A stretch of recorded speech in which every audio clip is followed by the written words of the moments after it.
Kashmir as soon as possible. We had expected that this would be done prior to the elections.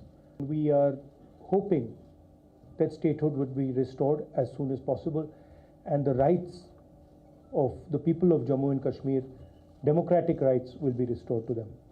A priority for us that the people of Jammu and Kashmir and Ladakh get their democratic rights back. जो alliance है वो on track है और इंशाल्लाह ये बिल्कुल अच्छी तरह से अलायंस चलेगी। सीट्स का क्या हुआ है? सीट्स का भी बहुत अच्छा अरेंजमेंट फाइनल हुआ अलायंस आपने? जी हाँ, फाइनल हो गया है। आज शाम को उस पर दस्तखत हो जाएंगे और ये सब आपके सामने आ जाएगा। सर, ये पूरे 90 सीट्स पे ये पूरे 90 सीट्स पे alliance.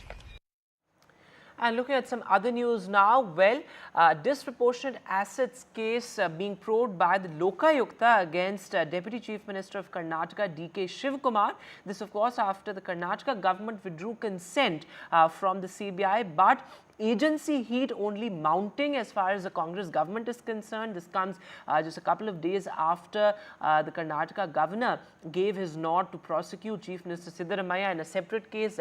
That was a Muda scam, the alleged Muda scam, and now this is a disproportionate assets case. The allegation is that DK Shivakumar amassed disproportionate assets worth 75 crore rupees. So the Lokayukta, or the anti-corruption agency in the state, is investigating this particular case. In other news now, a biker was killed after a car that allegedly chased him on the streets of Bengaluru rammed his motorcycle from the back yesterday night. The police say the incident occurred after an argument between the two. The biker and the car driver escalated into road rage. That CCTV footage actually shows the car on the tail of the motorcycle zooming through a city street. So pretty horrendous there, and a biker has been killed in this accident.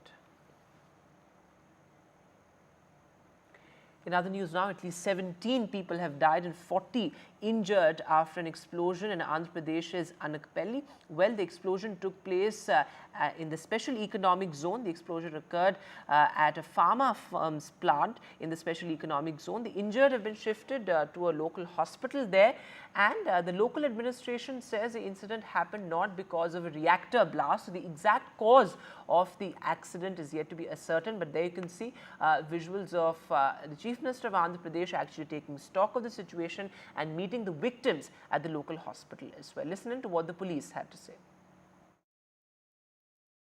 DG Fire Safety and also an expert who is going to be part of this team, Mr. Pratap Reddy Garu.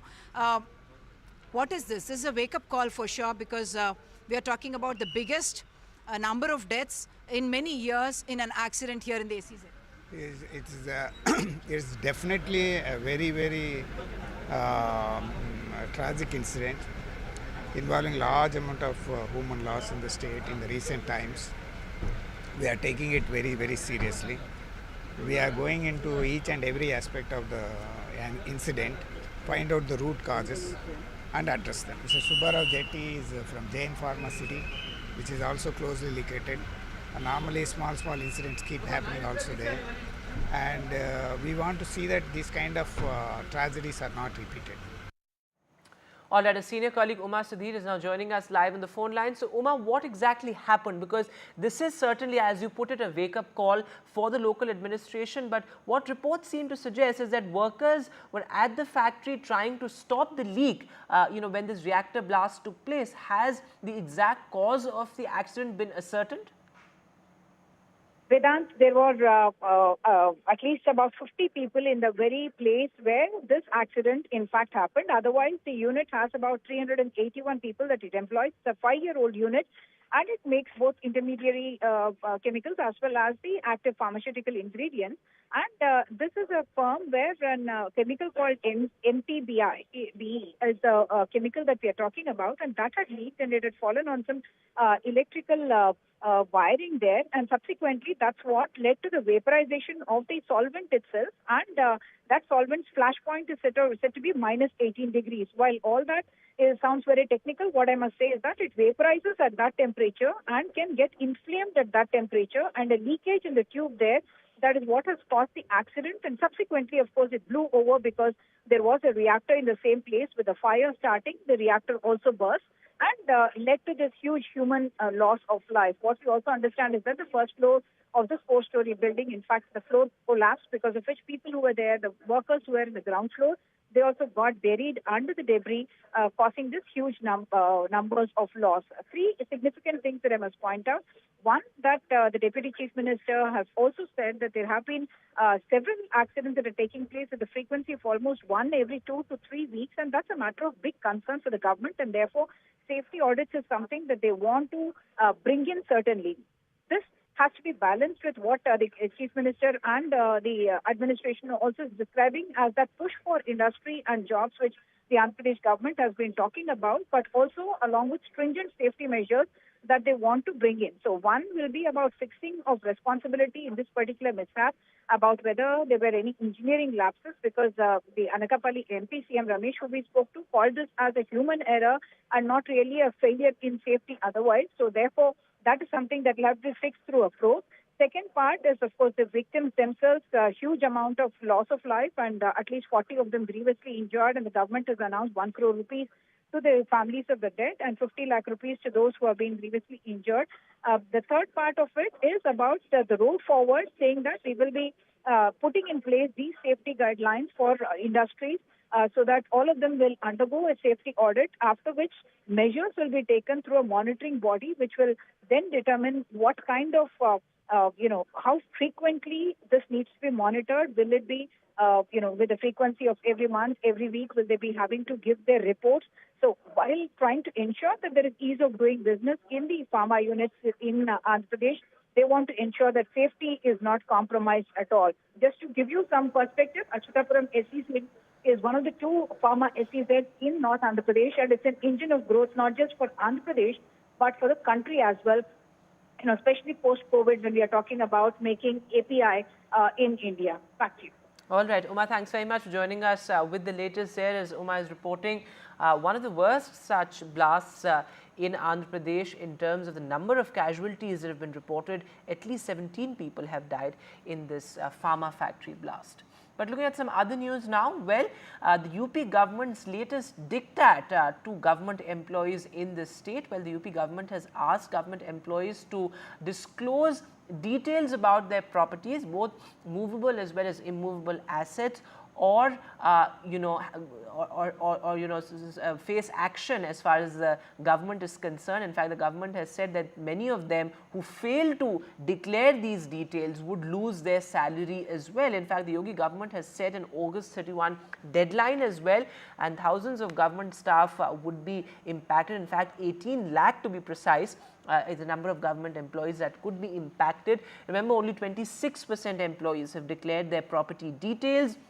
The employees have been asked to upload their details about their properties on the UP government portal, and this, as I said, includes details of movable as well as immovable property, and the order is applicable to all category staff. Now remember, it was just last year when the UP government had also come up with a similar diktat, saying that if the employees do not declare the details of their property, they might lose chances of promotion as well. But listen to all the reactions that have come in. क्या ये zero tolerance की नीति, अब corruption के खिलाफ zero tolerance नीति का एक स्टेप है ये?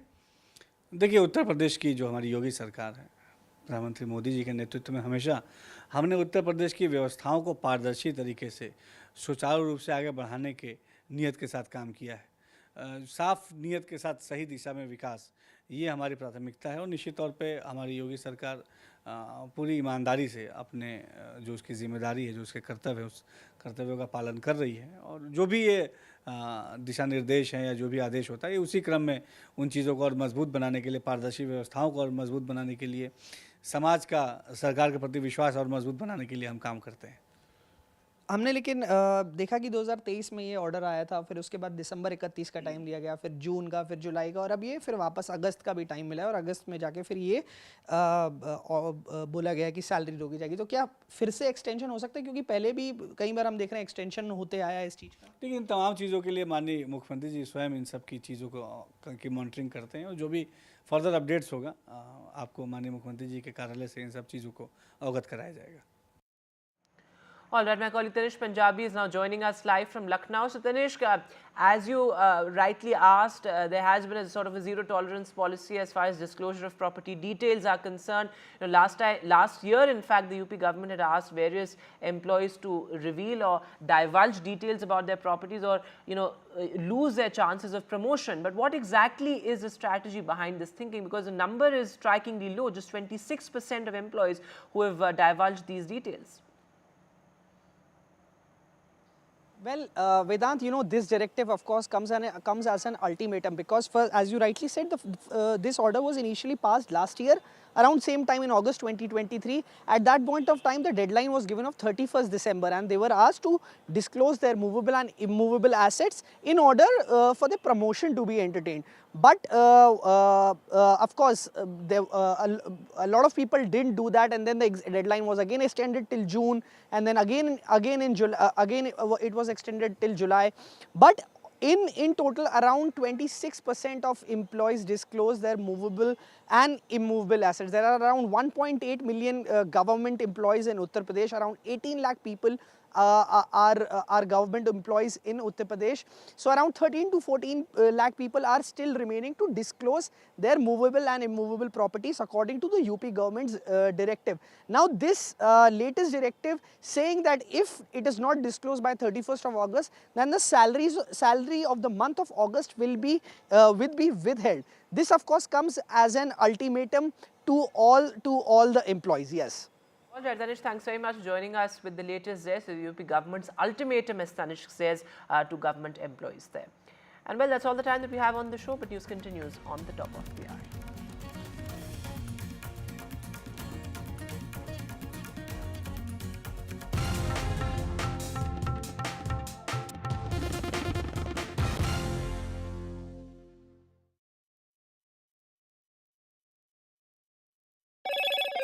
Hello, Moto. Motorola Razr 50 Ultra comes with Google Gemini.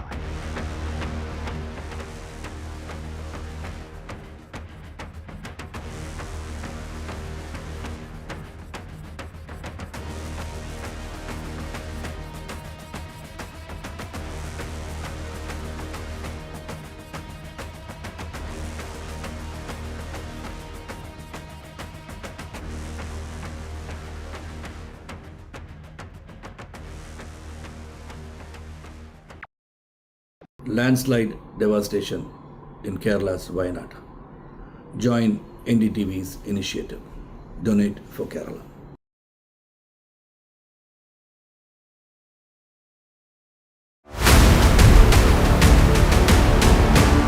This week on India Ascends.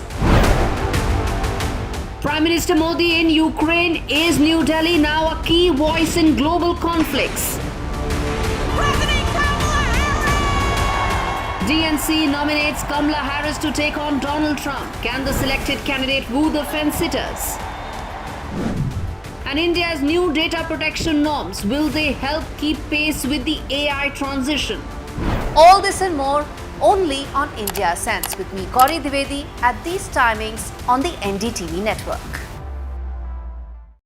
Stay informed and entertained with the new and updated NDTV News app. You can watch all our channels live, listen to podcasts, read breaking and exclusive news from around the world and more. Download the NDTV app today and get access to the best journalism and storytelling on your smartphone or tablet. The NDTV app. News that matters to you. Hi, I'm Shreya Saran. Kerala's Wayanad area is hit by devastating landslides, resulting in loss of lives and livelihood. Kerala needs your help right now. Let's join NDTV initiative. Come, donate, let's rebuild Wayanad.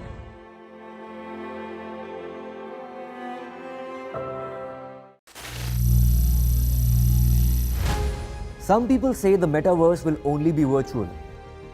One day this lecture hall will be made of code, and driverless cars would be trapped in intersections. But even in this maze of the future, you can't wish away health. It's time to become more resilient.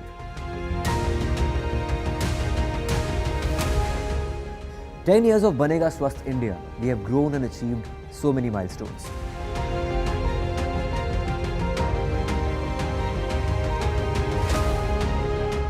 And now I have a plan to beat the urgency, to stop breathing with difficulty, to relieve getting choked with inactivity.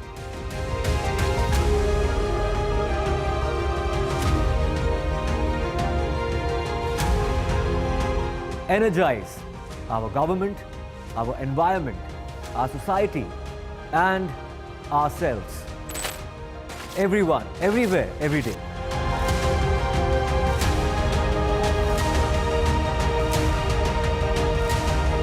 Banega Swasth India. One world hygiene.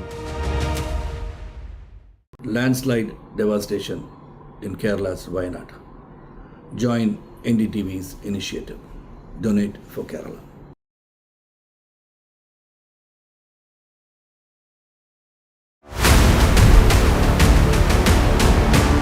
This week on India Ascends.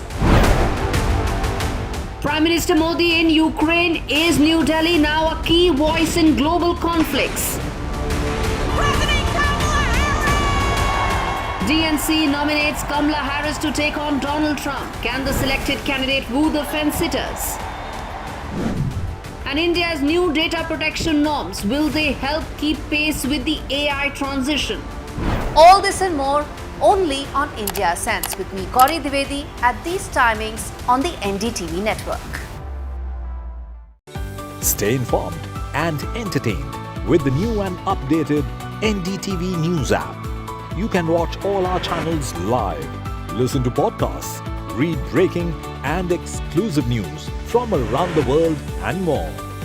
Download the NDTV app today and get access to the best journalism and storytelling on your smartphone or tablet.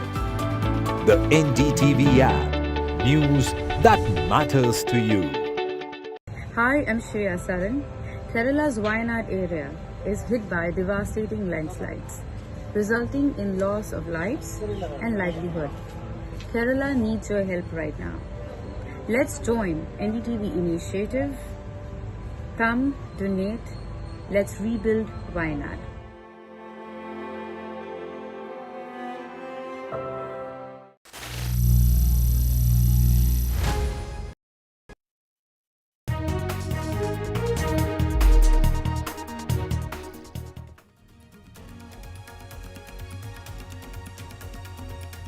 Hello and welcome. You're watching NDTV. I'm Gargi Rao. Stay with us for all the news you need to know. Also, after the Supreme Court hearing today on the Kolkata rape and murder, several resident doctor associations have called off their strike. More details on that coming up. Let's take a look at the headlines.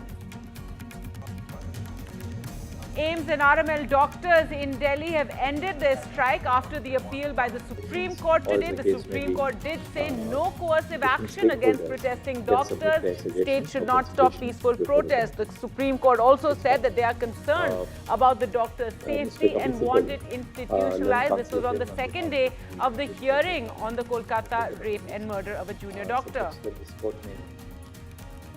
The Supreme Court also had some tough questions for the West Bengal government over the handling of the entire case of the rape and murder of the Kolkata doctor. It said the Bengal affidavit does not explain the delay in filing of the FIR. The Chief Justice also said, do not politicize this case.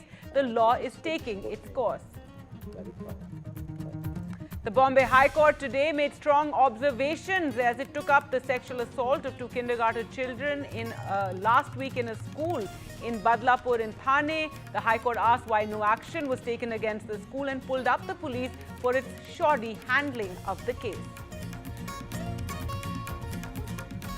In Bengaluru, a biker was killed after a car that allegedly chased him on the streets rammed his motorcycle from the back. This took place on Wednesday night. The police say the incident took place after an argument between the two escalated into road rage. UP government's dictat to its government staff. The Yogi government has told its staff that declare property or lose your salary. The deadline for declaring property is August 31st and nearly 18 lakh UP government staff will be impacted. The Congress and National Conference meet on seat sharing as Rahul Gandhi and Mallikarjun Kharge are in Srinagar today. Farooq Abdullah confirms the alliance will be on all 90 seats. Rahul Gandhi says democratic rights must be restored in Jammu and Kashmir. And after the bilateral in Warsaw, the Prime Minister recounts Poland's help to India. He says Poland helped India in evacuating students amid the war and that Ukraine and West Asia conflicts are concerning. The Prime Minister will leave later today for Kiev.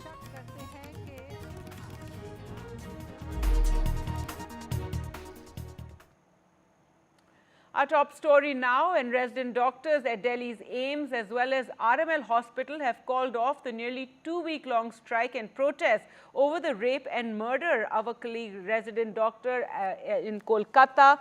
This is after an appeal. This was at the RG Kaur Hospital earlier this month. Now, in a statement issued today, the Residents Doctors Association said they have done so after receiving assurances from the Supreme Court, which called on medical professionals across the country to please trust us and return to their duties. In fact, the Supreme Court also said that no coercive action will be taken against the protesting doctors. Well, let's go across to Sunil Prabhu, and Tanish also joins us for more from Lucknow. And Sunil, first to you. Today, the Supreme Court once again appealing to doctors to return to work, also assuring them on their safety. Give us more details of what took place in the court today. Well, as you rightly pointed out, the Chief Justice of India and his bench reassuring, resident doctors and all other doctors for that matter, saying that, we will ensure their safety, no coercive action, no victimization, asking the state health secretaries as well as the health secretary of union government to speak with the DGPs as well as the chief secretaries to ensure their safety at various government institutions. Having said that, the Chief Justice of India made it clear that resident doctors and other doctors who have been on strike must resume their duty because the poorest of the poor who have got medical operations and other various other investigations to be done have been held, and it puts them back by not days but even years. And it's in that context that the Chief Justice of India said that now is that we have taken suo motu cognizance and taken charge of the entire matter, and we are there to ensure fast and safety, speedy justice to this entire investigation. We would urge doctors to resume duty, and the National Task Force will look into all the aspects, even resident doctors and all other various stakeholders who are involved in the health sector in terms of their security and various other measures that have been pointed out. That's right. And Sunil, also some tough words for the Bengal government, the police over the handling of the case. Tell us what happens now. Well, two important points, as you rightly said, tough words and extremely, rare to see Justice Pardewala say that in my 30 years, I have not seen an incident that has taken place in the manner in which the police have handled this entire case. There have been a lot of high-handedness and ham-handed the way the Kolkata police have looked at it. The FIR has been lodged much later after the cremation. Why was that? Even though there was an unnatural death reported, post-mortem done, how has that been done? The Criminal Procedure Code has been taken. So all those questions being asked, counsel for Kolkata Police, Mr. Kapil Sibal, trying to explain the various procedures of why they didn't file it. The victim's father said that he would want time later on, and that is why they kept holding it back.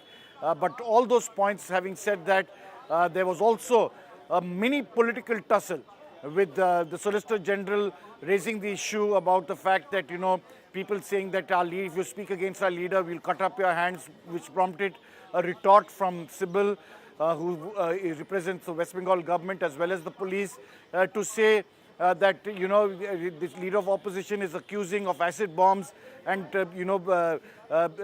putting bullets etc. on this entire case, which actually prompted no less than the Chief Justice of India to say, please don't politicize the matter, seeking calm and everybody to be cautious, and most importantly saying that we are for a speedy trial and finding,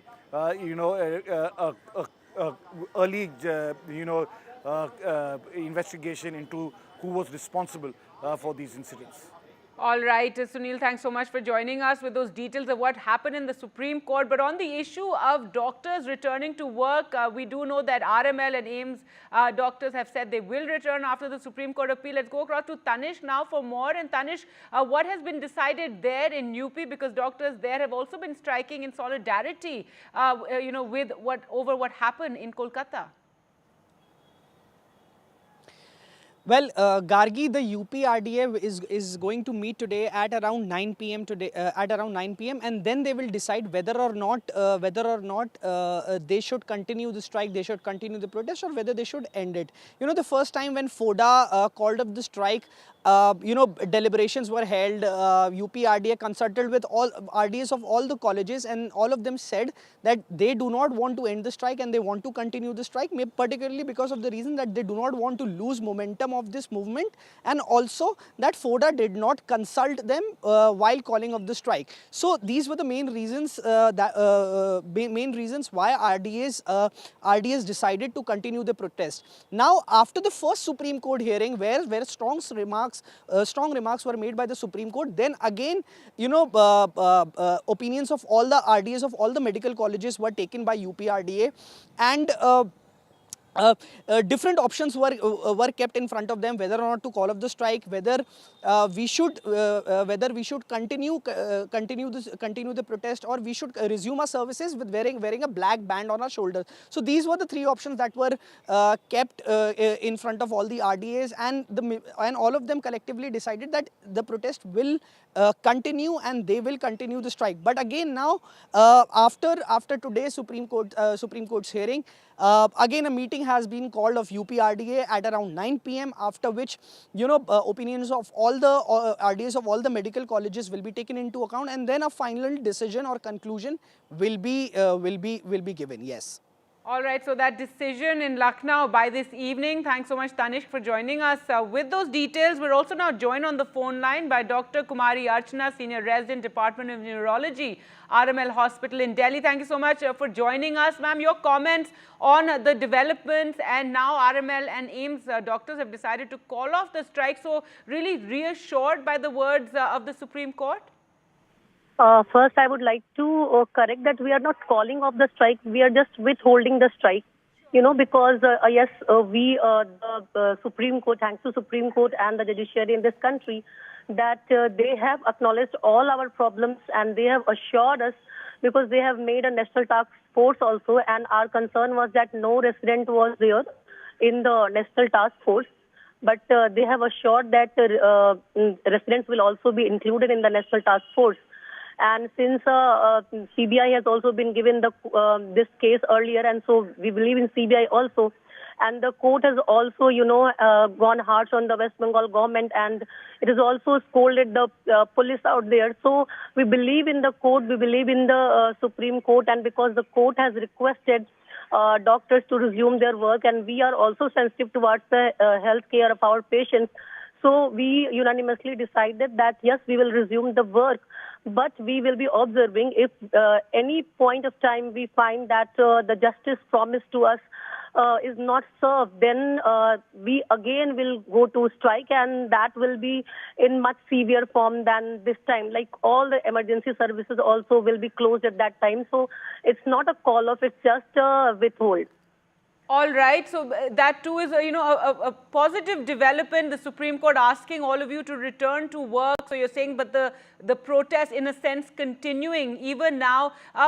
With what the Supreme Court has announced, the setting up of the task force and looking at all these grievances, looking at the safety issues in hospitals, that is something that has helped the doctors. It's reassured you, and also what more is wanted? Of course, justice for the doctor who was killed, that case should be handled properly. But what more in terms of doctor safety is it that you're looking for? Yeah, actually, our demand was for the Central Protection Act. So that directly they have not given, but in form of national task force. So national task force will give their opinions, and then I think they will come with some new, central health protection type of assurance will be there. And we would like to also tell that we continue to give support to our, West Bengal people and our Arjikar, soldiers. So we are with them, and we will be continuing our protest after our duties in some other form, like gathering and doing marches, etc. But we will be continuing the duties. But still, symbolically, we will be with them, and for that we'll gather now and then, and we will show our support. All right. Thank you so much. That was Dr. Kumari Archana from the RML hospital speaking to us, saying, yes, we are going to return to work, but in a sense, the strike continues, the protest continues, and that they will keep a watch on what is finally delivered to the doctors that they have been protesting, asking for justice in this case and better safety for doctors.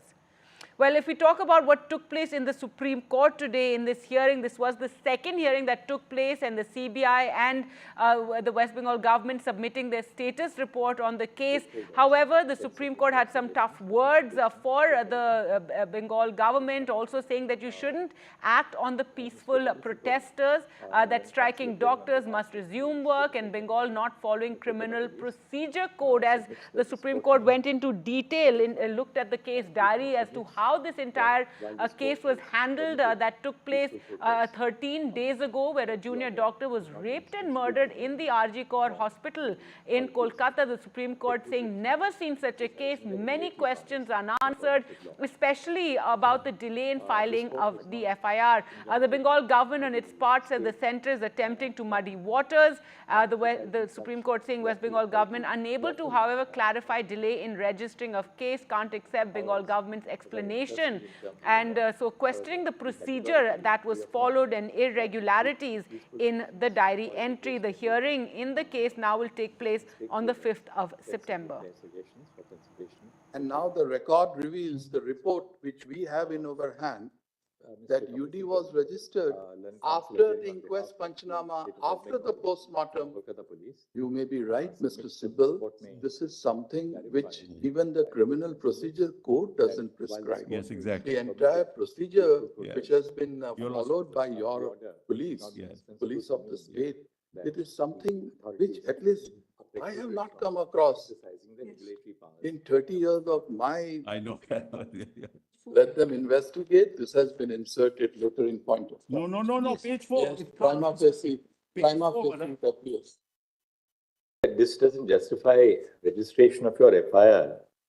At 11:30 at night, body was recovered in soon after 9:30. What is the reason? I mean, now we've already highlighted that. We needn't go over it all over again. What is the reason why the FIR is lodged almost 14 hours after the discovery of... Because we are... Meanwhile, there was a protest in Kolkata by the BJP marching through the streets, and there you can see the barricades as well being broken down, being pushed aside by those protesters over the rape and murder case that has taken place, asking for justice and demanding the resignation of the chief minister as well.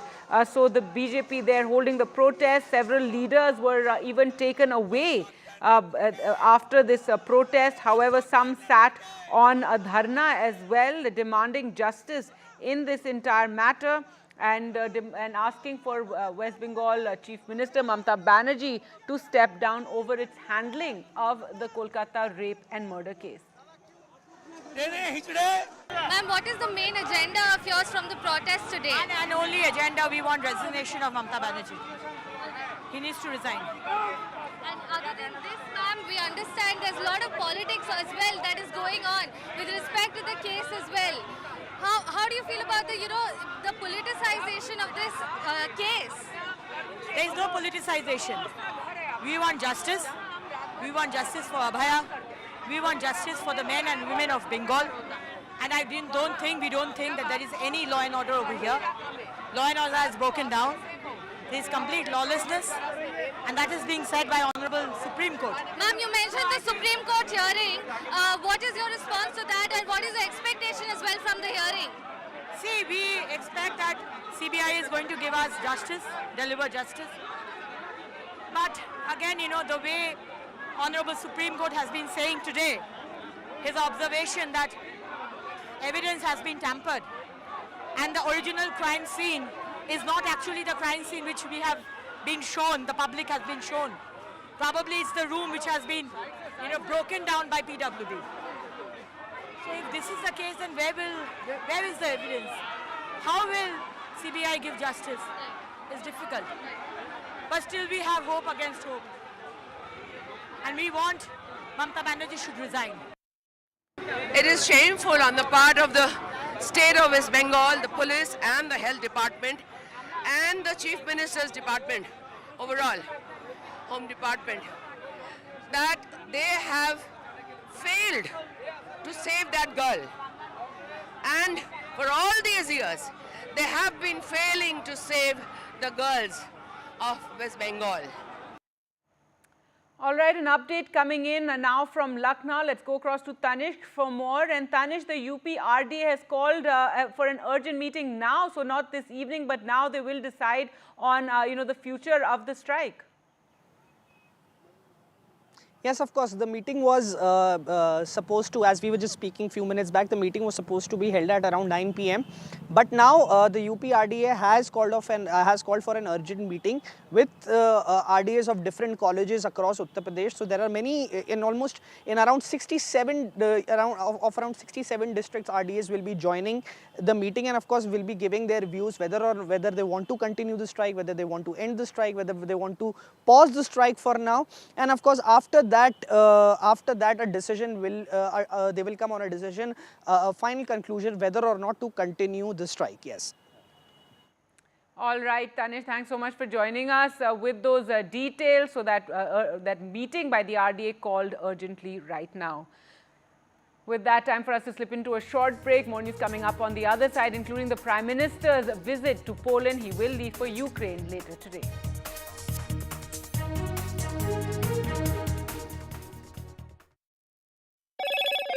Hello, Moto. Motorola Razr 50 Ultra comes with Google Gemini. Ministry of External Affairs India posted on X, energizing India-Poland ties. Prime Minister Narendra Modi held constructive discussions with Prime Minister Donald Tusk of Poland today. Leaders also exchanged views on regional and global issues of mutual concern.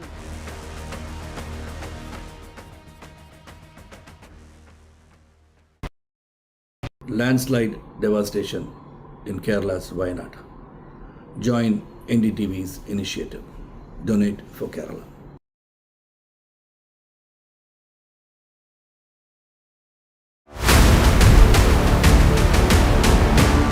This week on India Ascends. Prime Minister Modi in Ukraine. Is New Delhi now a key voice in global conflicts? DNC nominates Kamala Harris to take on Donald Trump. Can the selected candidate woo the fence-sitters? And India's new data protection norms, will they help keep pace with the AI transition? All this and more only on India Ascends with me, Gauri Dwivedi, at these timings on the NDTV network. Stay informed and entertained with the new and updated NDTV News app. You can watch all our channels live, listen to podcasts, read breaking and exclusive news from around the world and more.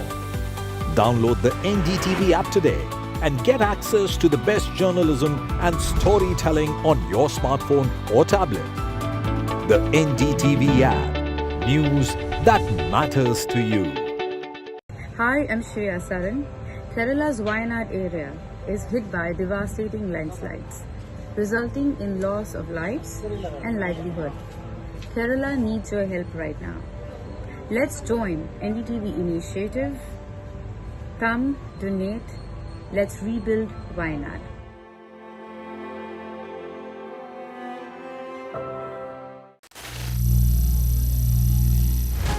Some people say the metaverse will only be virtual. One day this lecture hall will be made of code.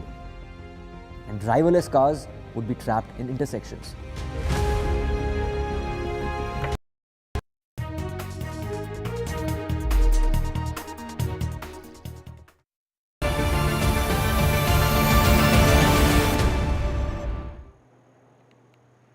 Welcome back. Now, the latest on the Prime Minister's visit to Poland, and Prime Minister Modi today kicked off day 2 of his Poland visit with a bilateral meeting with Polish Prime Minister Donald Tusk. In the first such visit in more than 45 years, Tusk hosted the Prime Minister and his high-level delegation for talks. In fact, Prime Minister then speaking post the bilateral meeting also spoke for the second time. He mentioned not an era of war message. So it echoed once again in his joint statement. The Prime Minister underscored the need for dialogue and diplomacy to restore disputes between nations, describing Russia's war on Ukraine and military tension between Iran and Israel in West Asia as a matter of great concern for everyone. He leaves later today for Ukraine. In his joint statement, the Prime Minister also thanked Poland for helping evacuate Indian students stranded in Ukraine after the war broke out in February 2022. He also pitched for increased and improved trade and strategic ties with the European nation. आपने 2022 में Ukraine conflict में फंसे हुए भारतीय students को निकालने के लिए जो उदारता दिखाई, उसे हम भारतवासी कभी नहीं भूल सकते। फ्रेंड, इस वर्ष हमने अपने राजनयिक संबंधों की 70वीं वर्षगांठ मना रहे हैं। इस अवसर पर हमने संबंधों को स्ट्रेटेजिक पार्टनरशिप में परिवर्तित करने का निर्णय लिया है। Question is, can India play the role of a mediator? India does have political capital both in Moscow and in Kiev. The fact that you've got the Prime Minister coming over here, the fact that you've got likely the External Affairs Minister and the National Security Advisor also coming is an indicator of how important India is using this or sees this visit. It's not just a display of familiarity or of friendship. It's one where India wants to play a role. The question is, what will Ukraine accept? What does Ukraine have in mind? And what does India have in mind? Will it make any difference to a war which is now stretched on for more than 900 odd days? It's going to be a brief visit of the Prime Minister when he does get over here. Remember, airspace over Ukraine is closed. He's likely to be traveling on a train as he comes across. And it's going to be a visit about 8 to 10 hours as we understand it. Will there be a joint statement which comes in? That's something that needs to be looked at very, very closely indeed. But the real hope, and there is a sense of anticipation here, is that India, representing the voice of the global south and as the largest democracy in the world, might actually have out-of-the-box solutions to put on offer. The fact that the Prime Minister has once again reiterated our position that the territorial sanctity of states needs to be protected, that there needs to be, this is not an era of war, that there needs to be a negotiated settlement, affirms what India has been saying, because this is a war where we've seen the loss of tens of thousands of lives in the Russian side, in the Ukrainian side. It's a war which has had a profound economic impact on Europe, and the uncertainty that we've seen as a result of it clearly has to end sooner than later. All right, moving on to other news, and today Chandrababu Naidu visited the victims of the SEZ pharma blast that took place, in which 17 people had died. There you can see the Chief Minister visiting those who were injured, and 17 people died in this. He expressed grief over this accident. NDTV's Uma Sudhir spoke with the Chief Minister. One of the worst industrial disasters. I have with me Mr. Chandrababu Naidu, Chief Minister. Sir, you have just visited all the hospitals, met with the families of the victims as well. Many of them seem to be in the age group who are the source of livelihood for their families. A very sad incident. By hearing this, we are shocked, very unfortunate. Today morning, straight away I went to console the victims. First, those who are all in hospitals. I went there. Then again I went to another hospital where dead bodies are there, post-mortem. By seeing them, unbearable suffering, very pathetic condition. Then I came here. I have seen the factory. There are so many issues we have to analyze. First of all, I want to console and also I want to give some relief to the families. I cannot get back lives, but I have to rescue their families. That we are doing. That's why we declared first time 1 crore compensation for the deceased, 50 lakhs seriously injured, and 25 lakhs light injured people. We have given money. Now, second issue, immediately I constituted a committee to go through complete details. All omissions, commissions, lapses, everything I want to analyze. We are having a problem of legacy problems also for the last 5 years. 5 years, 119 this type of incidents in Visakhapatnam. 120 members died. Previous government, by constituting a committee, they gave recommendations, no action has been taken. Now I have to streamline total administration and fix accountability. And at the same time, I have to sensitize all industrialists, especially red category industries. I have to take more precautions. SEZ, of course, sir, is a growth in the engine and economic driver, not just for Andhra Pradesh, but for the country itself. Is safety audit and those kind of regulations a challenge? About prioritizing industry and getting jobs to the state. At the same time, when you ask for safety audit and safety regulations, become a challenge to a balancing act because industry seems to get scared away. No, I want to discuss with everybody. We want investment. As on yesterday, we will talk about ease of doing business. Now we have speed of doing business. That is the issue now. At the same time, safety is important. How to do collectively. More responsibility by industry and also government.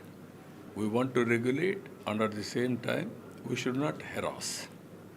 Industry should not feel that this government is harassing. That is where, as a balance, I have to act. Final question. So you have spoken about upskilling and skill census as well. In your industries here, huge number of migrant labor come and work. Upskilling for your own people also must be a challenge because these are very sensitive chemicals and you need in-depth knowledge to be able to handle.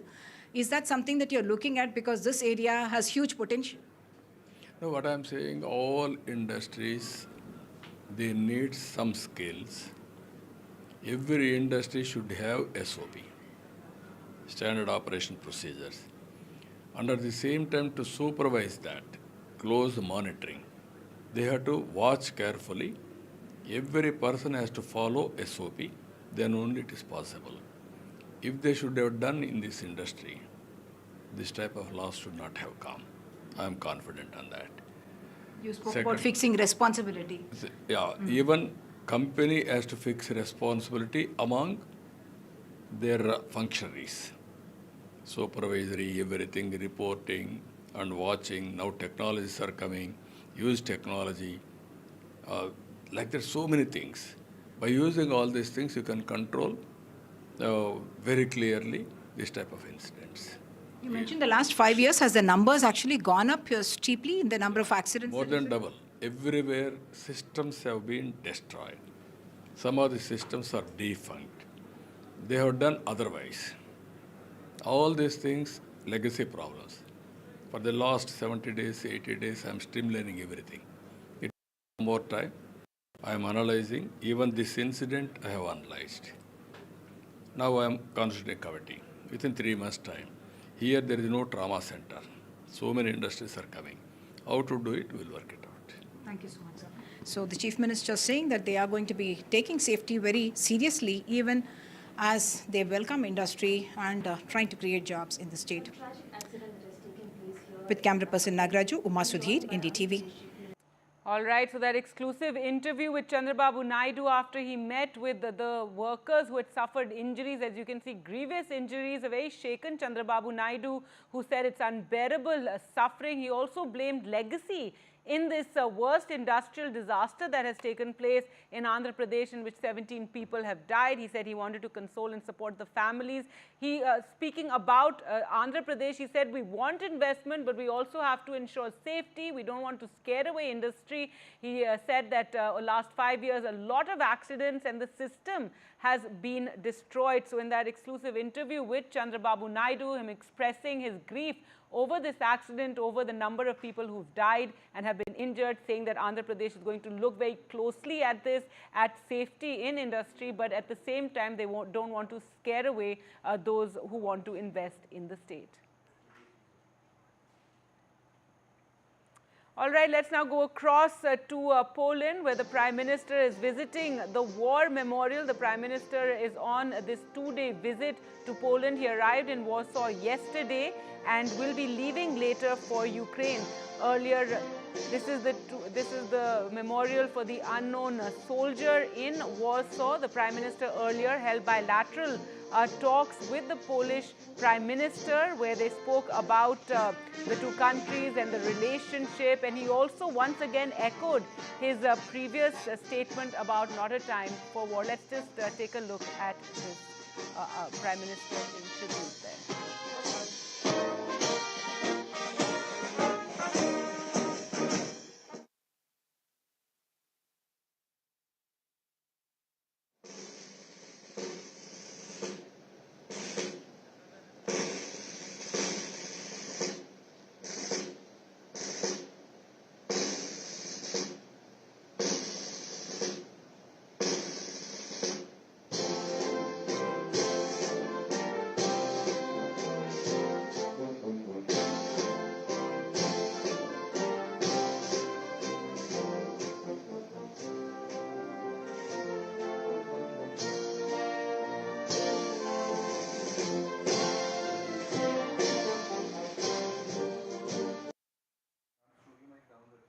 All right, the Prime Minister there paying tribute at the tomb of the unknown soldier there in Warsaw. Earlier today, as we said, there was the bilateral meeting and then the statement by Prime Minister Modi and Polish Prime Minister Tusk, where they spoke about the relationship between the two countries and pitched for increased and improved trade and strategic ties between both countries. The Prime Minister will now leave for Ukraine.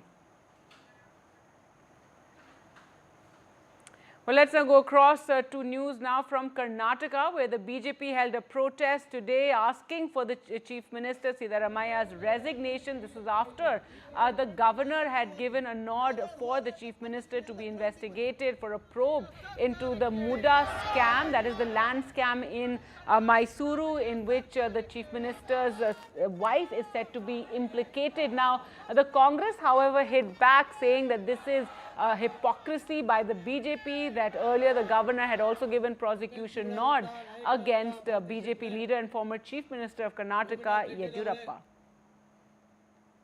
It is a fight against the corruption. It is a fight against it. It is a fight for justice. Impressing upon this Congress party, urging upon this Congress party to take action against this Congress Chief Minister, Mr. Siddaramaya, immediately ensure he has been dismissed. Last time when Yediyurappa ji was given the governor's sanction for prosecution, BJP stages anti-governor protest in Karnataka. They called for a Karnataka Bandh when they were in power.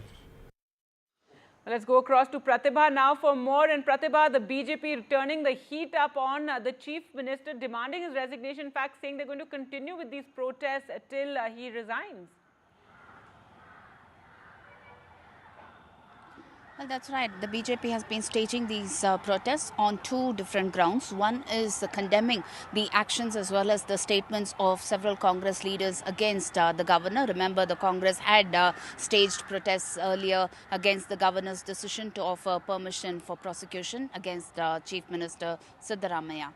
And the second point is demanding the resignation of Siddaramaiah, because the BJP leaders claim that these are grave allegations, and when there is permission for prosecution that has already been given by the governor, it becomes mandatory for the Chief Minister to submit his resignation.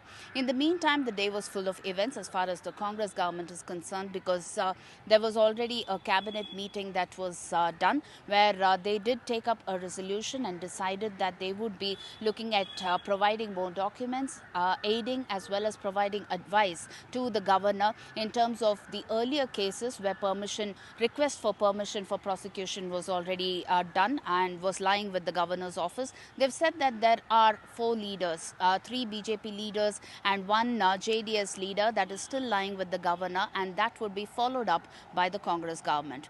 Right as we speak, the Congress legislature party meeting is underway. This is also seen as a show of strength, which has already been condemned by the BJP, claiming that this is nothing but a gimmick of sorts. But in the meantime, the CLP meeting is extremely important, because this is not just a show of strength, but also a meeting that will decide a strategy for Siddaramaiah, because he is headed to Delhi tomorrow to meet with the High Command there. With the Muda scam as well as the BJP heat that is being faced by the Congress government, all eyes are on the kind of strategy that will be implemented by Siddaramaiah now. Back to you. All right, Pratibha, and staying with news from Bengaluru, now a case of alleged road rage. A biker was killed after a car that allegedly chased him on the streets of Bengaluru, then rammed his motorcycle from the back, and it's been caught on CCTV, as you can see. Pratibha, a terrible case. They give us more details. Well, it happened late last night, and this happened at Bengaluru's Vidyaranyapura police limits. And it started off with a minor incident where the biker did touch the car, and this enraged the person who was driving the car. There were heated arguments that were exchanged between the two parties. But soon after that, the car began to chase the biker. The biker wasn't just alone, but he had 2 pillion riders. And on the way, he did drop them, but he was trying to go through the narrow roads to escape the car that was chasing him, but instead went and rammed against a compound wall. And that was the time when the car also touched the scooter, and this led to a fatal accident for the biker there, who succumbed to head injury. And soon after that, a case was taken up, a murder case, that the driver of the car as well as another person seated inside the car have been charged with. Both of them have been arrested now. What is also surprising is that this comes close on the heels of another road rage incident that was witnessed in Bengaluru, where similarly it was an argument that ensued between a biker and a family inside the car. It all happened with the car not turning on its indicator while taking a left turn, and that enraged the biker because he was almost going to meet with an accident. And that enraged biker immediately took another weapon of sorts, a rod of sorts, and tried to break the windshield of the car. And this was captured on the mobile phone of the family, and this video also went viral. So increasing number of cases of road rage that is being witnessed in Bengaluru. Bengaluru is already infamous for its traffic, and now we are seeing these type of cases of road rage that are also kind of increasing here. Back to you. All right, thanks so much, Pratibha, for joining us with all those details. News from Uttar Pradesh now, where the UP government, in a diktat to all the government staff, has asked them to declare their property by the end of the month or lose their salary for the month of August. The Yogi government has set 31st of August as the deadline for the government staff to declare their property. Nearly 18 lakh UP government staff will be impacted, and the government has said that this is for more transparency in governance. क्या ये zero tolerance की नीति, अब corruption के खिलाफ zero tolerance नीति का एक स्टेप है ये? देखिए, उत्तर प्रदेश की जो हमारी योगी सरकार है, प्रधानमंत्री मोदी जी के नेतृत्व में हमेशा हमने उत्तर प्रदेश की व्यवस्थाओं को पारदर्शी तरीके से सुचारू रूप से आगे बढ़ाने के नियत के साथ काम किया है। साफ नीयत के साथ सही दिशा में विकास, ये हमारी प्राथमिकता है। और निश्चित तौर पे हमारी योगी सरकार पूरी ईमानदारी से अपने जो उसकी जिम्मेदारी है, जो उसके कर्तव्य है, उस कर्तव्यों का पालन कर रही है। और जो भी ये दिशा निर्देश हैं या जो भी आदेश होता है, ये उसी क्रम में उन चीज़ों को और मजबूत बनाने के लिए, पारदर्शी व्यवस्थाओं को और मजबूत बनाने के लिए, समाज का सरकार के प्रति विश्वास और मजबूत बनाने के लिए हम काम करते हैं। हमने लेकिन देखा कि 2023 में ये ऑर्डर आया था, फिर उसके बाद दिसंबर 31 का टाइम दिया गया, फिर जून का, फिर जुलाई का, और अब ये फिर वापस अगस्त का भी टाइम मिला है और अगस्त में जाके फिर ये बोला गया कि सैलरी रोकी जाएगी। तो क्या फिर से एक्सटेंशन हो सकता है, क्योंकि पहले भी कई बार हम देख रहे हैं एक्सटेंशन होते आया है इस चीज़ का? लेकिन इन तमाम चीज़ों के लिए माननीय मुख्यमंत्री जी स्वयं इन सब की चीज़ों को की मॉनिटरिंग करते हैं, और जो भी फर्दर अपडेट्स होगा आपको माननीय मुख्यमंत्री जी के कार्यालय से इन सब चीज़ों को अवगत कराया जाएगा। Aren't they dealing with corruptions in last 7 years? I think till from 2017, it's been 7 years. Why this order has not been implemented from 2017? Our Yogi ji has realized that their officers are doing corruption across the state, and that's what we are seeing. So this order has to be came at 2017 and should be implemented strictly 7 years ago. At this juncture of time, when Uttar Pradesh government is basically on the back foot, Bharatiya Janata Party and Mukhyamantri Yogi Adityanath Singh basically wanted to divert these issues and don't want to come the main issues on the mainstream, and so they are giving these follow-up orders. This directive, of course, comes as an ultimatum, because, as you rightly said, this order was initially passed last year, around same time in August 2023. At that point of time, the deadline was given of 31st December, and they were asked to disclose their movable and immovable assets in order for the promotion to be entertained. But of course, a lot of people didn't do that, and then the deadline was again extended till June, and then again in July, again it was extended till July. But in total, around 26% of employees disclose their movable and immovable assets. There are around 1.8 million government employees in Uttar Pradesh. Around 18 lakh people are government employees in Uttar Pradesh. So around 13 to 14 lakh people are still remaining to disclose their movable and immovable properties according to the UP government's directive. Now this latest directive saying that if it is not disclosed by 31st of August, then the salary of the month of August will be withheld. This of course comes as an ultimatum to all the employees. This directive, of course, comes as an ultimatum, because, as you rightly said, this order was initially passed last year, around same time in August 2023. At that point of time, the deadline was given of 31st December, and they were asked to disclose their movable and immovable assets in order for the promotion to be entertained.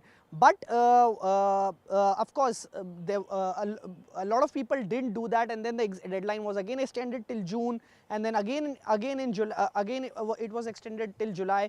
But in total, around 26% of employees disclose their movable. News now from Jammu and Kashmir, and Congress President Mallikarjun Kharge and Member of Parliament Rahul Gandhi are in Srinagar, where they met with National Conference President Farooq Abdullah to discuss a possible pre-poll alliance for the upcoming Jammu and Kashmir elections. Rahul Gandhi said that the alliance will be formed for the upcoming assembly elections while maintaining the respect of the Congress party workers. They met at Farooq Abdullah's residence, and Farooq Abdullah described the meeting, which took place, as cordial and on track, adding that the alliance has been done on all 90 seats. हमारे लिए जम्मू और कश्मीर के लोगों का representation, उनका statehood सबसे जरूरी चीज है। गठबंधन होगा, मगर कांग्रेस पार्टी के कार्यकर्ता की इज्जत, रिस्पेक्ट मेंटेन करके होगा। It is our priority in the Congress party and also in the India Gathbandhan to restore statehood to Jammu and Kashmir as soon as possible. We had expected that this would be done prior to the elections. We are hoping that statehood would be restored as soon as possible, and the rights of the people of Jammu and Kashmir, democratic rights, will be restored to them. A priority for us that the people of Jammu and Kashmir and Ladakh get their democratic rights back. जो alliance है वो on track है और इंशाल्लाह ये बिल्कुल अच्छी तरह से अलायंस चलेगी। सीट्स का क्या हुआ है? सीट्स का भी बहुत अच्छा अरेंजमेंट हुआ। फाइनल हुआ अलायंस आपने? जी हाँ, फाइनल हो गया है। आज शाम को उस पर दस्तखत हो जाएंगे और ये सब आपके सामने आ जाएगा। सर, ये पूरे 90 सीट्स पे ये पूरे 90 सीट्स पे alliance. All right, let's go across to Nazir Masoodi now for more. So Nazir, the alliance seems a done deal, but clearly a lot to be worked out, a lot of nitty-gritty, seat sharing, etc. to be worked out. Rahul Gandhi is saying earlier that the sentiments of the Congress workers will be kept in mind. Yeah, exactly. There were also, already 3 rounds of talks between the Congress and National Conference leaders on seat sharing formula. And both sides have not agreed. In fact, it hit a dead end yesterday, last night, after several hours of hectic negotiation between 2 sides. Because both parties say we are not getting a fair deal. And National Conference, were saying that Congress is putting unreasonable demand about the seats they wanted in Kashmir Valley. And same figure during the meeting between Rahul Gandhi and Farooq Abdullah and Umar Abdullah. And they were told. So even one thing was also on table, will there be a friendly contest in several seats which have become a friction point. So while broadly both the parties said it's official, alliance is a done deal, but negotiators have to figure out how to actually work out a formula on the seat sharing where both parties don't agree. Both parties want to contest. So there are around, what I was supposed to tell us, around 20 such seats across Jammu and Kashmir, which have become a contentious point in this. But it is official. Congress and National Conference have entered an alliance, triple alliance. That was clear indication when Rahul Gandhi and Mallikarjun Kharge, they visited Farooq Abdullah's residence at Gupkar Road, held a 1-hour-long meeting with Farooq Abdullah and Umar Abdullah. Then they posed for a photograph and showing that together. The National Conference Congress again showing, look, it is together we stand. It is clearly, it is a big message because there were a lot of speculation that after election the National Conference may go with BJP, but that has put all those speculation to rest. So it is National Conference Congress alliance in Jammu and Kashmir, triple alliance, and it is the first such triple alliance between NC and the Congress since 1987. So big development in politics as the first phase of elections has already started. Last date of nomination papers is on 27th, and the first phase will voting would be on 18th of September. Rahul Gandhi is expected to, campaign extensively across Jammu and Kashmir. He has indicated that during his visit, he said this is his home. He actually tried to invoke his ancestry, Kashmiri history. He talked, he has a blood relation with this place, and his central message was about actually restoration of the statehood and the rights of the people and their representation. That's right, Nazir. Rahul Gandhi talking about his blood relation, blood connection with Jammu and Kashmir, and there, as you can see, an alliance worked out between the National Conference and the Congress Party. Now, news on the doctors' strike after the rape and murder of a junior doctor in Kolkata, and today the resident doctors at Delhi's AIIMS Hospital and RML Hospital have both called off this nearly 2-week-long strike and protest over the rape and murder after an appeal by the Supreme Court. Remember, the hearing took place in the Supreme Court today on the rape and murder of the junior doctor at the RG Kaur Hospital earlier this month, and in a statement issued today afternoon, the Resident Doctors Association of AIIMS said they have done so after receiving assurances from the Supreme Court, which called on medical professionals across the country to please trust us and return to their duties. Remember, a national task force has also been set up to look into all these issues of the doctors and how to improve security at all hospitals.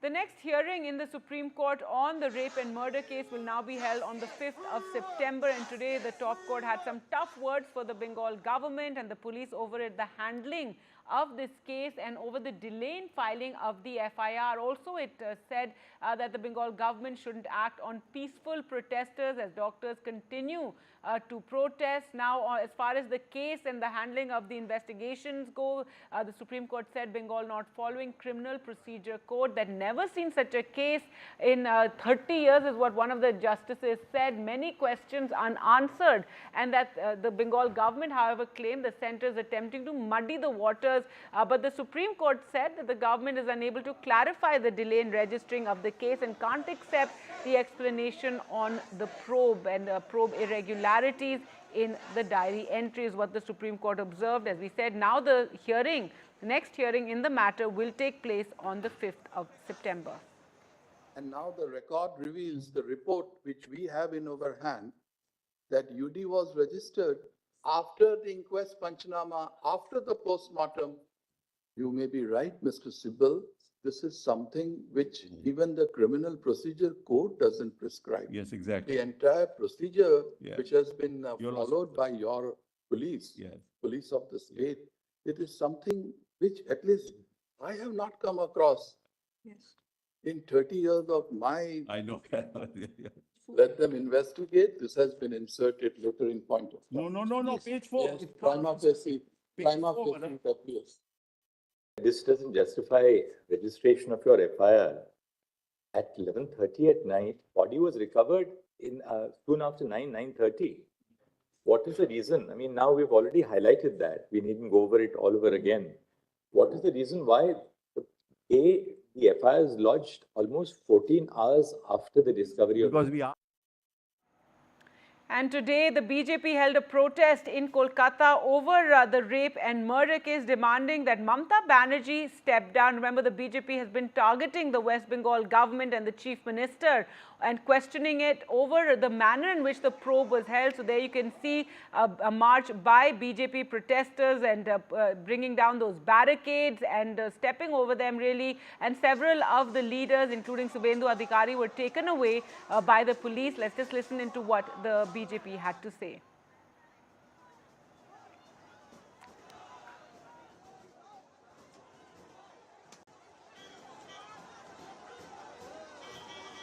All right, moving on to other news now from Tamil Nadu, and top Tamil actor Vijay has launched his political party's flag while unveiling his party flag and symbol.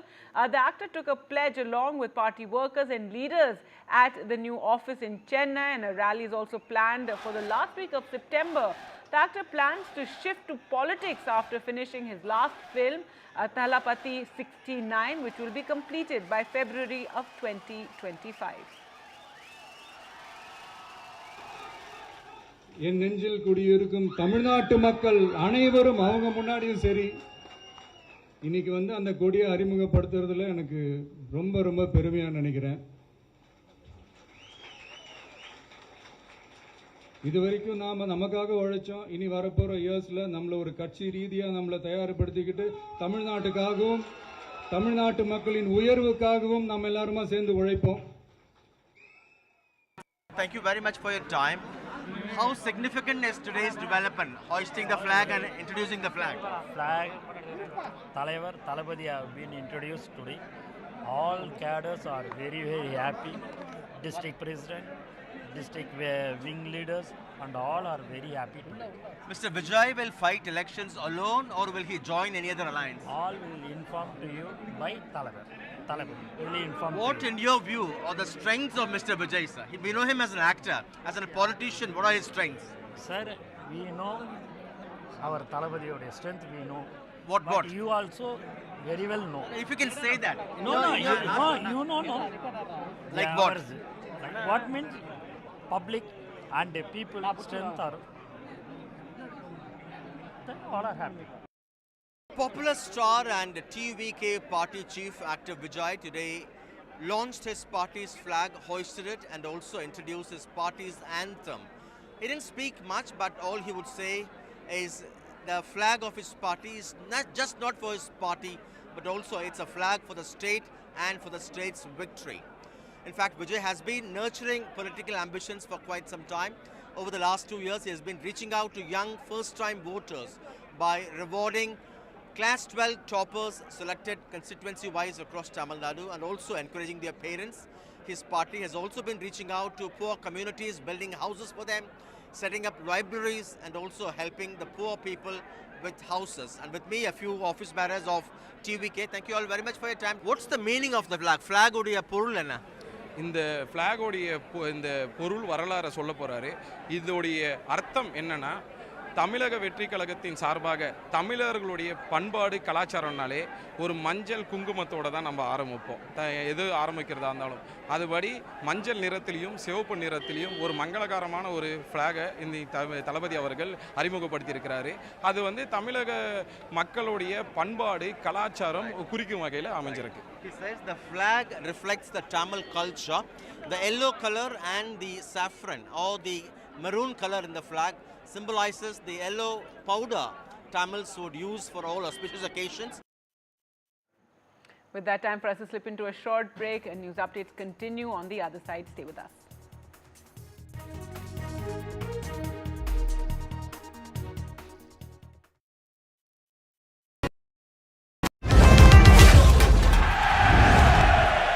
Get the magic of the best working for you now. Link your payment cards once, collect rewards forever.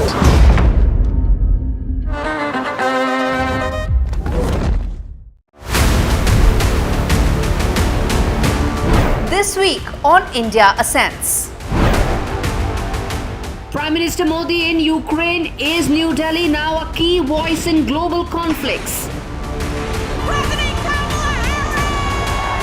DNC nominates Kamala Harris to take on Donald Trump. Can the selected candidate woo the fence-sitters? And India's new data protection norms, will they help keep pace with the AI transition? All this and more only on India Ascends with me, Gauri Dwivedi, at these timings on the NDTV network. Stay informed and entertained with the new and updated NDTV News app. You can watch all our channels live, listen to podcasts, read breaking and exclusive news from around the world and more.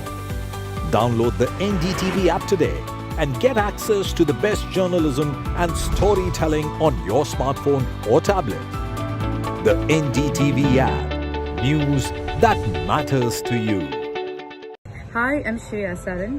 Kerala's Wayanad area is hit by devastating landslides, resulting in loss of lives and livelihood. Kerala needs your help right now. Let's join NDTV initiative.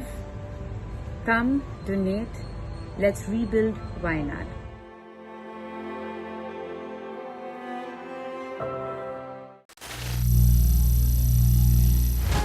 Some people say the metaverse will only be virtual. One day this lecture hall will be made of code, and driverless cars would be trapped in intersections. But even in this maze of the future, you can't wish away health. It's time to become more resilient.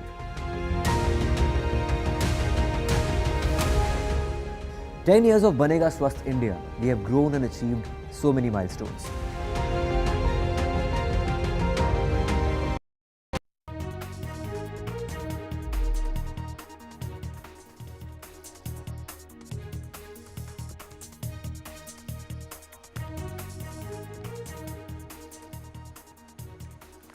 Hello, good evening and welcome to NDTV. I am Ankit Tyagi. It's 6 p.m. on the clock, time for Newsroom News Break. Ladies and gentlemen, our top focus will be, of course, we'll take you to Tamil Nadu. We'll also speak about Andhra Pradesh, where a tragedy has taken place, and we have an exclusive interaction with the Chief Minister. Before we do that, let's quickly take a look at the headlines. Andhra Pradesh Chief Minister Chandrababu Naidu speaks exclusively to NDTV on the blast that took place, industrial accident. In fact, says worst industrial accident in Andhra Pradesh. We want investment, but also safety. Chief Minister says the company will have to fix responsibility. AIMS RML doctors end strike after Supreme Court appeal. Supreme Court says no coercive action against protesting doctors. State should not stop peaceful protests.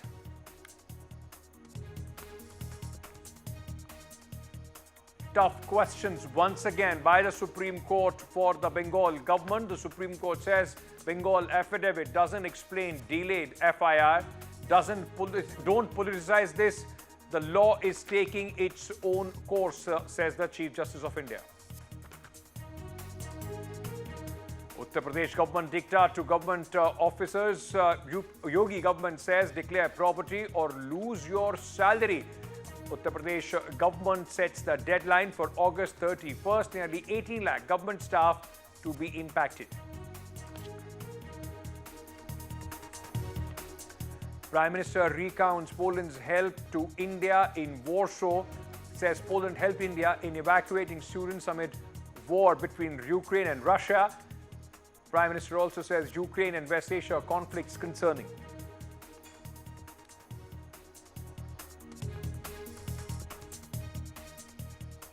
Strong observations by the Bombay High Court as it took cognizance of the sexual assault of 2 children last week at a school in Badlapur, Thane. The High Court has asked why no action against the school and pulled up the police for shoddy handling of the case.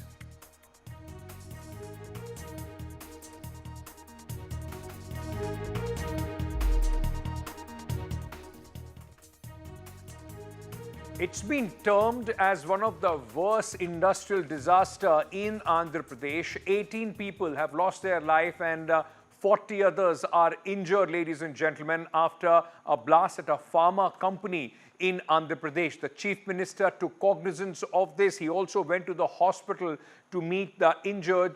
But there are serious questions about the safety and also the way industries are working. My colleague Uma Sudhir caught up exclusively with the Chief Minister on all these issues.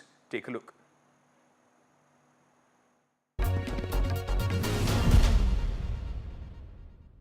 I have with me Mr. Chandrababu Naidu, Chief Minister. Sir, you've just visited all the hospitals, met with the families of the victims as well.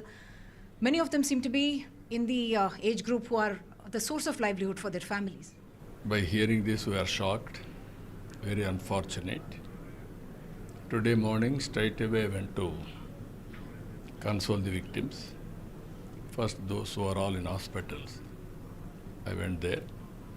Then again I went to another hospital where dead bodies are there, post-mortem. By seeing them, unbearable suffering, very pathetic condition. Then I came here. I have seen the factory. There are so many issues we have to analyze. First of all, I want to console and also I want to give some relief to the families. I cannot get back lives, but I have to rescue their families. That we are doing. That's why we declared first time 1 crore compensation for the deceased, 50 lakhs seriously injured, and 25 lakhs light injured people. We have given money. Now second issue, immediately I constitute a committee to go through complete details. All omissions, commissions, lapses, everything I want to analyze. We are having a problem of legacy problems also for the last 5 years. 5 years, 119 this type of incidents in Visakhapatnam. 120 members died. Previous government, by constituting a committee, they gave recommendations, no action has been taken. Now I have to streamline total administration and fix accountability.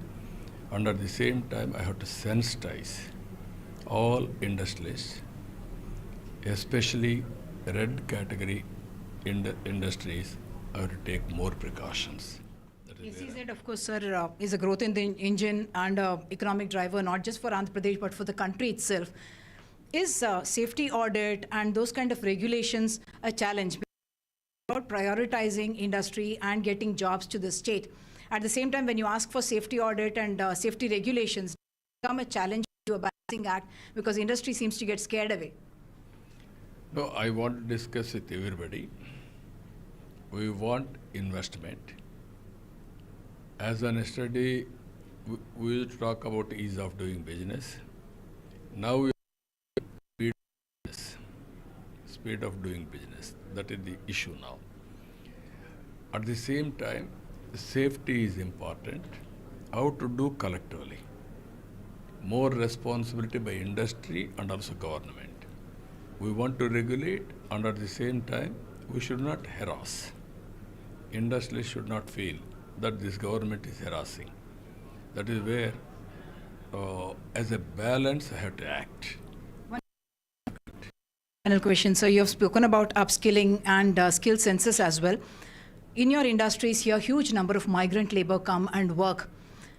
Upskilling for your own people also must be a challenge because these are very sensitive chemicals and you need in-depth knowledge to be able to handle. Is that something that you're looking at because this area has huge potential? No, what I'm saying, all industries, they need some skills. Every industry should have SOP, standard operation procedures. And at the same time, to supervise that, close monitoring, they have to watch carefully. Every person has to follow SOP, then only it is possible. If they should have done in this industry, this type of loss should not have come. I am confident on that. You spoke about fixing responsibility. Yeah, even company has to fix responsibility among their functionaries. Supervisory, everything, reporting and watching. Now technologies are coming, use technology. Like there's so many things. By using all these things, you can control very clearly this type of incidents. You mentioned the last 5 years, has the numbers actually gone up steeply in the number of accidents? More than double. Everywhere systems have been destroyed. Some of the systems are defunct. They have done otherwise. All these things, legacy problems. For the last 70 days, 80 days, I'm streamlining everything. It takes more time. I am analyzing. Even this incident, I have analyzed. Now I am constituting a committee. Within 3 months' time. Here there is no trauma center. So many industries are coming. How to do it, we'll work it out. Thank you so much, sir. So the Chief Minister is saying that they are going to be taking safety very seriously, even as they welcome industry and trying to create jobs in the state. With camera person Nagraju, Uma Sudhir, NDTV. That was Andhra Pradesh Chief Minister Chandrababu Naidu speaking to my colleague Uma Sudhir. But what's the latest situation as far as the victims are concerned and what is happening with the investigation? Let me straight take you to Uma Sudhir at this moment. Uma is joining us live. Uma, the Chief Minister, you spoke to him, spoke about fixing accountability, but first give our viewers the situation, the condition of those who have been injured and where is the investigation at this moment?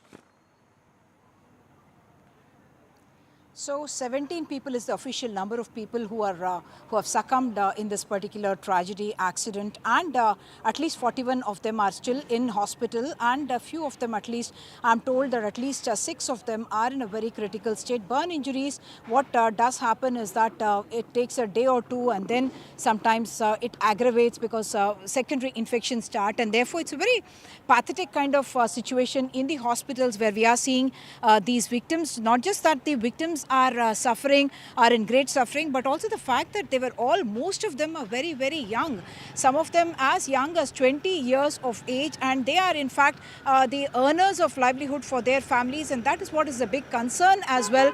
Of course, any life lost is a precious life that is lost, but these are lives that were on which several more were dependent, and that's why the Chief Minister has announced as much as 1 crore rupees as compensation to the families of those who have died, 50 lakh rupees to those who have been injured, and 25 lakh to those who have suffered other injuries as well. But the larger picture for Andhra Pradesh, as you know, the Deputy Chief Minister Pawan Kalyan also mentioned that the frequency of the accidents has been very high, as many as 1 in every 2 to 3 weeks we are hearing about accidents, and therefore they think, like the Chief Minister was telling us, there's a systemic failure in the way safety audits are to be conducted and safety regulation has to be brought in. And the Chief Minister making it clear that while they want industry to come in and they will ensure ease of doing business and speed of doing business, but they will sit across the table without harassing the industry and try and ensure that the safety of the people is not compromised. And he has spoken about using technology, which also means AI-related kind of technology, which can monitor round the clock, because this is not something where you can have a yearly inspection, a monthly inspection, or even a weekly inspection, because this is equipment and wear and tear and maintenance is very critical. Many of these solvents, in this case, I was speaking to some of the experts who are going into the probe. Their report is not yet final, but Mr. Subbarao, who's part of the probe team, in fact told me that this was a leak that happened inside of a chemical called MTBI, whose flash point is minus 18 degree. Flash point is a point at which any chemical actually vaporizes and it can get inflamed, and that's what has happened in this case. A small leakage has led to it falling on some electric wires, and that was the trigger for the fire starting. And I was inside that unit just a short while ago, a few minutes ago, and the door and the impact of it has been that the wall actually collapsed and the door has been flung about 100 meters away. I mean, there are in all sides you can see the debris which has been which has fallen out because of the impact of the blast itself, and that is what has caused this huge number of deaths as well. Because if you see per se, it may be a very minor thing like a duct, some engineering fault, as the expert told us that there's an engineering failure because of which this has happened. There is a problem possibly with the design and maintenance of it, because of which this blast has happened. But the loss of lives that it has caused is huge. Thankfully, at 2:15 p.m. when this incident took place, there was a changeover of the shift, and the number of people who were inside was relatively less. Otherwise, 381 people work in 2 shifts here. At that particular time, there were only about 50 people, but still led to this huge tragedy of an accident, which will serve as a wake-up call. That's what the premises CM has promised us, that there is going to be stringent regulation to ensure that safety is never compromised. Back to you. Thank you, Uma, for joining us with that detailed report. Moving on now to Uttar Pradesh, where a government dictat to the officers and the people staffed with the government of Uttar Pradesh has now, in fact, set a lot of frenzy. The Uttar Pradesh government, Yogi Adityanath government, has said that all government staff have to declare their property details or lose salary. Yogi government has set the deadline for 31st of August. The government staffers will have to declare their property details. Nearly 18 lakh government staff of Uttar Pradesh will be impacted by this. Only 26% employees so far have declared their property and assets. The employees have time to upload details on a portal. The details of movable, immovable property will be required to be uploaded. The order is applicable to all the staff in every category who are employed by the Uttar Pradesh government. Now, not giving your details properly will cost the government employees of Uttar Pradesh heavily, and they will not get salary for the month of August. The date for this, as I said, is now 31st of August. Let me very quickly, in fact, go across to my colleague Tanish Punjabi. But before that, let's take a look at some reactions. क्या ये zero tolerance की नीति, अब corruption के खिलाफ zero tolerance नीति का एक स्टेप है ये? देखिए, उत्तर प्रदेश की जो हमारी योगी सरकार है, प्रधानमंत्री मोदी जी के नेतृत्व में हमेशा हमने उत्तर प्रदेश की व्यवस्थाओं को पारदर्शी तरीके से सुचारू रूप से आगे बढ़ाने के नियत के साथ काम किया है। साफ नियत के साथ सही दिशा में विकास, ये हमारी प्राथमिकता है, और निश्चित तौर पे हमारी योगी सरकार पूरी ईमानदारी से अपने जो उसकी जिम्मेदारी है, जो उसके कर्तव्य है, उस कर्तव्यों का पालन कर रही है। और जो भी ये दिशा निर्देश हैं, जो भी आदेश होता है, ये उसी क्रम में उन चीज़ों को और मजबूत बनाने के लिए, पारदर्शी व्यवस्थाओं को और मजबूत बनाने के लिए, समाज का सरकार के प्रति विश्वास और मजबूत बनाने के लिए हम काम करते हैं। हमने लेकिन देखा कि 2023 में ये ऑर्डर आया था, फिर उसके बाद दिसंबर 31 का टाइम दिया गया, फिर जून का, फिर जुलाई का, और अब ये फिर वापस अगस्त का भी टाइम मिला है, और अगस्त में जाके फिर ये बोला गया कि सैलरी रोकी जाएगी। तो क्या फिर से एक्सटेंशन हो सकता है, क्योंकि पहले भी कई बार हम देख रहे हैं एक्सटेंशन होते आया है इस चीज़ का? लेकिन इन तमाम चीज़ों के लिए माननीय मुख्यमंत्री जी स्वयं इन सब की चीज़ों को की मॉनिटरिंग करते हैं, और जो भी फर्दर अपडेट्स होगा आपको माननीय मुख्यमंत्री जी के कार्यालय से इन सब चीज़ों को अवगत कराया जाएगा। Aren't they dealing with corruptions in last 7 years?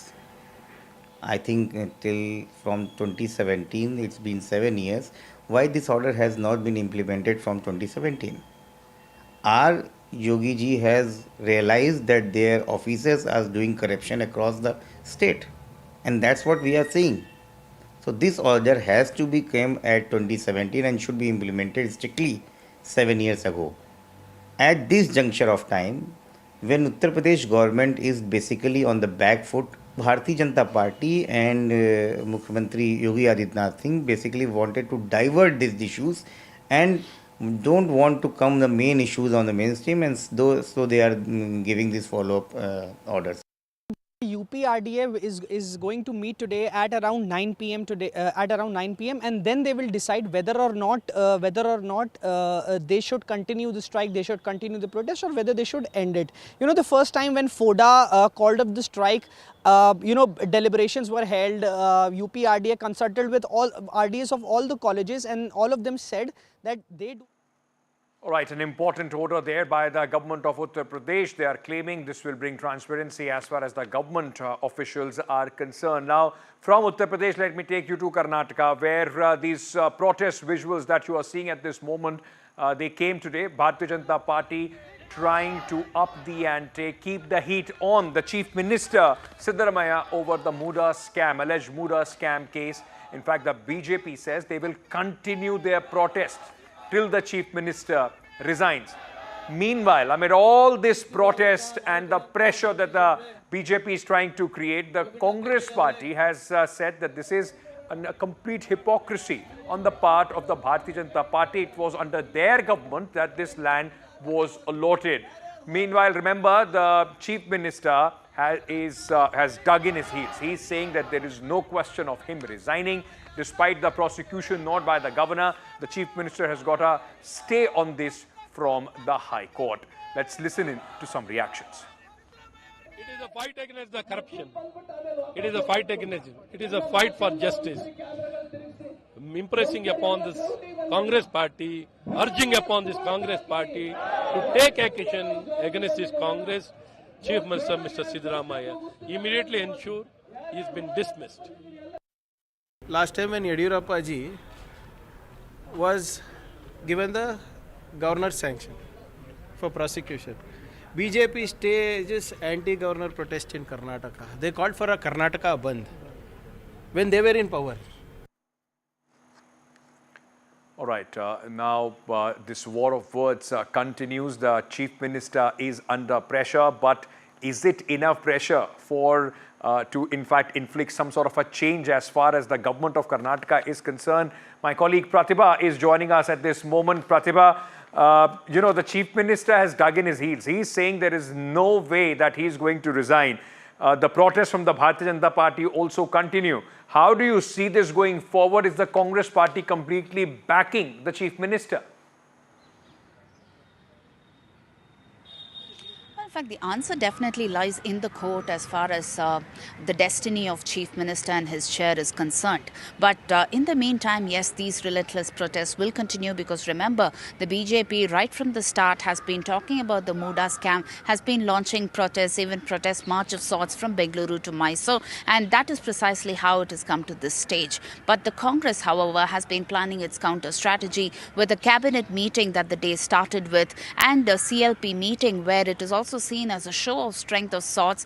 Also to mention that all of the Congress leaders are standing by Chief Minister Siddaramaiah and that there is no question of resignation. This also comes just ahead of Chief Minister Siddaramaiah's visit to Delhi, where he is answerable to the High Command as well. And before that, he wants to display this show of strength and convey this message to Delhi before heading to Delhi to meet the High Command there. This is what we see on ground as far as the political corridors of Karnataka is concerned, but there is definitely an interim relief for Chief Minister Siddaramaiah as far as the Muda scam goes, and the answer definitely lies on August 29th. Back to you. All right, thank you, Pratibha, for joining us with all those details. In fact, reporting on this story that is continuously still, in fact, garners a lot of traction because of the BJP's protest. Moving on now to, in fact, Tamil Nadu, where top Tamil actor Vijay has launched his political party flag on Thursday while unveiling his party flag and the symbol, the actor and chief of his party. Vijay took a pledge along with the party workers and leaders at the office of his party in Chennai. A rally is also planned for the last week of September. The actor plans to shift to politics, his focus completely from acting after finishing his last film, Thalapathy 69, which will be completed by the February of 2025. And then, of course, as sources are telling us, he is going to take a full-fledged jump, his plunge into the politics of Tamil Nadu. என் நெஞ்சில் குடியிருக்கும் தமிழ்நாட்டு மக்கள் அனைவரும் அவங்க முன்னாடியும் சரி இன்னைக்கு வந்து அந்த கொடியை அறிமுகப்படுத்துறதுல எனக்கு ரொம்ப ரொம்ப பெருமையா நினைக்கிறேன். இதுவரைக்கும் நாம நமக்காக உழைச்சோம். இனி வரப்போற இயர்ஸ்ல நம்மள ஒரு கட்சி ரீதியா நம்மளை தயார்படுத்திக்கிட்டு தமிழ்நாட்டுக்காகவும் தமிழ்நாட்டு மக்களின் உயர்வுக்காகவும் நாம் எல்லாருமா சேர்ந்து உழைப்போம்.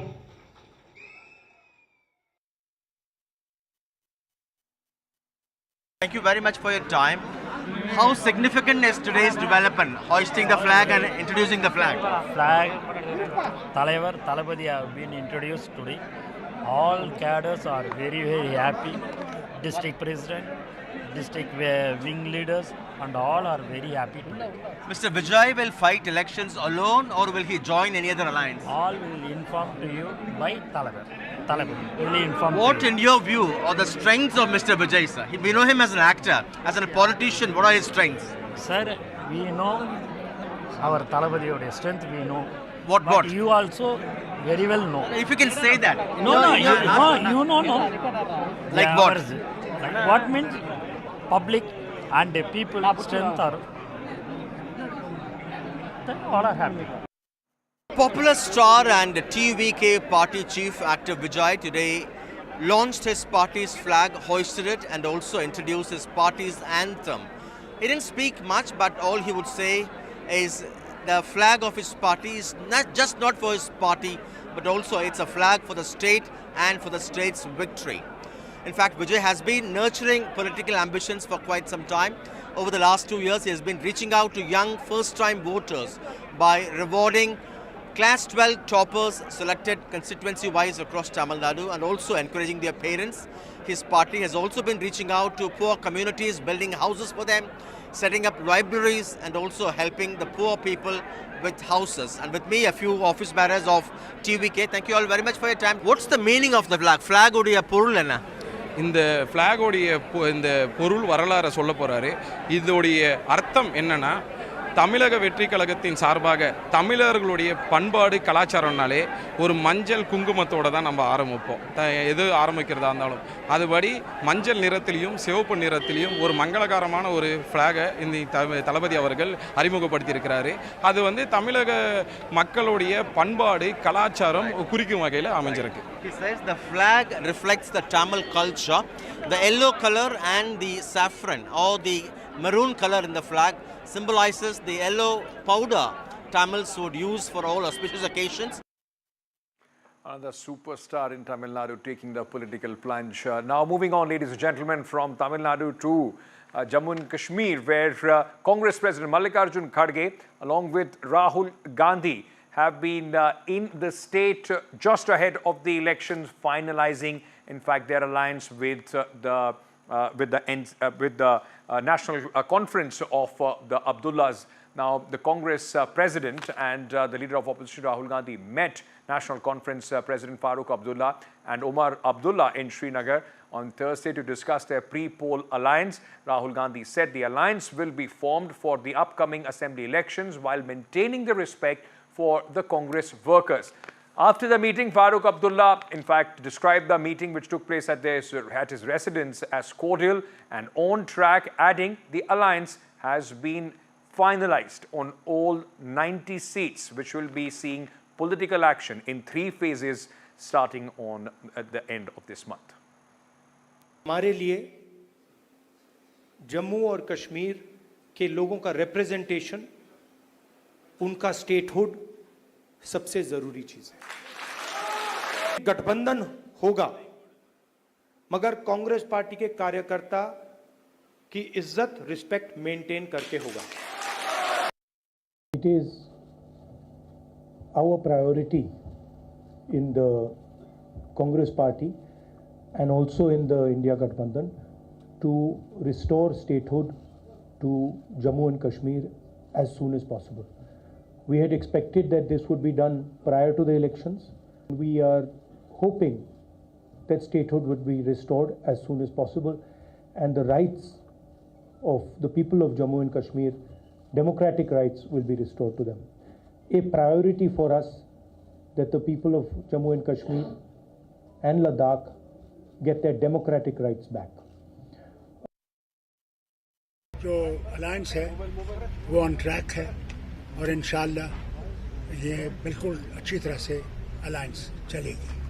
सीट्स का क्या हुआ है? सीट्स का भी बहुत अच्छा अरेंजमेंट फाइनल हुआ अलायंस आपने? जी हाँ, फाइनल हो गया है। आज शाम को उस पर दस्तखत हो जाएंगे और ये सब आपके सामने आ जाएगा। सर, ये पूरे 90 सीट्स पे ये पूरे 90 सीट्स पे alliance. Interesting times ahead for Jammu and Kashmir. Let me bring in my colleague Nazim Masoodi on the significance of this pre-poll alliance. Remember, there are two more players in the state of Jammu and Kashmir. In BJP also, in fact, hoping that they would be able to make a significant dent, and PDP, and they have been in business in the past. Nazir, exciting times again in Jammu and Kashmir. Electoral process has been announced. We are seeing Rahul Gandhi, Mallikarjun Kharge, and in some time, of course, other leaders will also be coming your way. But how significant is this alliance, pre-poll alliance between National Conference and the Congress Party? Well, Ankit, this is the second time since 1987. There's a pre-poll alliance between National Conference and the Congress. And this time it is more crucial, more important, and more symbolic. Why it is important this time? Because after 2014 elections, when elections were fought, PDP, for example, became the single largest party, and they fought elections in the name of keeping BJP at bay, not allowing BJP to capture the power. But once the election results were out, so they joined the BJP, formed a coalition government because it was a fractured mandate. Since then, people have been doubting political parties, be it National Conference or the PDP. Look, you will get votes in the name of your rhetoric against BJP. But once elections are over, you join the BJP because they are in power in Delhi.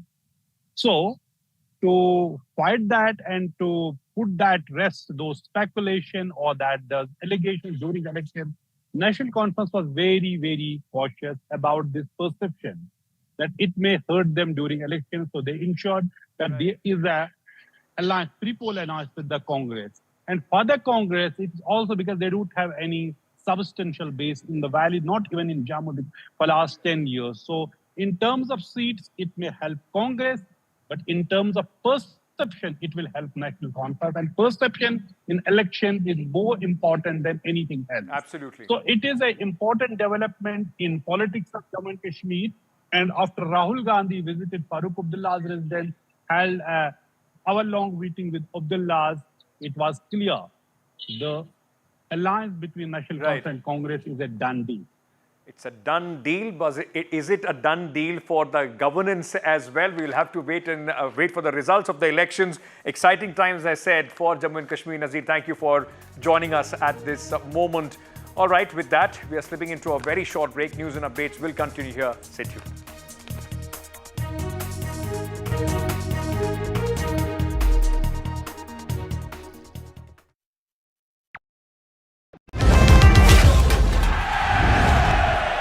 Get the magic of the best working for you now. Link your payment cards once, collect rewards forever.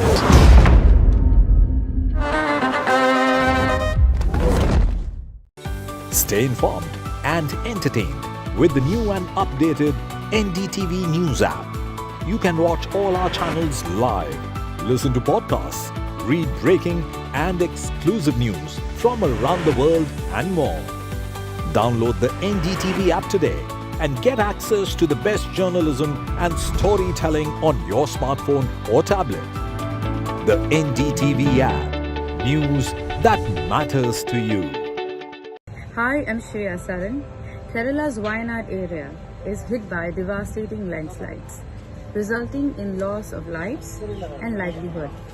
Kerala needs your help right now. Let's join NDTV initiative. Come, donate. Let's rebuild Wayanad.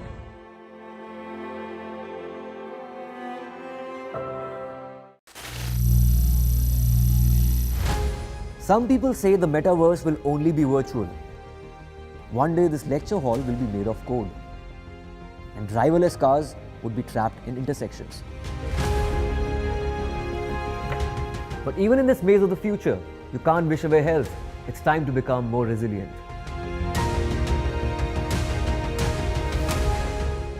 "10 years of Banega Swasth India, we have grown and achieved so many milestones.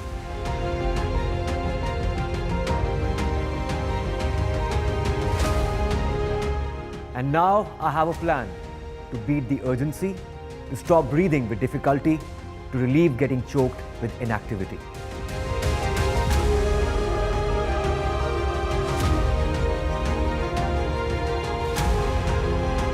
Energize our government, our environment."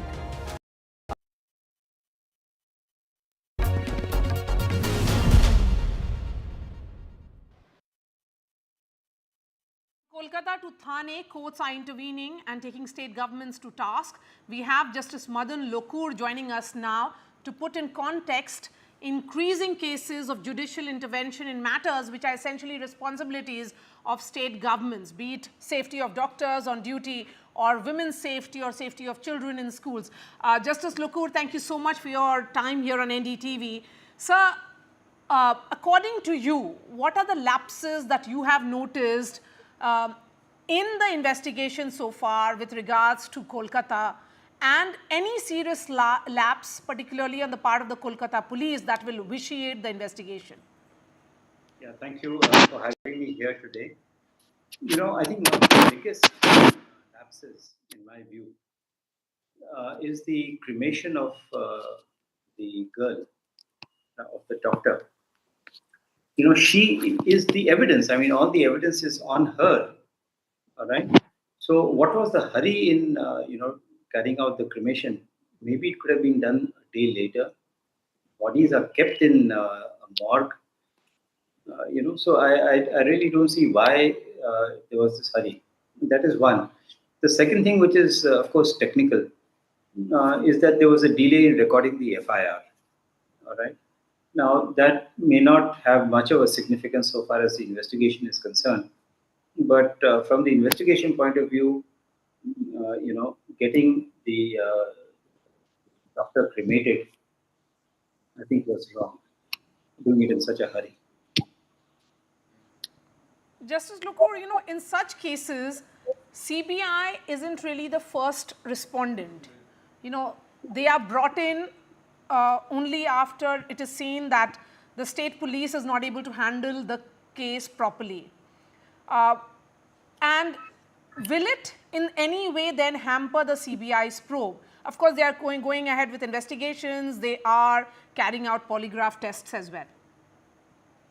Well, I don't know. I don't think it will hamper the investigation. There are perhaps ways and means. I'm not an expert on this, but I'm sure there are ways and means of unearthing evidence. All right. So that can be done. Maybe a polygraph test is a good enough way of doing it. If I understand that not only is the accused who is in custody, he's being subjected to a polygraph test, but there are several others also who are being subjected to a polygraph test. So I think they will be able to piece, the crime and find out what exactly happened. Okay, they'll be able to piece together all that, but it depends on how it is done. How scientifically it is done, because that will then be tested in a court of law. Okay, that's what is important really at the end of the day. And in this case, Justice Lokur, the Supreme Court has constituted a national task force to work out the modalities of safety measures which could be put in place for medical professionals. The NTF, of course, is to make some recommendations for ensuring safety security within the hospital premises. And the Cabinet Secretary and the Union Home and Family Welfare Secretaries will function as ex officio members. But sir, how far can it be helpful? Because health is a state subject. Law and order is a state subject. Yeah, you see, it can give guidance. All right. Now, for example, there was a time when you had this Model Prisons Act, or Model Prisons Manual. All right, prisons is a state subject, but once you have that document, it can give guidance to the states. So similarly, if the National Task Force comes out with some kind of recommendations, it will definitely help the states. That's one aspect of it.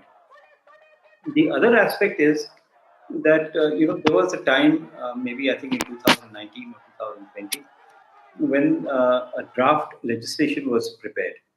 All right, for some reason it was shelved.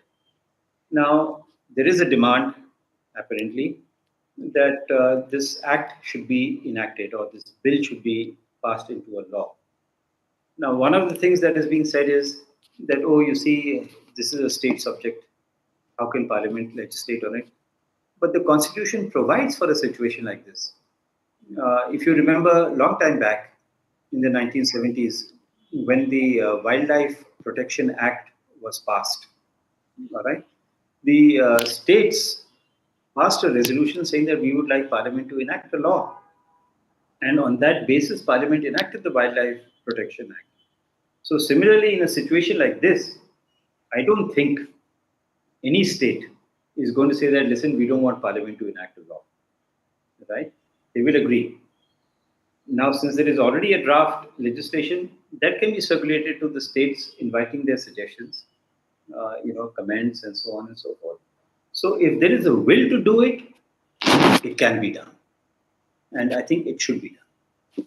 Okay, so, and increasingly we are seeing suo motu cognizance being taken by courts in what are essentially core governance issues, like safety of women. These are law and order issues. Policing is a law and order issue. How are you seeing this transition? Is this some kind of signal or sign of failing governance? In a sense, yes. Why are there public interest litigations? Okay, because there is a failure in governance, and that is being pointed out through the public. Now, if the court takes suo motu cognizance of something, that means there is something wrong, and which needs to be corrected. I remember dealing with a suo motu case about prison reforms. All right, a letter was sent by a former Chief Justice of India to the Supreme Court that was taken up as a public interest petition, suo motu in that sense, and action taken.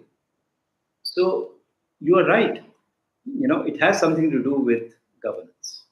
And so, today in the Supreme Court, the Chief Justice said and reminded the state governments that they should not politicize the matter. Why is the judiciary needing to remind the state governments that they should not be politicizing issues which are so core? I mean, safety of women is the priority, it is the responsibility, it is the duty of a state. Yeah.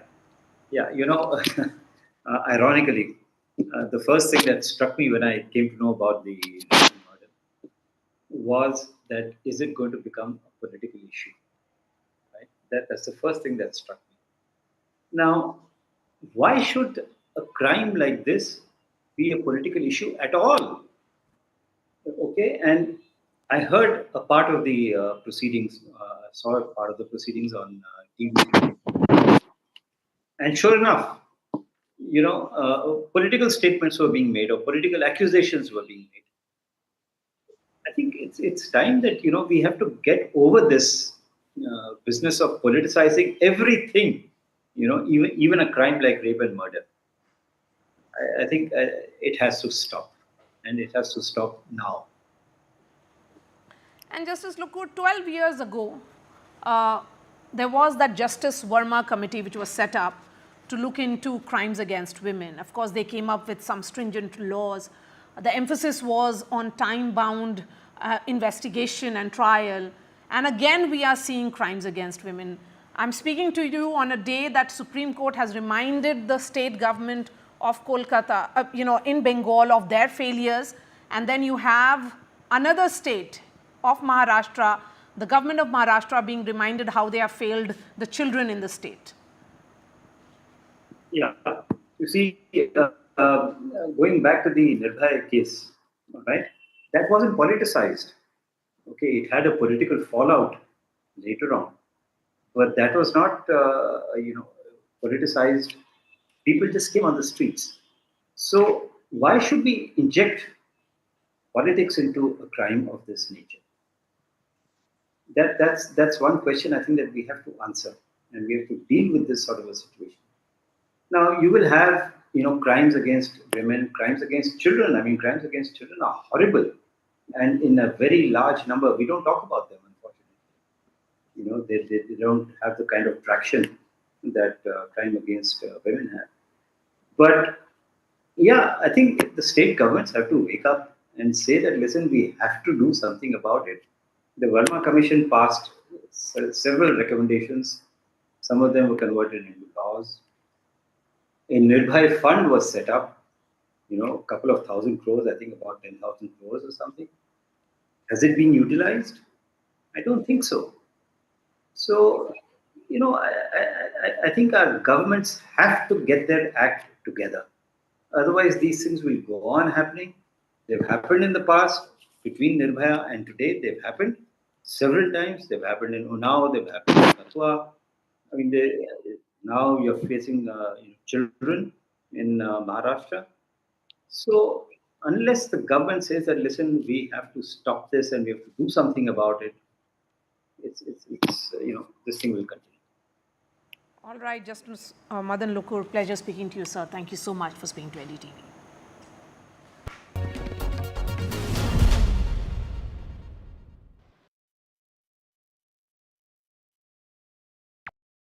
Stay informed and entertained with the new and updated NDTV News app.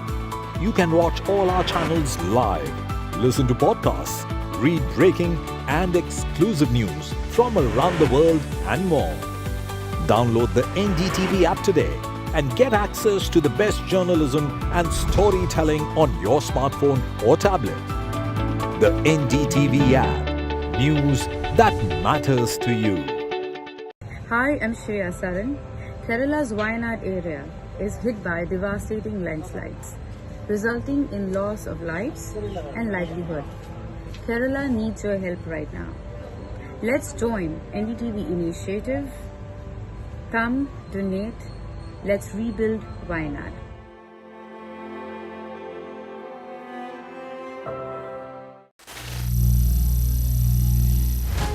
Some people say the metaverse will only be virtual.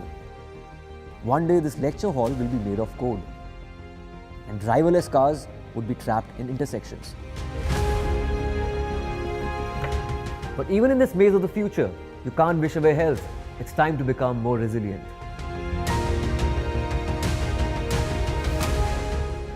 "10 years of Banega Swasth India, we have grown and achieved so many milestones.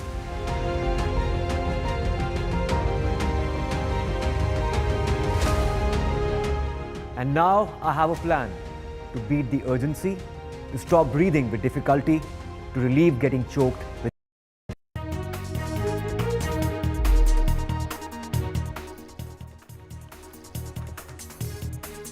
So after the Supreme Court, ladies and gentlemen, today appealed to the doctors, those who have been on the strike, to come back to work. Many resident doctor association, that includes the All India Institute of Medical Sciences in Delhi and also the Ram Manohar Lohia Hospital, the RML hospital in Delhi, they have called off their strike. But this came after, remember, some very strong words which was said by the Supreme Court in the court today, by the Chief Justice, in fact, reminding the West Bengal government of their duties, asking questions once again on the delay in registering the FIR as well. Now, after the court, in fact, appealed the doctors to come back, saying that they are monitoring it. A committee has been set up to look into their demands. The AIMS Doctors Association and the RML Doctors Association have called off their protest. Lucknow Resident Doctor Association have decided to continue their strike. Remember, there have been many people, those who have also been, in fact, suffering because of the strike of the doctors. The Supreme Court today, during the hearing, said people can't be left in the lurch. Let me go across on this report, which has been signed by my colleague Sunil Prabhu. Chief Justice of India and his bench reassuring resident doctors and all other doctors for that matter, saying that, we will ensure their safety, no coercive action, no victimization, asking the state health secretaries as well as the health secretary of union government to speak with the DGPs as well as the chief secretaries to ensure their safety at various government institutions. Having said that, the Chief Justice of India made it clear that resident doctors and other doctors who have been on strike must resume their duty, because the poorest of the poor who have got medical operations and other various other investigations to be done have been held, and it puts them back by not days but even years. And it's in that context that the Chief Justice of India said that now is that we have taken suo motu cognizance and taken charge of the entire matter, and we are there to ensure fast and safety, speedy justice to this entire investigation. We would urge doctors to resume duty, and the National Task Force will look into all the aspects, even resident doctors and all other various stakeholders who are involved in the health sector in terms of their security and various other measures that have been pointed out. And now the record reveals the report which we have in our hand that UD was registered after the inquest Panchanama, after the post-mortem. You may be right, Mr. Sibal. This is something which even the Criminal Procedure Code doesn't prescribe. Yes, exactly. The entire procedure which has been followed by your police, police of the state, it is something which at least I have not come across. Yes. In 30 years of my... I know. Let them investigate. This has been inserted later in point of time. No. Page 4. Yes, prima facie appears. This doesn't justify registration of your FIR. At 11:30 at night, body was recovered in soon after 9:30. What is the reason? I mean, now we've already highlighted that. We needn't go over it all over again. What is the reason why the FIR is lodged almost 14 hours after the discovery of... Because we are... So there is one action, on this story in the Supreme Court. Meanwhile, on the streets of Kolkata, the BJP continues to protest against the Mamata Banerjee government.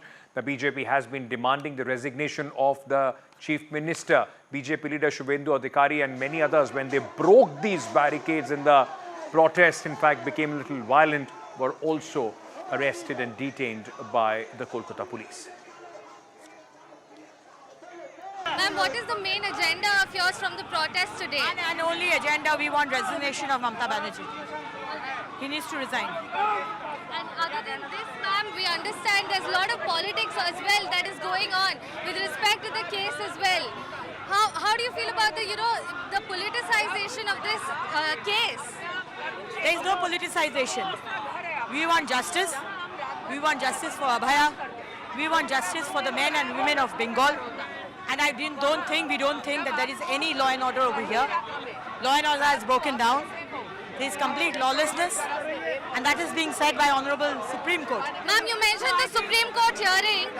What is your response to that, and what is the expectation as well from the hearing? See, we expect that CBI is going to give us justice, deliver justice.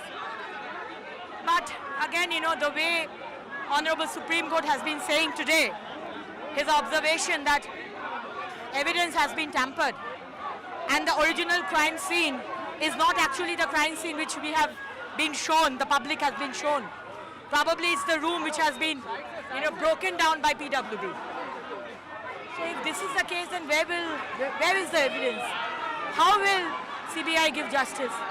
It's difficult. But still we have hope against hope. And we want Mamata Banerjee should resign.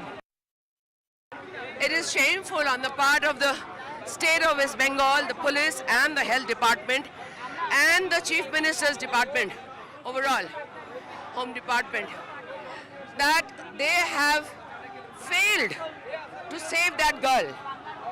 And for all these years, they have been failing to save the girls of West Bengal. BJP protest right outside the health minister's office. As you can see, there's a scuffle going on between the BJP leaders, party workers here. There is Kolkata police present. There is rapid action forces present here. They're not being allowed to pass this point, as this is the entry point into the health minister's office. The crowd out here has gone very unruly, and the protesters are in a violent struggle with the police right now. As you can see around me, there are BJP leaders also present here. Dramatic visuals that we're getting you here from here. And Bindu Adhikari has also been detained by the Kolkata police in this BJP protest. This is a politicization of the issue here, which is that of the rape and murder case of this young trainee doctor at Arjikar Medical College and Hospital. And ever since then, the BJP and the TMC has been in a constant blame game with respect to the issue in the incident. The BJP protest that started off from kilometers away from this point, it started off near the CGO complex, and they walked down this entire way. There is also BJP leader Loket Chatterjee who is present here. Remember that Loket Chatterjee was called in by Kolkata police a few days ago because the Kolkata police had issued her a notice for spreading misinformation and fake news with respect to the case. So the BJP leader is also present here. Many of the BJP workers here have also sat down in protest as they're not being allowed to cross this point into the health minister's office. This is the Swastha Bhavan's gate, and as you can still see, the crowd here, the protesters here have gone very unruly and violent.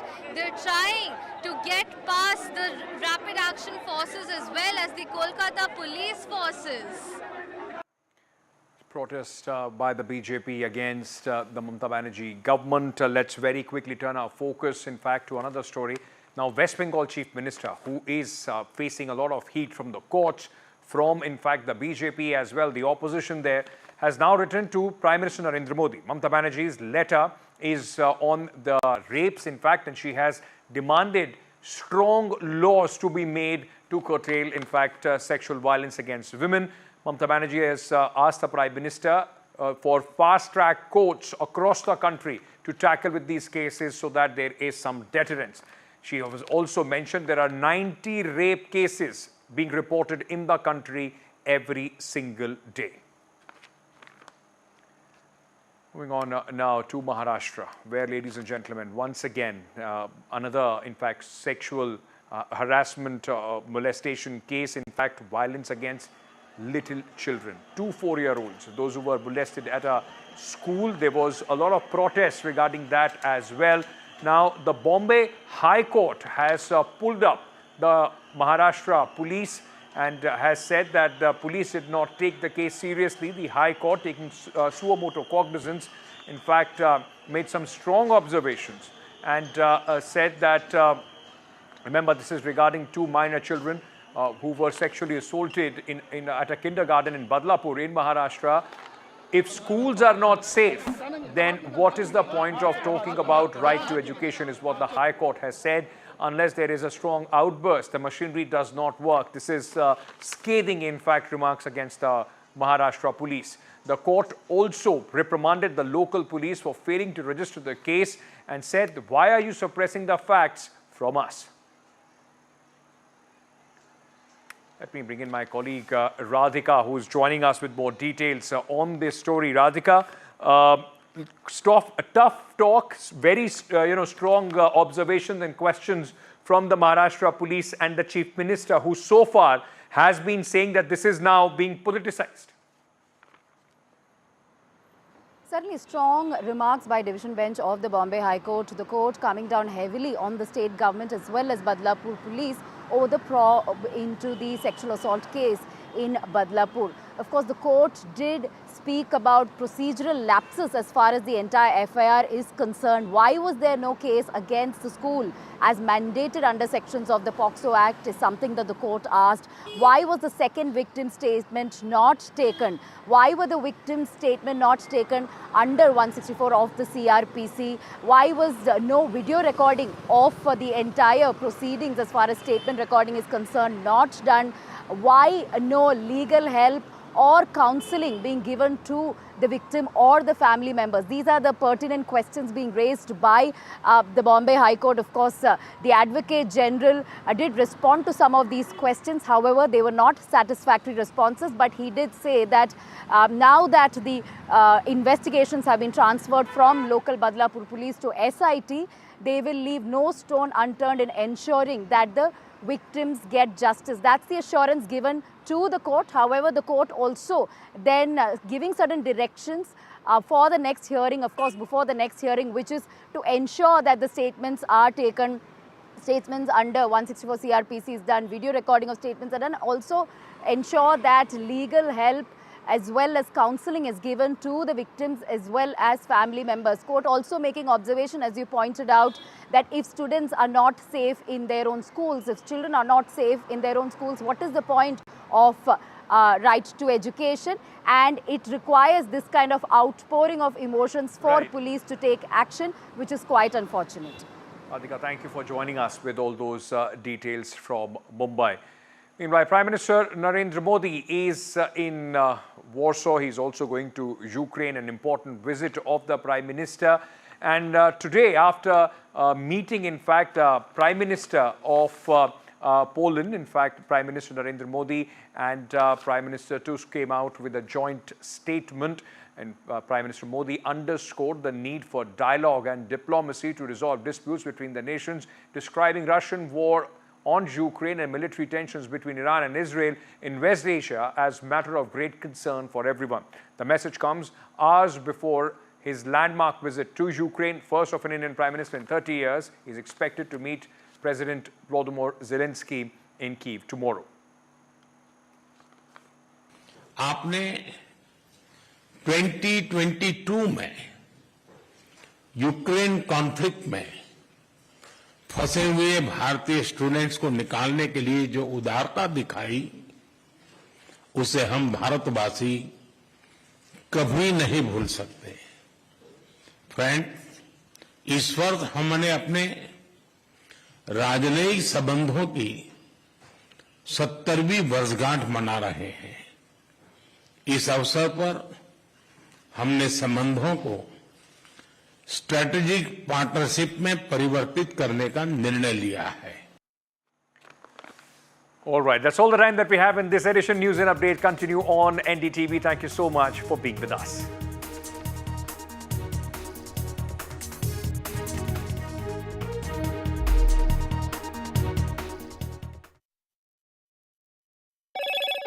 Hello, Moto. Motorola Razr 50 Ultra comes with Google Gemini.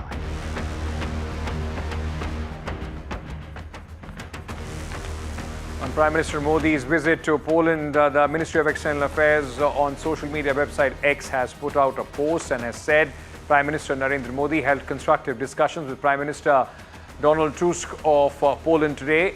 Leaders also exchanged views on regional and global issues of mutual concern.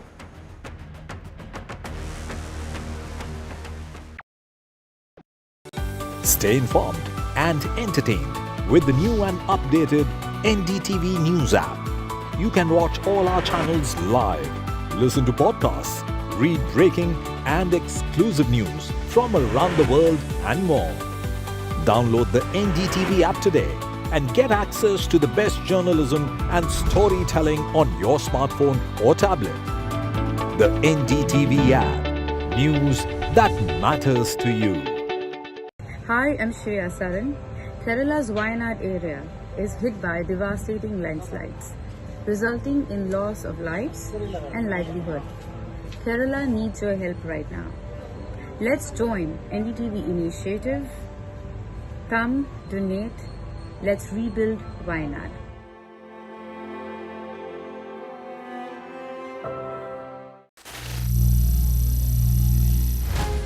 Some people say the metaverse will only be virtual. One day this lecture hall will be made of code, and driverless cars would be trapped in intersections. But even in this maze of the future, you can't wish away health. It's time to become more resilient.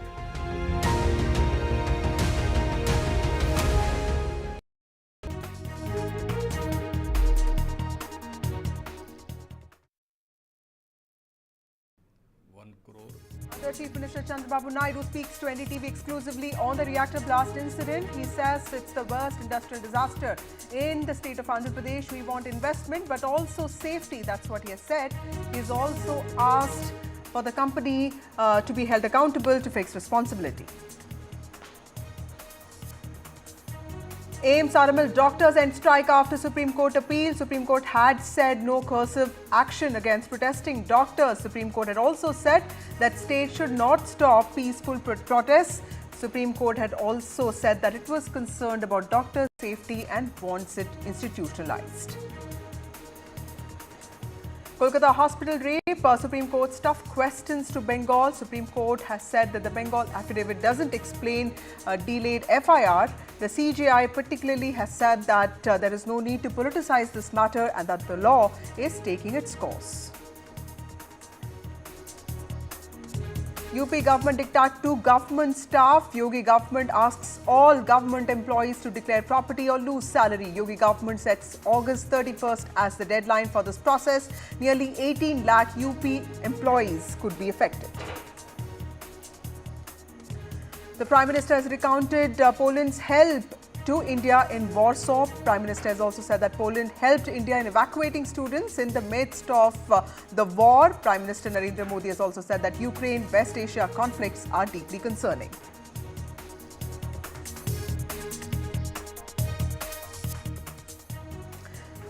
Good evening, ladies and gentlemen. The top leadership of the Congress party has summoned Karnataka Chief Minister Siddaramaiah and Deputy Chief Minister D.K. Shivakumar to the national capital on Friday, with the former under scrutiny over the Governor of Karnataka, Thawarchand Gehlot, granting sanction for prosecution in corruption. In fact, on August 19th, hearing a challenge to the order by the Chief Minister, the Karnataka High Court had paused precipitative action based on the Governor's sanction until 29th of August, which is when the next hearing will take place.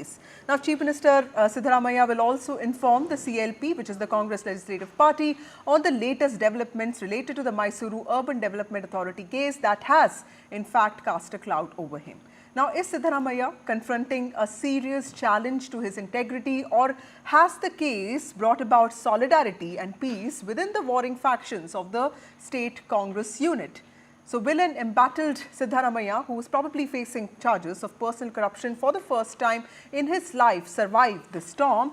And what are the larger politico-legal questions this controversy raises? We'll try and make sense of all of that today. Joining me, of course, is a panel of esteemed guests, but first, some reactions. It is a fight against the corruption. It is a fight against it. It is a fight for justice. Impressing upon this Congress party, urging upon this Congress party to take action against this Congress Chief Minister, Mr. Siddaramaiah, immediately ensure he has been dismissed. Last time when Yediyurappa ji was given the governor's sanction for prosecution, BJP stages anti-governor protest in Karnataka. They called for a Karnataka Bandh when they were in power. So the BJP, as usual, also held a protest asking for the resignation of Siddaramaiah.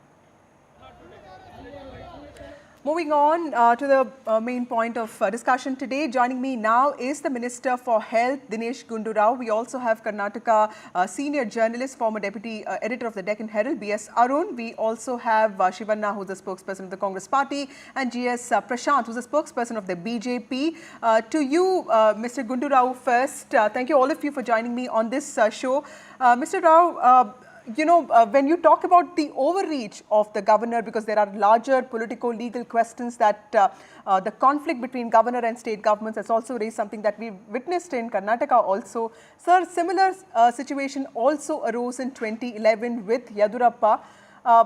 Then, would it be fair to say that this is something that we have seen in several governments, because that case was also dismissed by the High Court? Yediyurappa's case is completely different, and it had his actions taken as a chief minister, and it was misuse of his office, and it was a detailed document, and the governor took time to go through it, and then I can go on and on talking about it.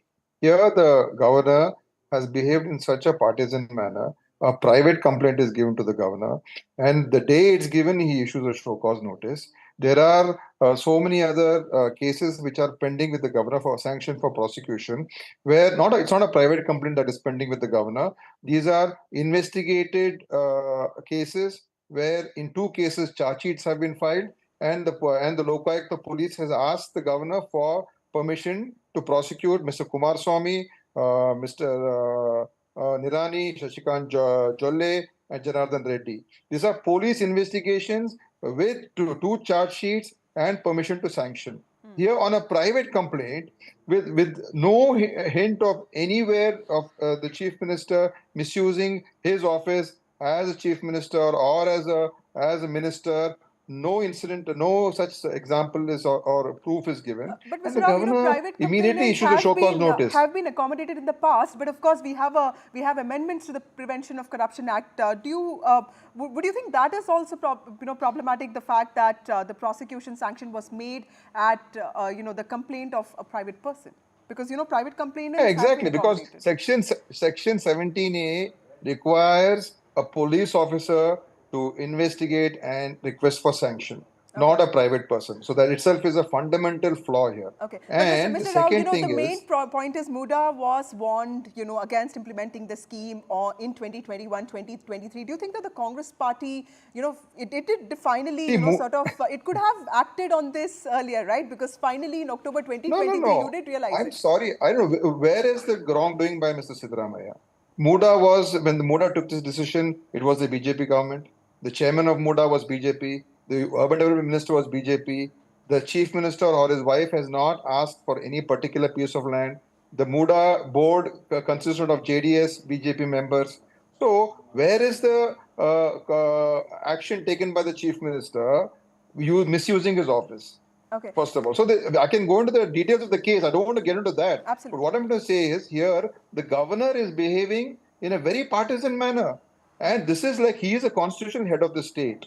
And he should not be behaving he should not confront and try to destabilize an elected government and try to besmirch the name of the chief minister with whom he should share a good rapport. If he wanted any details, he should have asked for it. And this is, huge amount of violation has been done by him. He is trying to derail the government in the state. And this is a typical how BJP, the Modi government, is misusing the Raj Bhavan and the governor's office in every state where the opposition party is ruling. Acknowledge the resolution that the cabinet did come up with, despite the absence of Siddaramaiah. So that's one thing that the governor did. He did say that, he has gone through what the cabinet did. But tell me, how united is the party? Is it rallying around Siddaramaiah, or, at some point, do you see this impacting the party? Do you see this impacting the party's prospects? Because elections are also, coming up in a few years from now. I think, actually speaking, the BJP is in disarray, JDS is in disarray. There are voices within those two parties where they have been speaking against their own leaders in the state.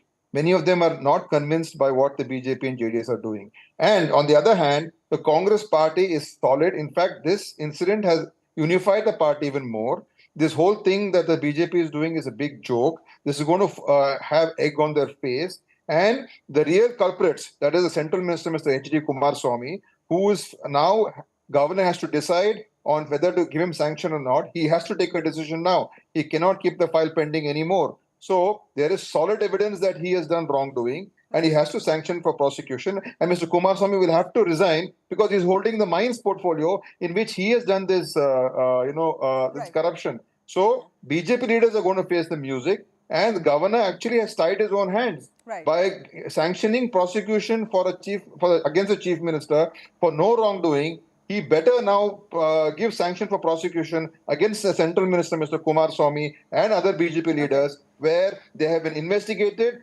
and charge sheets have been filed. So there is no getting away from it. And today in our cabinet, we have requested the governor again to immediately take action on those 4 cases which are pending with him. And the cabinet is solidly with Siddaramaiah. We had a CLP meeting just now. The entire 136 MLAs are with Siddaramaiah. We are one. And I want to thank BJP, thank the governor for making us, more united. And this is going to be, this is going to go, we're going to show the nation that how BJP is today misusing the constitution and misusing constitutional authorities. Thank you, Mr. Rao. And things change so fast in Karnataka. I wish you all the best for that. Let me take some of these questions to the Congress party representative here. Mr. Shivanna, you heard Mr. Prashant, GS Prashant, you heard what the minister had to say, that the entire cabinet is sort of rallying after Siddaramaiah. BJP has tried this in the past as well, but in some ways, corruption charges don't really seem to stick to Siddaramaiah. Do you think that this, move could also be one of that? How confident are you?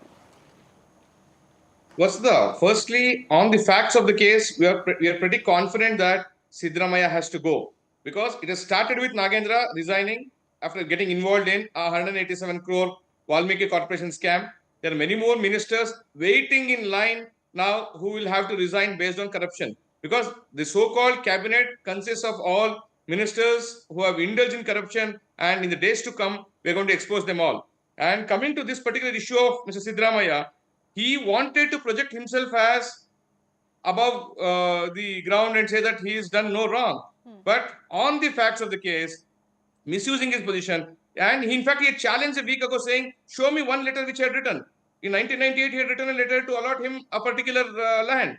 And in today's newspapers, the report what Muda has given apparently has some whitener on the letter issued to Siddaramaiah's wife, which means they're trying to tamper with evidence because they know that Siddaramaiah is standing on a very weak wicket and he will be indicted in this particular thing. So the question of Congress being united, see, we are not bothered as to what they do because we know the infighting in Congress as to who's fighting for which seat. Let's talk about and the case, be that as it may, the hypocrisy of Congress is very well exposed here. Yes, the hypocrisy of Congress is very well exposed here because Mr. Shivanna, whenever they were in power for 60 long years, they have used this offices to defame and put others in the dock. Yes, Mr. Shivanna, the Congress, Congress government is reported to have allowed this 50-50 scheme in Muda despite several objections. I mean, I know that BJP was also, in power in the state, and the beneficiaries seem to be, across political spectrum, different parties, different mutts. But the Congress government has been in power in the state for some time now. Do you think that you could have at least stalled this scheme when some of these illegal aspects of it came to light? The minute we came to government, within 4 months we have taken action. We have acknowledged that there are certain irregularities in the Muda. As you rightly pointed out, it has spanned over 3 to 4 decades. The first incident of irregularity in Muda sprung up in the year 1985. And to investigate the matter, we have appointed, an IAS officer, Venkatachalapati, who is looking into all the aspects. Under the Inquiry Commissions Act, we have, instituted an inquiry under retired judge of the Honorable High Court, Mr. P.N. Desai, who are looking into all these aspects. But it is abundantly clear that today, that the BJP and all the other political opposition are, hatching a political conspiracy to destabilize a democratically elected government. Mr. Siddaramaiah and his integrity and his honesty in public life and in administration is unparalleled. And to use it is unfortunate to see that 1 second, sir, I didn't interrupt you when I was speaking. When you were speaking, unparalleled in terms of one second, controversy also. If you are the fathers of corruption, you are ousted on the basis of corruption. Let me finish. I will not interrupt you. Now, the Congress and corruption go hand in hand. Constitutional office. Using a constitutional office for Congress Mr. Prashant, let Shivanna complete. I'll come to you. 1 second, sir. 1 second. The people of Karnataka are seeing, and it is abundantly clear to them that there is a gross misuse of a constitutional office. That is the office of the governor. And it is abundantly clear that he's acted in haste. He's acted in a tearing hurry in issuing the show But Mr. cause Shivanna, notice in or in 2011, granting prior approval in or sanction. 2011, the Congress government did the same thing with the BJP Chief Minister then Yadurappa, right? So, the offices of the governor have always been in some ways politically misused. Let me get B.S. Arun here. Mr. Arun, with the Congress party backing Siddaramaiah in recent weeks, and the Chief Minister himself has said that he is not going to budge, he is not going to bow, he is going to fight this out legally. But this journey is not going to be easy if the party or the people don't back him. Tell us how important, how extensive is the Muda controversy in Karnataka? Is it something that people understand and feel is a big wrong that has happened? How do they feel about it?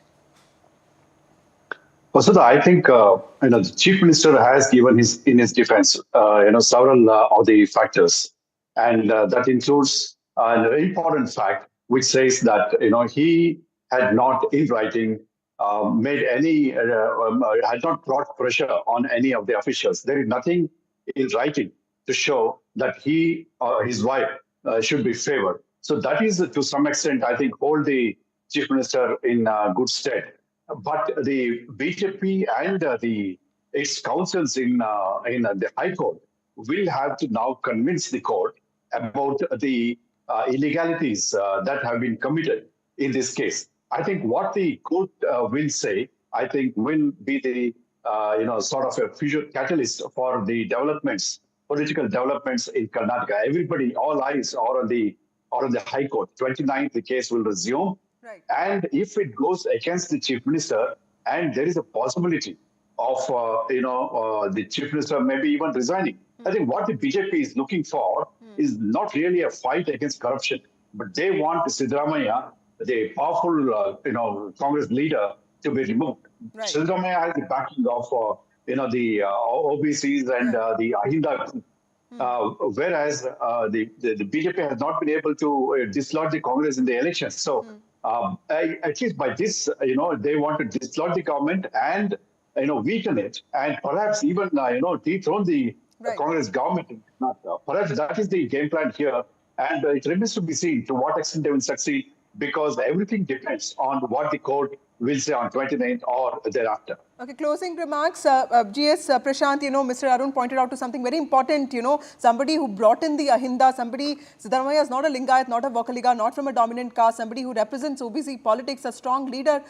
Considering your party has also faced setback on this front, do you think that this could be also, seen as the party trying to corner a popular OBC leader or somebody who at least represents the community?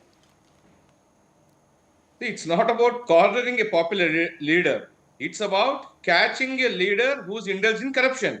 It doesn't matter to which caste or community he belongs to. Ultimately, he has to resign when he is indulged in corruption. The same Siddaramaiah who took moral high grounds 10 years ago, please replay that clips what he had spoken then saying, if somebody had tried to prosecute me and issued sanctions against me, I would have resigned. He was referring to when the sanction was given against B.S. Yadurappa way back in 2011. Siddaramaiah said, if somebody issues sanctions against me or wants to prosecute me, I'll be the first to resign if he was in BSY shoes then. The same thing, the tide has turned. Now Siddaramaiah says, I will not resign. My MLAs are backing me. Okay. It doesn't matter whether the corrupt Congress MLAs back Siddaramaiah or not. Court, in its wisdom, would take all documents into cognizance, will take the circumstantial evidence, and we have the greatest respect for the court and the constitution, which Congress doesn't believe in. Probably one of the first times that Siddaramaiah is facing a serious integrity crisis, sir. Mr. Shivanna, last word from you. I hope I'm not interrupted this time. Yes, please finish. I hope I'm not I'm out of time.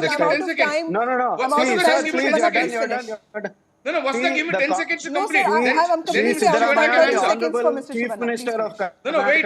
Let me complete, then you have your time, Shivanna. Unwavering and total Shivanna, let me complete my point. All the MLAs, he has the popular mandate of the people. He has not committed any wrong. Right from 1992 till 2022, you take it's a matter, a land transaction that has transpired for over 3 decades. You made be land acquisition, denotification, conversion, agreement of sale agreement, gift deed, and then compensatory relief. There's not a single shred of evidence. There's not a single piece of paper that points towards the involvement of completely out of Siddaramaiah. time. Thank you all of you for joining me. Thank you so much, B.S. Arun, Mr. Prashant and Mr. Shivanna for joining me on the show. So will the Muda controversy break Siddaramaiah or will he brazen it out? Remains to be seen. The hearing is on the 29th, and how strong or different he emerges from this controversy will also be in some ways defining the path of the Congress party in the state. Also, my colleague Uma Sudhir spoke to Chandrababu Naidu, the Chief Minister of Andhra Pradesh. This is with regard to the horrible incident that took place in Anakapalli. At least 17 people died and 40 were injured after an explosion in Andhra Pradesh's Anakapalli. The explosion took place at Achutapuram Special Economic Zone. Uma Sudhir spoke to Chandrababu Naidu there. Let's listen into what he said.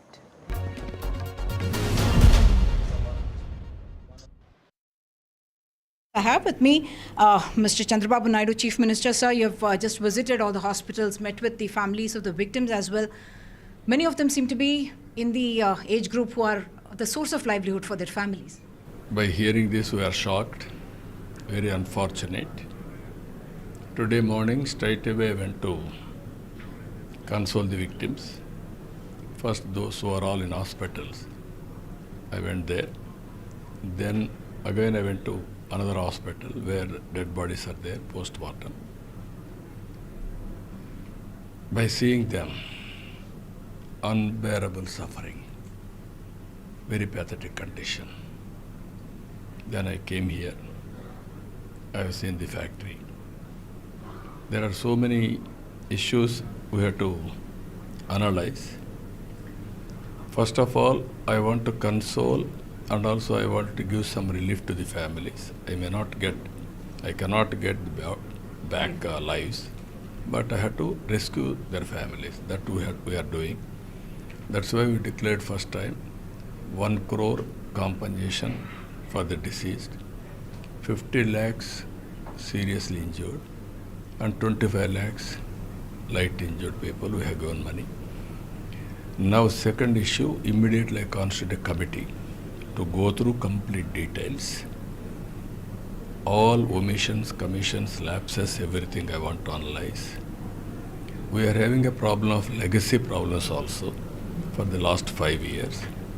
5 years, 119 this type of incidents in Visakhapatnam. 120 members died. Previous government, by constituting a committee, they gave recommendations, no action has been taken. Now I have to streamline total administration and fix accountability. And at the same time, I have to sensitize all industrialists, especially red category industries, I have to take more precautions.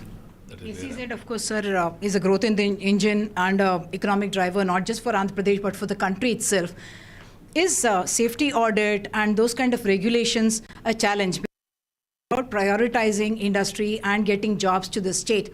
At the same time, when you ask for safety audit and safety regulations, become a challenge to a balancing act because industry seems to get scared away.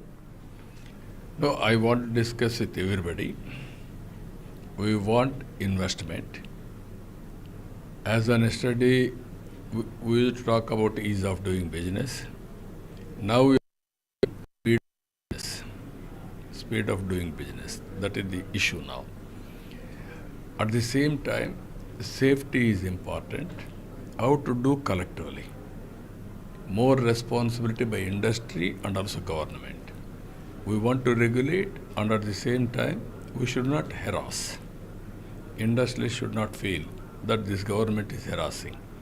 That is where, as a balance, I have to act. Final question. So you have spoken about upskilling and skill census as well. In your industries here, huge number of migrant labor come and work. Upskilling for your own people also must be a challenge because these are very sensitive chemicals and you need in-depth knowledge to be able to handle. Is that something that you're looking at because this area has huge potential?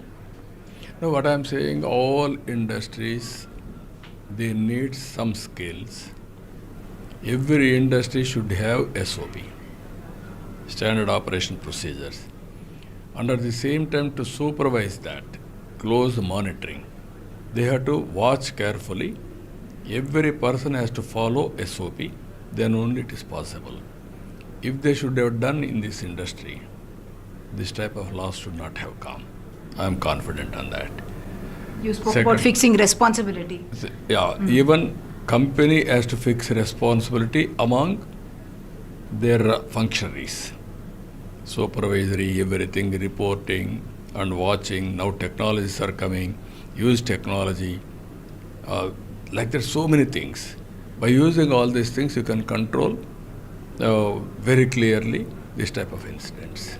You mentioned the last 5 years, has the numbers actually gone up steeply in the number of accidents? More than double. Everywhere systems have been destroyed. Some of the systems are defunct. They have done otherwise.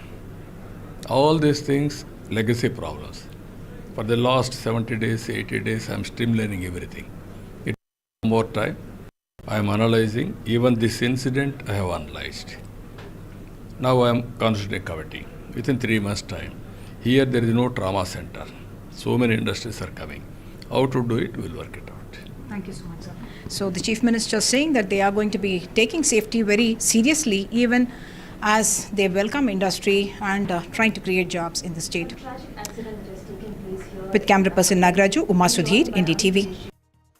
That's all we have for you in this bulletin. More news and updates on the other side.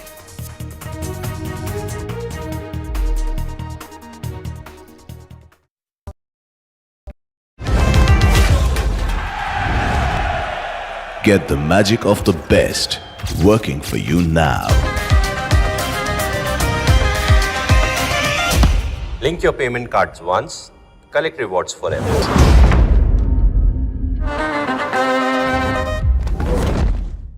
Hi, I'm Shreya Saran. Kerala's Wayanad area is hit by devastating landslides, resulting in loss of lives and livelihood. Kerala needs your help right now. Let's join NDTV initiative. Come, donate. Let's rebuild Wayanad.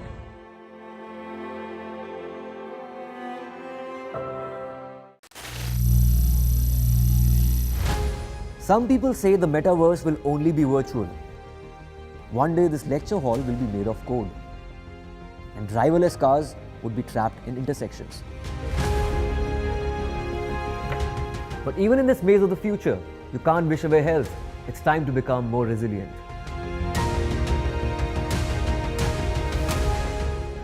"10 years of Banega Swasth India, we have grown and achieved so many milestones.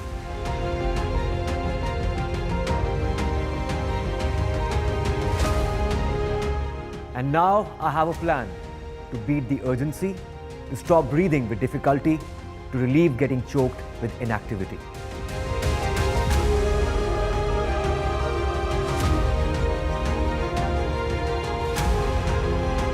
Energize our government, our environment, our society, and ourselves. Everyone, everywhere, every day.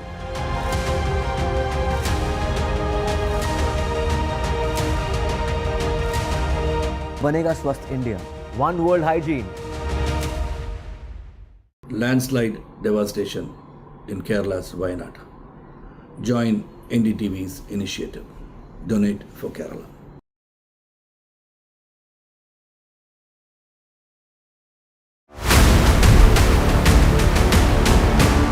This week on India Ascends. Prime Minister Modi in Ukraine. Is New Delhi now a key voice in global conflicts? DNC nominates Kamala Harris to take on Donald Trump. Can the selected candidate woo the fence-sitters? And India's new data protection norms, will they help keep pace with the AI transition? All this and more only on India Ascends with me, Gauri Dwivedi, at these timings on the NDTV network. Stay informed and entertained with the new and updated NDTV News app. You can watch all our channels live, listen to podcasts, read breaking and exclusive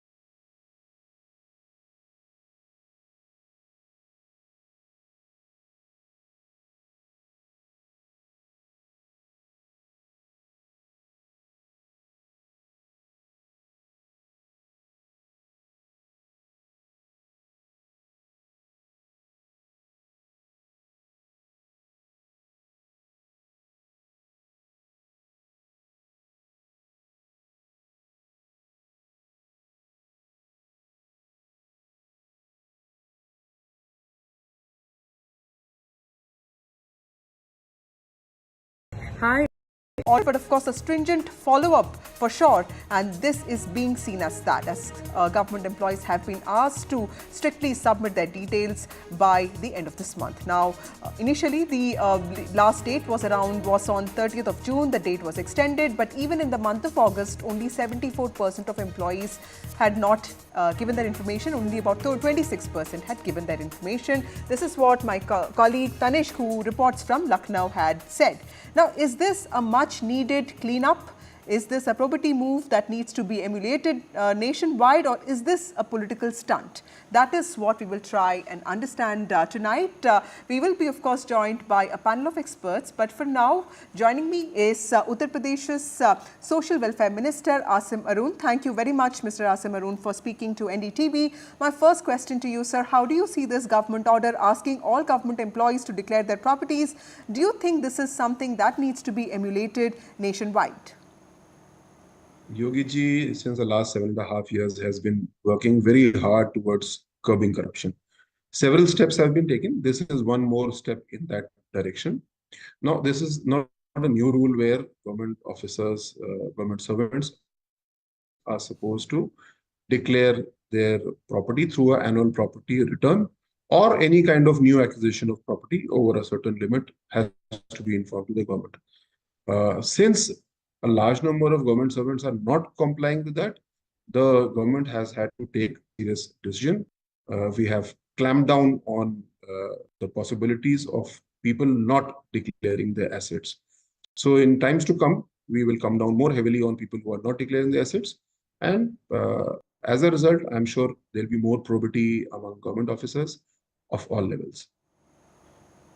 Mr. Arun, many people have also called this duplication of existing laws and procedures, because people anyway file income tax returns. This is essentially asking government officials to do the same work twice. And about the concerns of benefits going to family members, say a bureaucrat buying a plot of land and, in the name of his son-in-law or daughter-in-law or even wife, there could be new clauses added to existing laws. No, this is not duplication at all, because this is a different principle here. The government needs to know what kind of assets I as an officer have, or my family has acquired, or my other blood relatives have acquired. Because the government needs to keep track of whether a government servant is spending beyond his or her means. And this is one method of doing that. So the income tax return is only for the individual. It is not for the entire family. Here it is for the dependent family members, blood relatives, and it's not for every small thing that you buy. These are very practical rules. If you're acquiring property in terms of, let's say, a flat or a building, or if you're acquiring a car, something beyond a particular limit, I'm not exactly sure what the limit is now, but we need to report that to the government. It's perfectly all right. It's a perfect arrangement. It was not working well because we were not clamping down fully on this. Now we've taken a decision that we will not allow any government servant to not declare their assets and yet continue to work or draw the salary. But Mr. Asim Arun, there is also a lot of discussion around the Lok Sabha election results of 2024, where the BJP faced a setback in UP. And one of the issues that was repeatedly pointed out is that the administration there is predominantly influential, prashasan bhari hai, havi hai. Is this also an attempt by the Chief Minister to project himself as someone who's equally strict on bureaucrats when it comes to crime or corruption? I don't think that's the point. The point is that our government under Yogi Adityanath ji, Honorable CM, we are extremely serious about both good governance and curbing corruption. These are two sides of the same coin. So we have to bring in more efficiency in the system. We have to bring in more accountability to the system. Accountability not just of government officers, but ministers, MLAs like me as well. So we are doing both. When we talk about probity, when we talk about vanity in social life, in public life, we cannot pick and choose in terms of individuals or in terms of group of individuals. We are equally strict about elected individuals. We are equally strict about people who have come through an exam or through an outsourcing process or any other process, whether the bureaucracy or the democracy, both have to be very, very clean about the dealings. So you've also been an IPS officer before you entered politics, became a minister. Do you think such moves will be welcomed wholeheartedly by government officials? Because this is a section of the society that doesn't really voice its opinions. Is there a possibility of a backlash? Is there those concerns as well? Because, you know, you're asking a large number of people to also, and these are powerful people, and you're asking them to upload their details, very sensitive details on a portal. Are you concerned that there could be a backlash? My personal view as a anti-corruption activist, as an anti-corruption champion, would be that this is extremely important. There's nothing new in this. We are just enforcing the rule as strictly as it deserves to be. Whether the government servants will like it or not, there is no choice in this matter. As a government servant, as a minister, I declare my assets. When I step into the election, I declare everything. I declare even my saving bank accounts, including number and what is the amount there is in my account. So this kind of probity is extremely important.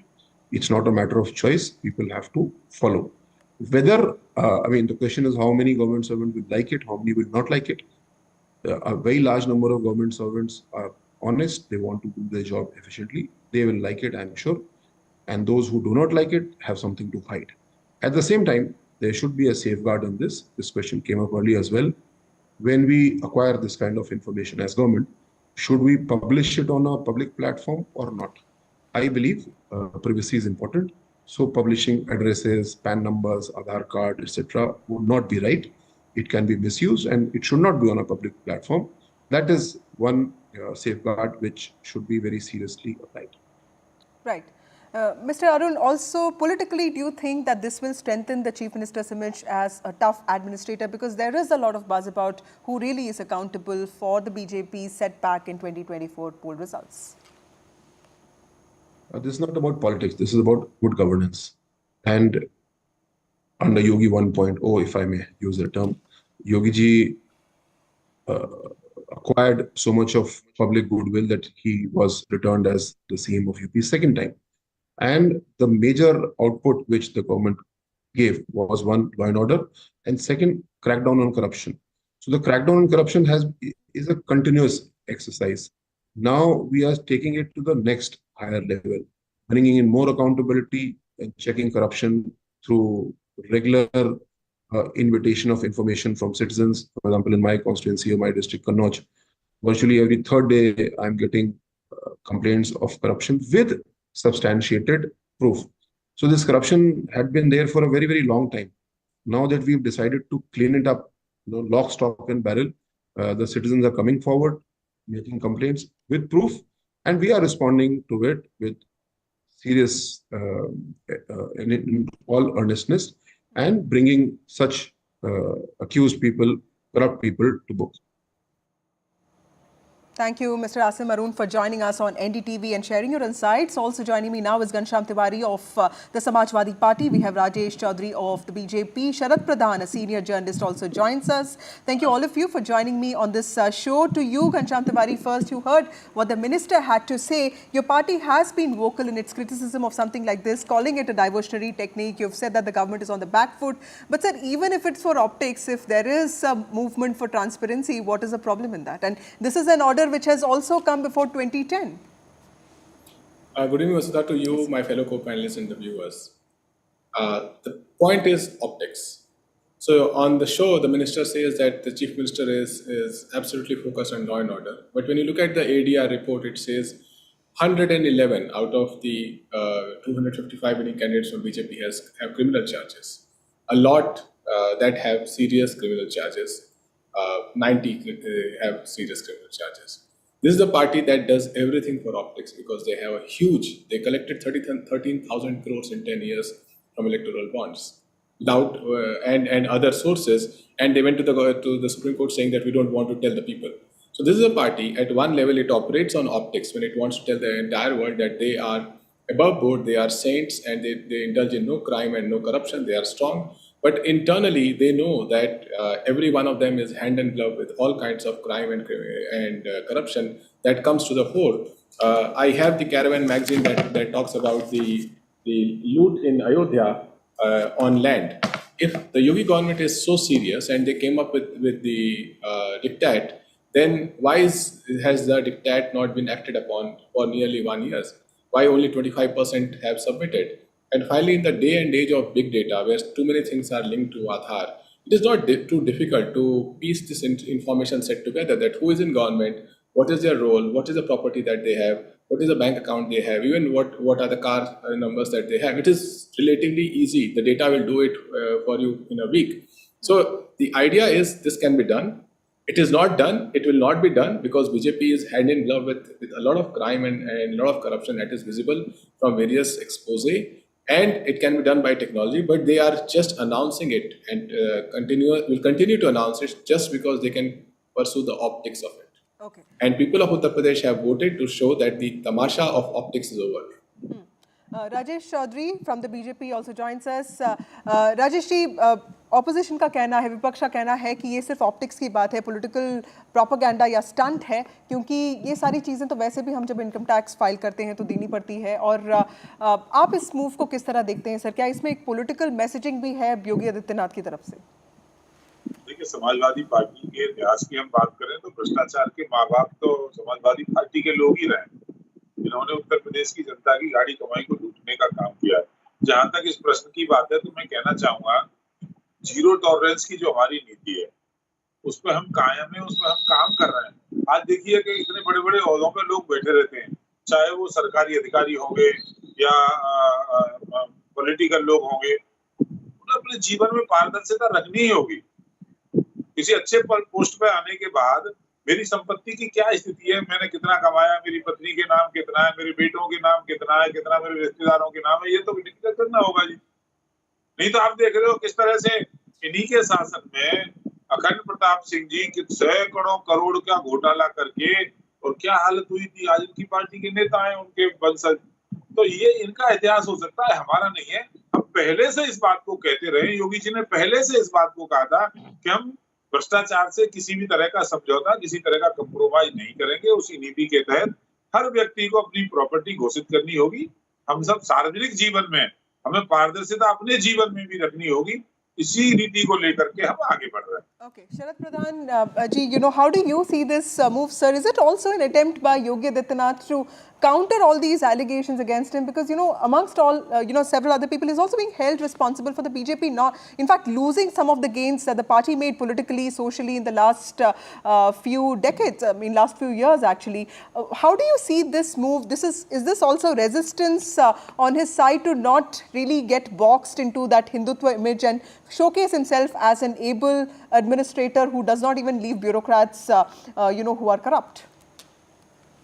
Well, what you said earlier, a little while ago, was actually hitting the nail on the head. That Yogi Adityanath is doing all this only to cover up this allegation that bureaucracy is dominating in the state.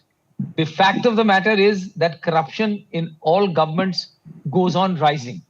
And this is from the horse's mouth, from people very close to Yogi Adityanath. I've written a book on him, published by Penguin, and I mentioned in that book how Yogi Adityanath has come as a chief minister, as an honest chief minister after many years. But I have no shame in confessing that that is not true. It was true when he had taken over. But gradually, some bureaucrats who were extremely close to him, they knew how to, bureaucrats are very good at corrupting good people also. So there have been many allegations and some of them may be true. Nobody has probed them, how money is going, and even people close to him, bureaucrats I'm saying, they have admitted in as many words that the rate, one day I mentioned to one officer that I also wrote that the UP chief minister is an honest man, but the way corruption is rising. You know what he said? He said, well, this is not for publication, but I am told that the rates have increased. That is the hard truth. And Yogi Adityanath is not able to do anything about it, or he doesn't want to do anything about it. I fail to understand why. Because there are blatant, filing returns in this manner, declaring property. This is a routine arrangement with every bureaucrat is supposed to be doing. Right. To be re-emphasizing on that only shows that you are trying to make your brownie points. What needs to be done is, under the Prevention of Corruption Act, there is ample provision to identify people on the basis of their visible assets. which are far beyond their legitimate means of income. And there are a number of bureaucrats in the ruling dispensation who the whole world knows that their assets are blatantly visible, far beyond. Yeah. And somebody, and for instance, there is a department of this Jal Shakti mission, which has a provision of some 70,000 crores. And the top officer there is known to be the most corrupt bureaucrat in the state. Nobody does anything about it. There are other departments of industries where blatantly corruption is going on. And what to say? Now the deputy chief minister has gone on record in an official meeting, Keshav Prasad Maurya, to say that the government, this is one of the most corrupt governments. Two of the BJP MLAs have gone on record to say this. There are Moti Singh and R.C. Mishra, the MLAs of the party. And then even on law and order, which also happens to be Yogi's USP, so he claims, the deputy chief minister has gone on record to say that law and order is at its worst. So publicity, there is a lot. And you know, the kind of money that this government spends on publicity, it comes to about 4 crores a day. It is 1,600 crores at the annual budget. So you can imagine, you are drowning people and bombarding people with lies and half-truths. And you start believing yourself that all that is truth, which is not. So if he were to actually take on corruption, which one really hoped when he took over that he will get UP, rid UP of corruption, but unfortunately that is not the case. Okay, Mr. Ghanshyam Tiwari, you heard what Mr. Pradhan said and what Rajesh Chaudhary also said. But if you were to come to power, sir, because you know Samajwadi Party has performed really well this time, if you were to come to power in the future, what would you do about corrupt bureaucrats? Because as a journalist, I have seen, you know, there are bureaucrats who make money for 7 generations. So like Mr. Pradhan was saying, this is a problem that has existed. How would you bring in some sense of transparency? Because whatever Yogi Adityanath has issued, it could be optics, it could be anything, but still it's a move that makes you think that there is a certain accountability that's necessary. I think accountability is the basis of a strong democracy, and accountability does not emerge from dictats and bulldozers and terrorizing people. It emerges from ensuring that the press flourishes, that corruption is exposed when somebody as senior as Sharad Pradhanji says that an ex-official is corrupt and a press report comes on that. It is not that the journalist is jailed. It is a fact that the government chooses to investigate, and then the civil society acts. Unless the press is free, civil society is free, and this mode of terrorizing and bulldozing is off, you will not be able to root out corruption. That's number one. Number two is there's enough data that is available. People should worry that the kind of data imprint that they already have, who owns what flats, what land, what is their bank account, what is the inflow, outflow of their UPI, their credit card, debit card, all this is available, and their family.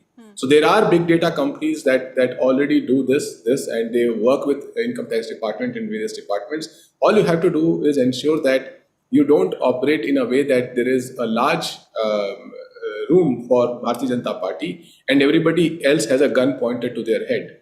The moment you start making ED, CBI, IT a political tool, the Bajrang Dal of your government, rather than them serving the purpose they're supposed to serve, then you have made the government dysfunctional. We want a democracy which is functional, which is not terrorized, where the agencies do their job, and politicians or bureaucrats or other government officials must be afraid that there is too many eyes on us for us to indulge in any wrongdoing. Rajesh Chaudhary, जो ये बार बार हम बात सुनते हैं कि UP की सरकार में प्रशासन हावी है, इसमें कितनी सच्चाई है सर? और जैसे शरद प्रधान जी भी कह रहे थे कि काफ़ी एमएलएज हों या पार्टी वर्कर्स ने भी कहा है कि करप्शन तो चलता रहता है, यूपी बड़ा स्टेट है, तो क्या ये एक करेक्टिव मेजर है, एक सुधार करने की कोशिश की है योगी आदित्यनाथ ने ऐसे मूव के साथ?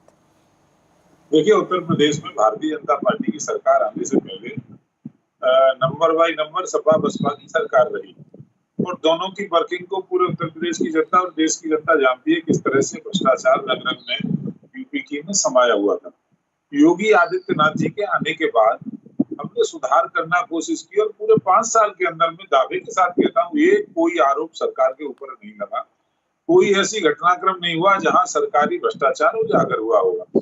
और ब्यूरोक्रेसी हावी है या सरकार हावी है, इसको आप बांट करके नहीं दे सकते। ब्यूरोक्रेसी हावी की बात तब कर सकते हैं जब सरकार के द्वारा किए हुए निर्णयों को ब्यूरोक्रेसी नहीं मान रही हो। उत्तर प्रदेश के मुख्यमंत्री योगी आदित्यनाथ जी उनका अपना एक मंत्रिमंडल है। मंत्रिमंडल जो निर्णय करता है, सरकार जो निर्णय करती है, उसका क्रियान्वयन करना कार्यपालिका का काम है। आप कोई एक ऐसा निर्णय बताइए जो सरकार ने तय किया और कार्यपालिका ने नहीं माना हो, तब तो माने भाई, तो सरकार की भी बात ब्यूरोक्रेसी नहीं मान रही है। तो केवल अपने किए हुए पुराने कुकर्मों को छुपाने के लिए ये इस तरह की बातें करते हैं। इनको तो स्वागत करना चाहिए सरकार के इस निर्णय का। हम बात कर रहे हैं भ्रष्टाचार मिटाने की, और मैं दावे के साथ कहता हूँ, चाहे वो नरेंद्र मोदी जी की 10 साल की सरकार होगी, चाहे 7.5 साल की योगी जी की सरकार होगी, एक किसी मिनिस्टर पर, एक किसी मुख्यमंत्री पर या प्रधानमंत्री पर कोई दाग लगा क्या? भ्रष्टाचार से हम लोग बाहर आ रहे हैं ना। एक दिन में समस्या का समाधान नहीं हो जाता है, पर हमारा प्रयास ईमानदारी से और प्रयास की तरफ, हम सफल होने की तरफ तेजी के साथ बढ़ रहे हैं। Okay, last word from Sharad Pradhan. Sir, 7 years of Yogi Adityanath, what is there as part of his legacy? Because, sometimes I do feel that, as an objective journalist, sometimes, we focus so much on his Hindutva moves, these little things which are reformative in nature, at least the ideas, do get ignored. What do you think is the legacy of Yogi Adityanath, and how should he sort of walk the next 3 years? Because the challenges seem to be huge in front of him. The trouble is that there is the intent. There is lack of real intent behind this move. It is more simple optics and nothing else. Because if he were actually, I personally believe, as I said, I personally believe that he's an honest chief minister, and UP has got an honest chief minister after many years. I have written this in my book. But the fact of the matter is that I was wrong in judging him. Because today, if he were actually interested in rooting out corruption, the first step could have been in Ayodhya. 34,000 crores were spent on development of Ayodhya in various ways. And you have seen, the whole world has seen, how the railway station was up. The temple itself has been dripping. Every rain and the railway station was flooded. This road, on the very first rain, the main road on which some 32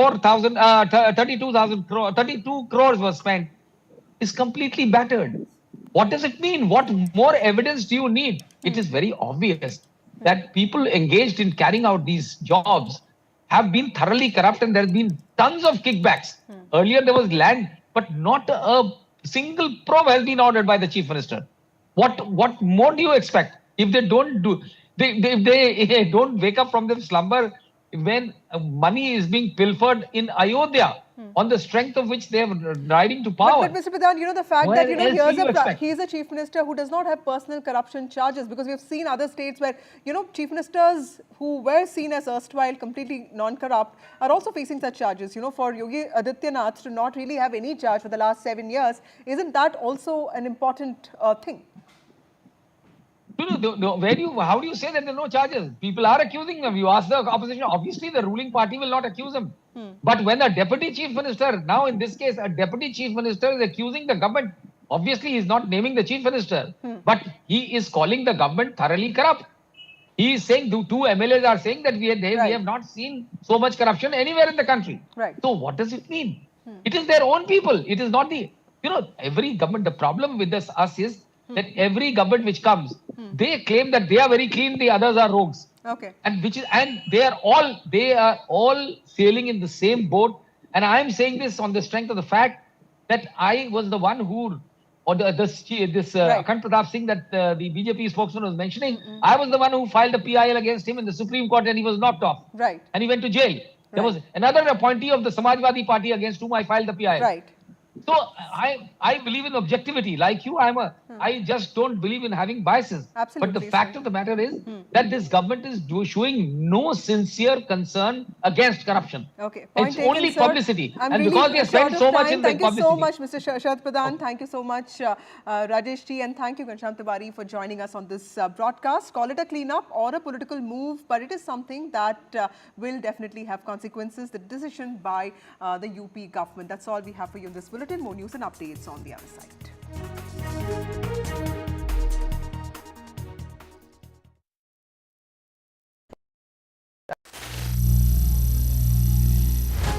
Some people say the metaverse will only be virtual. One day this lecture hall will be made of code, and driverless cars would be trapped in intersections. But even in this maze of the future, you can't wish away health. It's time to become more resilient.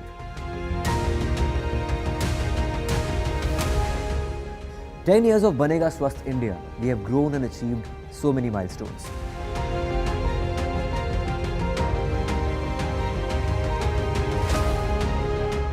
And now I have a plan to beat the urgency, to stop breathing with difficulty, to relieve getting choked with inactivity.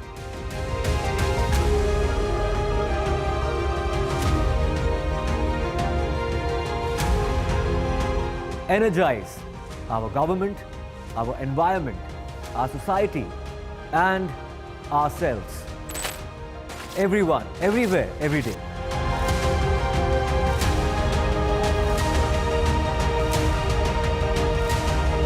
Banega Swasth India. One world hygiene. Landslide devastation in Kerala's Wayanad. Join NDTV's initiative. Donate for Kerala.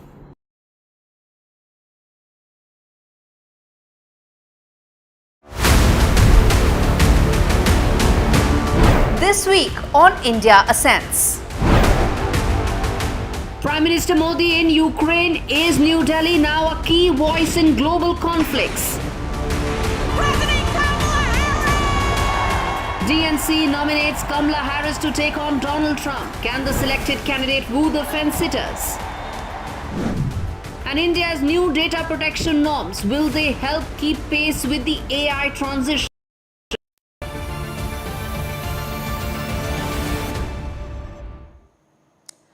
Welcome back. Prime Minister Narendra Modi is on a historic 3-day visit to Poland and later today to Ukraine. Today he also held bilateral talks with the Polish Prime Minister.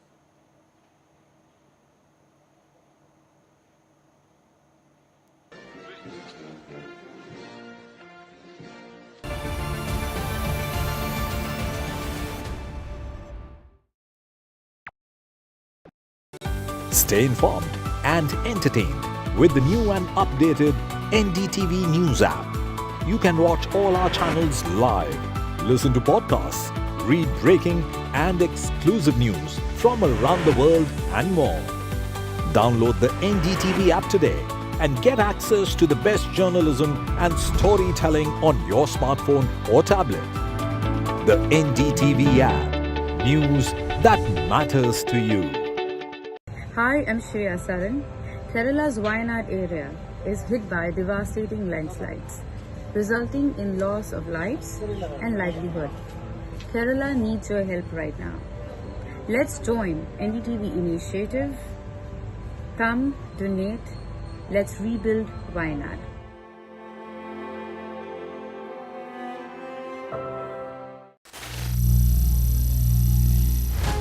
Some people say the metaverse will only be virtual. One day this lecture hall will be made of code, and driverless cars would be trapped in intersections. But even in this maze of the future, you can't wish away health. It's time to become more resilient.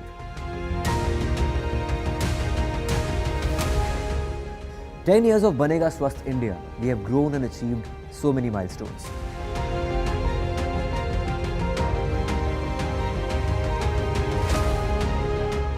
And now I have a plan to beat the urgency, to stop breathing with difficulty, to relieve getting choked with inactivity.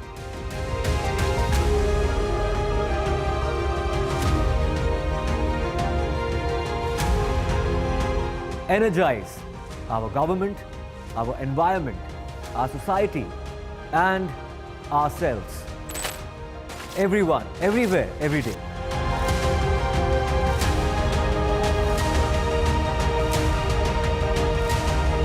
Banega Swasth India. One world hygiene. Landslide devastation in Kerala's Wayanad. Join NDTV's initiative. Donate for Kerala.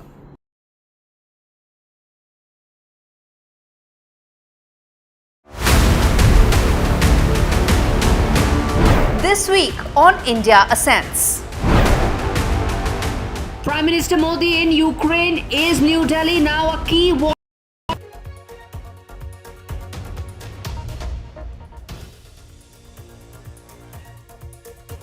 Hello and welcome. You're watching the news. I'm Gargi Rawat. Coming up ahead, all the latest after the Supreme Court held its second hearing in the Kolkata rape and murder case. Also, the Prime Minister leaves Warsaw for Kiev. We'll get you all those details. First, a look at the headlines.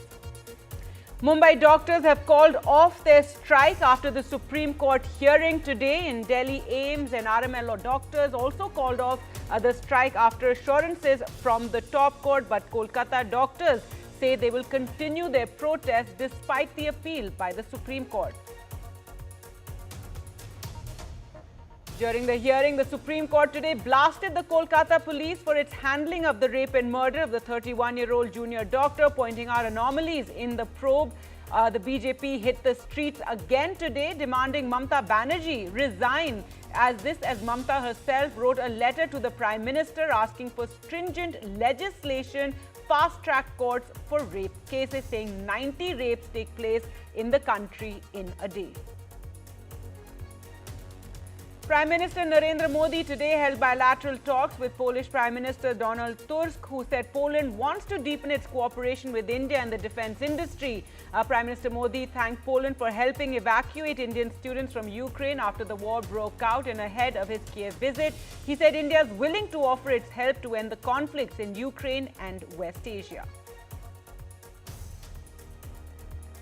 Rahul Gandhi and Mallikarjun Kharge on a two-day visit to Jammu and Kashmir today met with the Abdullahs. Farooq Abdullah announces that the National Conference and Congress will be fighting the assembly polls together.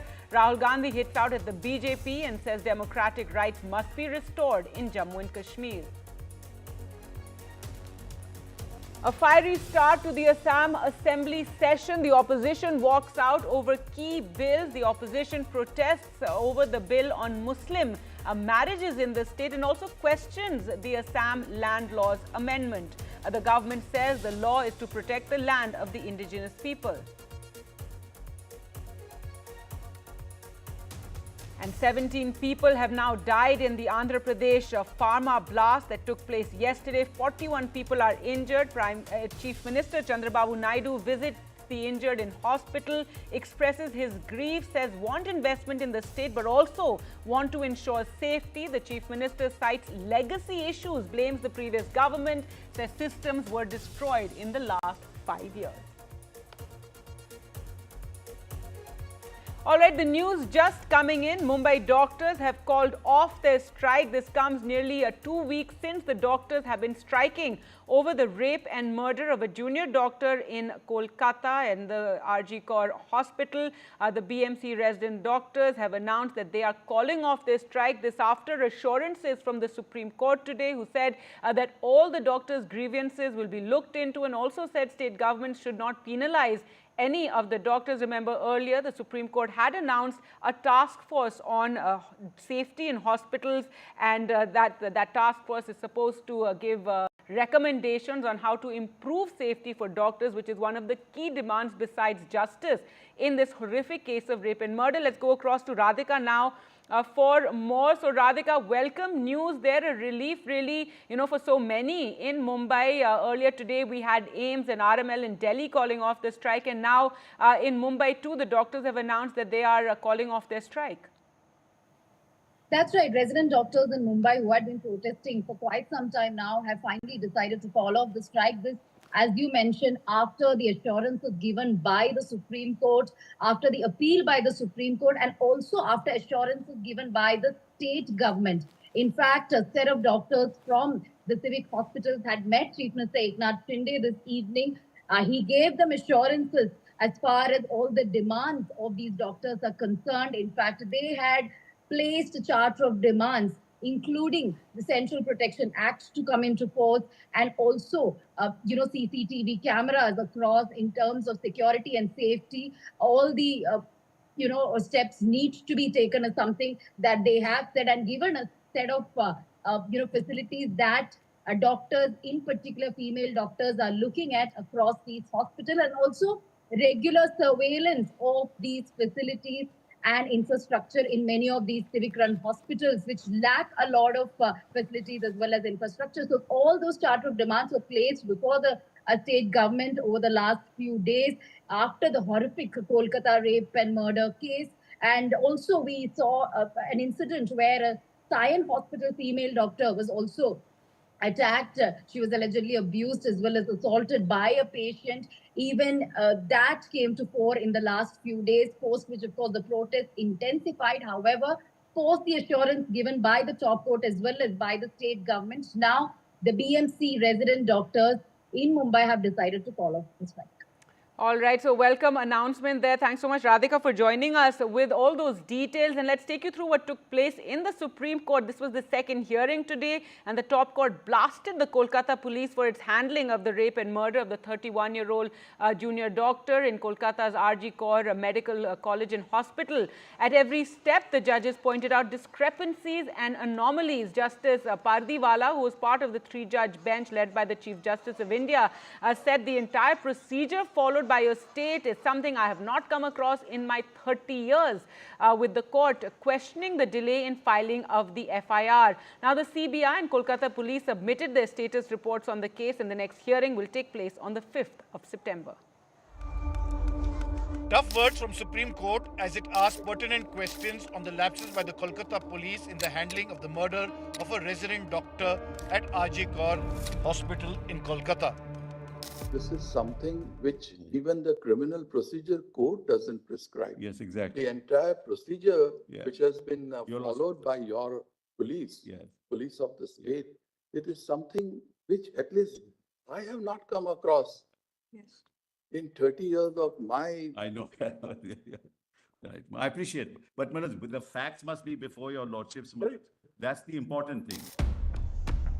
Doubts over the investigation and handling prompted the court to ask for an officer of the Kolkata police to be present to explain various facets of the case and investigation in the next hearing.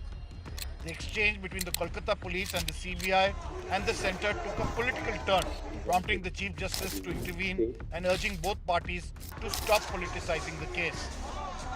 What we would also expect, yes, please don't politicize exactly. Exactly. So Bindu has said bullets will be fired. Across the political spectrum, Yes. parties have to realize, don't politicize. That's it. exactly. The law will take its course. The law will take its course, and we are ensuring that the law does take its course after a quick and efficient investigation. The primary focus was, however, for doctors to resume work, and the Chief Justice of India assured them on the steps being taken for their safety and clarified that there would be no victimization for participating in the protests. Ask them to first return to work. Once they return to work, then nobody is going to take any adverse action against the doctors. That will come back to work. Word from your lordship will work, not for them. Let them first come back to work, and then if there's any difficulty, just talk to us in the court here. We'll make sure that there's no adverse action against the doctor. With doctors calling off the strike, the Supreme Court will now hear the matter on the 5th of September next month, where it will take stock of the steps it has taken, apart from the investigation being conducted by the CBI. This, hopefully, will reassure doctors that the top court is interested in finding an early resolution to this problem. With camera person Prem Singh, Sunil Prabhu, NDTV.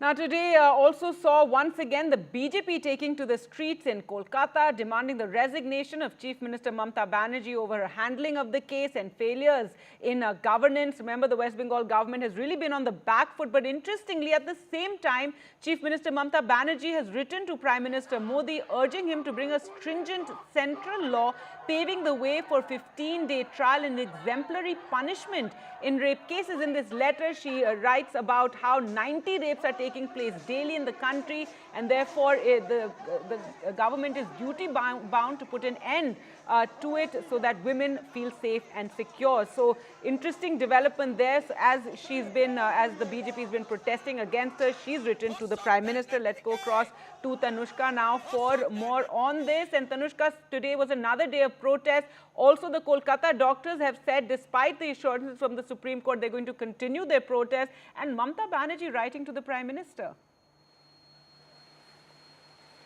Right, Gargi, today has been a day of many developments with respect to the Supreme Court hearings and as well as the CBI investigations. We heard in the hearings that, of course, the Supreme Court has given very strong statements in favor of the students' movement and the resident doctors' movement.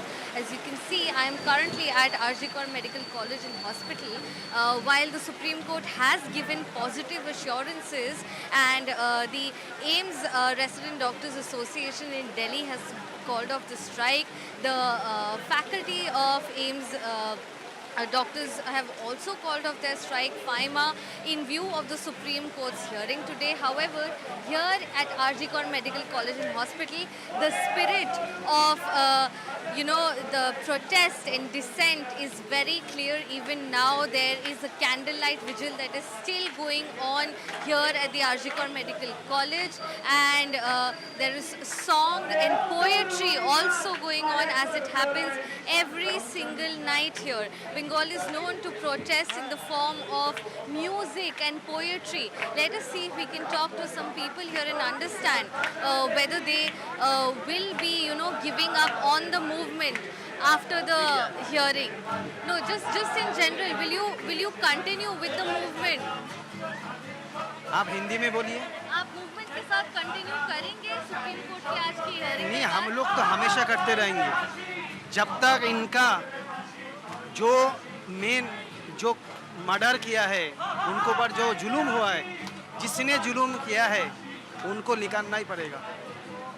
Road के ऊपर हम लोग देखेंगे, हाँ ये है, कौन मंत्री का लड़का इसमें है, कौन MP इसमें जॉइंट है। ये जो आज हियरिंग हुआ सुप्रीम कोर्ट का, उसके बाद कई डॉक्टर्स एसोसिएशंस ने अपना स्ट्राइक कॉल ऑफ कर दिया है, तो उसके विषय में आरजी कौर का क्या से है? देखिए, सुप्रीम कोर्ट अपने काम पे भी जो करना है करने दीजिए।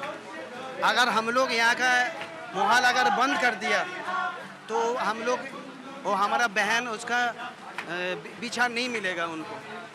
Right, as we just heard, the students here at RG Medical College and Hospital are still determined on continuing with their protest despite the Supreme Court hearing today.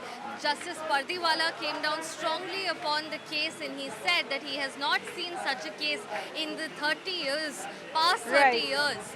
So what we're also understanding is that the movement will still all right, go Tanushka, on. we'll have to end it there. Thanks so much for joining us, with all those updates, so many developments in this case today. But moving on now to news of the Prime Minister's historic 3-day visit to Poland and Ukraine. He leaves later for Ukraine today.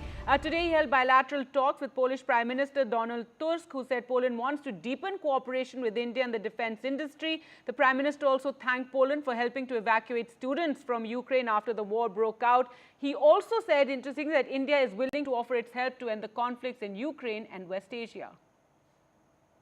आपने 2022 में Ukraine conflict में फंसे हुए भारतीय students को निकालने के लिए जो उदारता दिखाई, उसे हम भारतवासी कभी नहीं भूल सकते।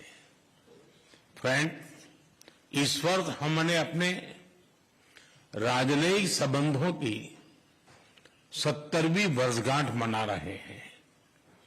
इस अवसर पर हमने संबंधों को स्ट्रेटेजिक पार्टनरशिप में परिवर्तित करने का निर्णय लिया है। Well, let's go across to Vishnu Shom now, who joins us from Kiev. And Vishnu, the Poland part of the trip now over, the focus on Ukraine as the Prime Minister will head to Kiev, and once again talking about peace, talking about India playing a positive role in these conflicts currently, saying that no battle, no issue has been solved on a battlefield. So very interesting to look forward to what the Prime Minister will achieve during this visit.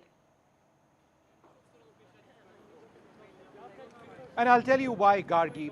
I'm standing in Maidan Square. This is in the heart of Kiev.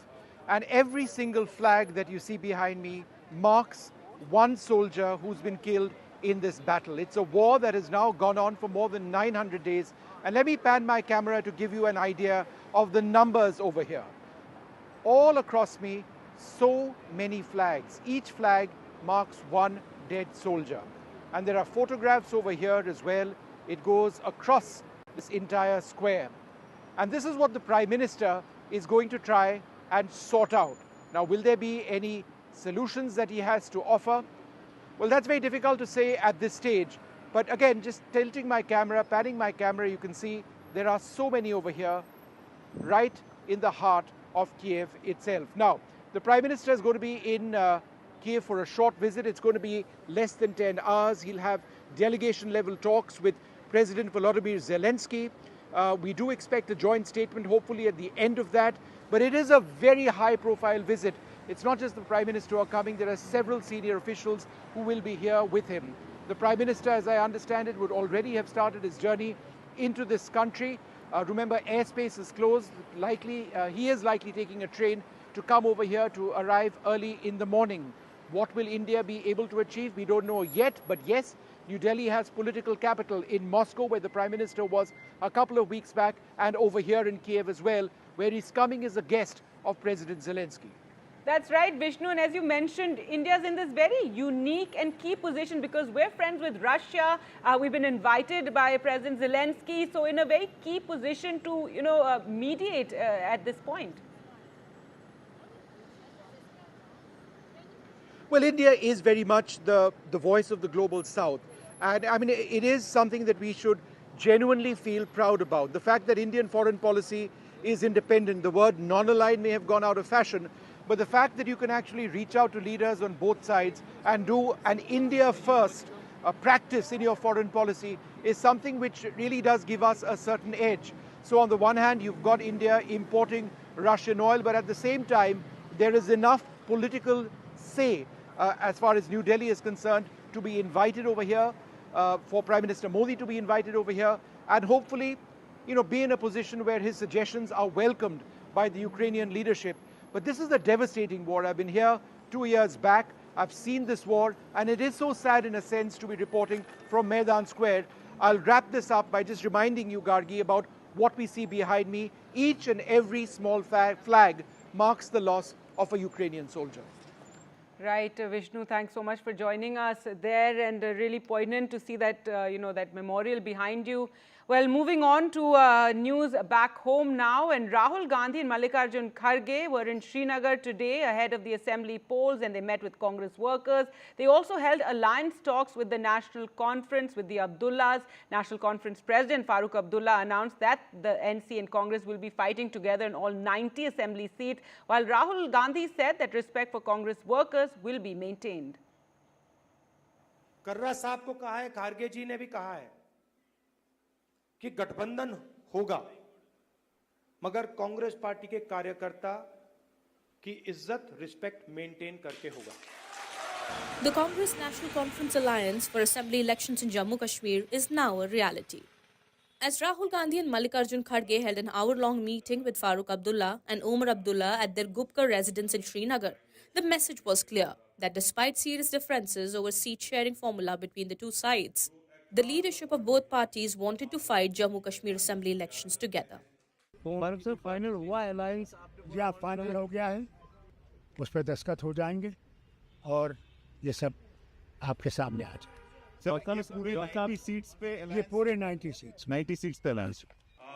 Sources say both parties have already held 3 rounds of negotiations on seat sharing. The last meeting ended on a bitter note last night as both sides hardened their stand on number of seats they want to contest. During the meeting with Rahul Gandhi, idea of friendly contest on seats claimed by both sides was also mooted.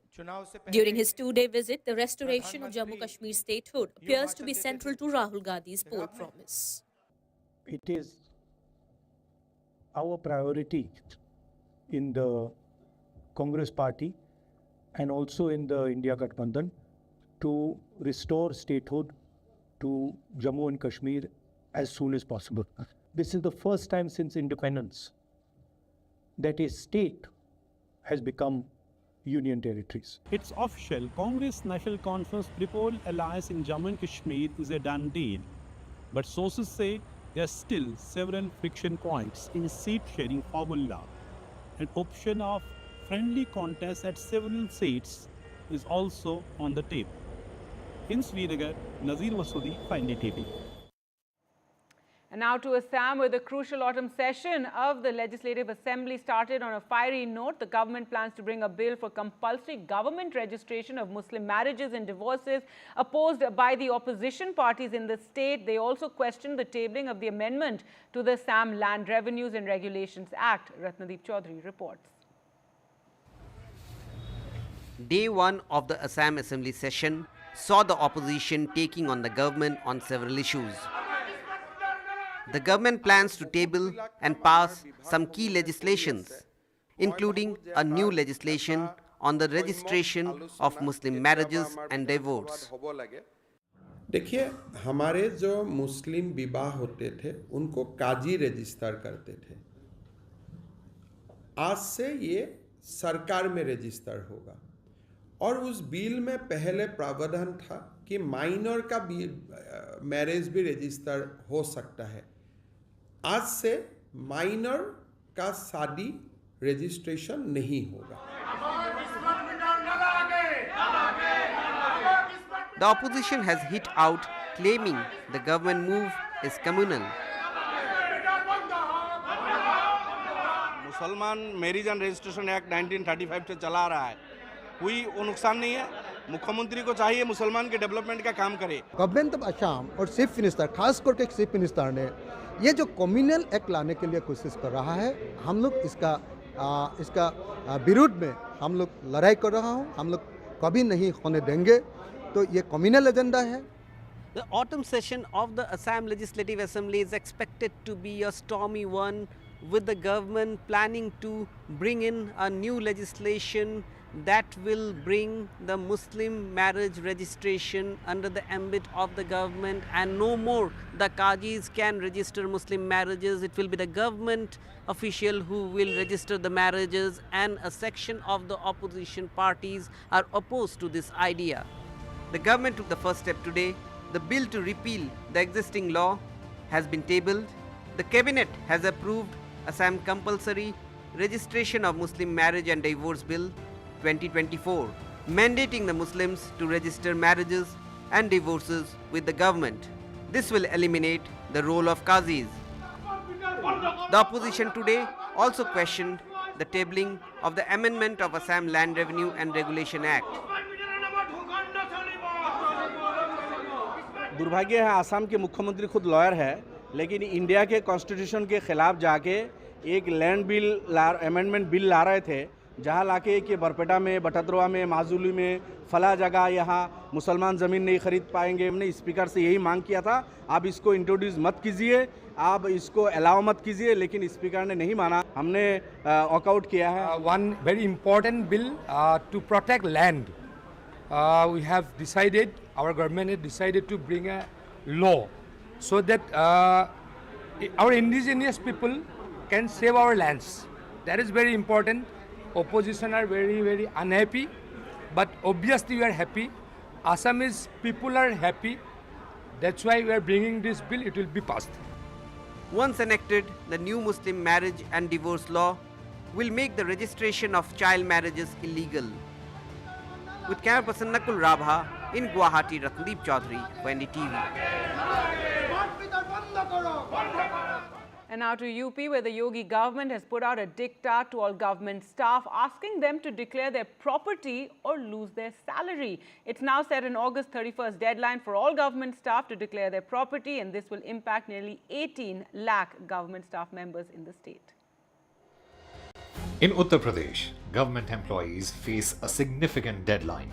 Nearly 18 lakh UP government employees risk losing their salaries if they don't comply with the Yogi government's diktat on declaration of assets. The order brought in August last year had its initial deadline on 31st December. Then the deadline was extended to June 30th and then July 31st. But with only 26% compliance, the deadline has now been pushed to August 31st, and non-compliance will also affect promotions. हमने उत्तर प्रदेश की व्यवस्थाओं को पारदर्शी तरीके से सुचारू रूप से आगे बढ़ाने के नियत के साथ काम किया है। साफ नियत के साथ सही दिशा में विकास, ये हमारी प्राथमिकता है और निश्चित तौर पे हमारी योगी सरकार पूरी ईमानदारी से अपने जो उसकी जिम्मेदारी है, जो उसके कर्तव्य है, उस कर्तव्यों का पालन कर रही है। और जो भी ये दिशा निर्देश हैं या जो भी आदेश होता है, ये उसी क्रम में उन चीज़ों को और मजबूत बनाने के लिए, पारदर्शी व्यवस्थाओं को और मजबूत बनाने के लिए, समाज का सरकार के प्रति विश्वास और मजबूत बनाने के लिए हम काम करते हैं। The opposition has hit back saying, why was this not brought earlier? Yogi ji has realized that their officers are doing corruption across the state, and that's what we are seeing. So this order has to be came at 2017 and should be implemented strictly 7 years ago. At this juncture of time, when Uttar Pradesh government is basically on the back foot, Bharatiya Janata Party and Mukhyamantri Yogi Adityanath Singh basically wanted to divert these issues and don't want to come the main issues on the mainstream, and so they are giving these follow-up orders. While the deadline has been extended many times, the latest directive comes as an ultimatum to those who fail to comply. NDTV Bureau Report. After 17 deaths and over 41 injured in one of the worst industrial disasters in Andhra Pradesh's Pharma SEZ, Chief Minister Chandrababu Naidu today visited those injured in hospital, and in an exclusive chat to Uma Sudhir said there's legacy to blame too, because systems have collapsed and become dysfunctional in the last 5 years, and that the number of accidents had doubled in that period. It has been described as the worst industrial disaster in a decade. 17 dead and 41 injured, most of them in their 20s and 30s, in a mishap at Asiancia Advanced Sciences, a pharma unit at Achutapuram Special Economic Zone in Anakapalli district of Andhra Pradesh. By seeing them, unbearable suffering, very pathetic condition. Then I came here. I was in the factory. 5 years, 119 this type of incidents in Visakhapatnam. 120 members died. Previous government by constituting committee, they gave recommendations, no action has been taken. Now I have to streamline total administration and fix accountability. Experts say an engineering defect is suspected to have led to leakage of chemical solvent that caused a powerful blast and fire. This is a door that got thrown out, flung out more than 100 meters away by the impact of the blast. As you can see, the building there, the blast took place there, and all over we see the impact of the blast here on the lawns outside. An expert committee will now fix responsibility for the accident. Yeah, this is not, I seen this place and all, this is not a call accident, this is a human error. Monthly safety audit has to be done. Since last 3-4 years, no audit has been done. Asiancia was established 5 years ago with 200 crore rupees investment and makes intermediaries and active pharmaceutical ingredients. This is not the neglect of the safety. This is the more precautions is taken. Particularly, this case is a different study learning for all of us. Achutapuram as well as in Srikakulam, these are two pharma SEZs that are very critical as growth engines, not just for Andhra Pradesh, but for the country as well, especially post-COVID when we are talking about active pharmaceutical ingredients being manufactured in the country itself. In Achutapuram, with camera person Nagaraju, Uma Sudhir, NDTV. And as Prime Minister Modi has left Warsaw for Kiev, here's a look at the highlights of his Poland visit.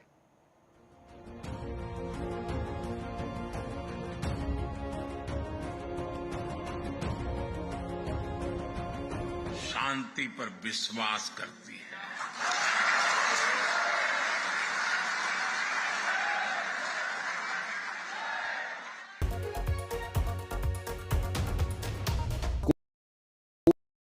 Stay informed and entertained with the new and updated NDTV News app. You can watch all our channels live, listen to podcasts, read breaking and exclusive news from around the world and more. Download the NDTV app today and get access to the best journalism and storytelling on your smartphone or tablet. The NDTV app. News that matters to you. Hi, I'm Shreya Saran. Kerala's Wayanad area is hit by devastating landslides, resulting in loss of lives and livelihood. Kerala needs your help right now. Let's join NDTV initiative. Come, donate, Let's rebuild Wayanad.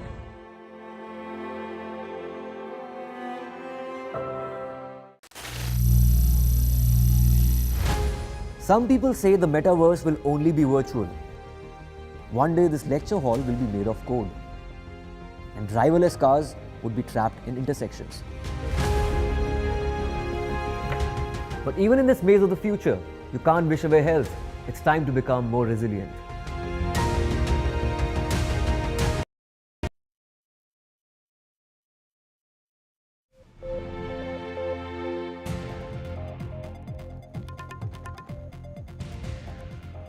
Hello everyone, this is The Last Word and I'm Maria Shakil. Two cases, the RG Car Hospital rape and murder case and the sexual abuse of two 4-year-old girls at school in Badlapur.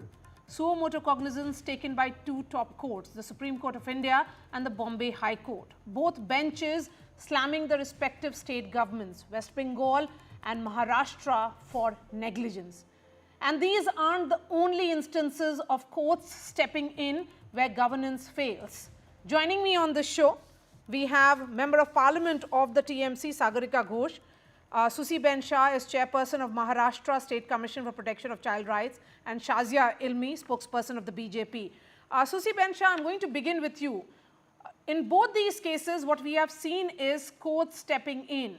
In case of Maharashtra and also in the case of Kolkata. In case of Kolkata, of course, the Supreme Court said, don't politicize the matter. Do you think it's politicization of incidents of crime which is leading to institutions failing? Yes, very good evening to all, my co-panelists and the viewers. I would just like to say this, that the High Court has additionally stepped in. The government of Maharashtra surely has stepped in. An administrator has been appointed. Yes, there was a delay. There were latches. The entire system failed our girls. I'm not running away from it. And therefore now, we all women, especially politicians, women who are in public life, should join hands, have a constructive debate. Like in Maharashtra, I'll just like to give an example that sometimes in 2022, there was a rape, murder of a 7-year-old girl. The system moved very, very fast. Fast track within 40 days, charge sheet, 6 months, the entire examination chief was finished. And on 22nd, on June 24, there was the strictest penalty given, death by hanging. So within 1.5 years, the strictest punishment was given. So therefore, the political will, political pressure has to be there. And no other person better than we women. You see, in Maharashtra, I've suggested, and I've given a deadline to the government, that in 3 months, something like a crime branch in each police station, independent mini police station in existing police station. The job of that woman and child desk or police station, mini police station, is only to handle women and children. No VIP movement, no bandobast, no theft. Unless and until such structural reforms are made, let me tell you this, nothing is going to change. We'll have this knee-jerk reactions. We'll have these debates where we want death by hanging for everyone, everything to be suspended, everyone to be thrown out.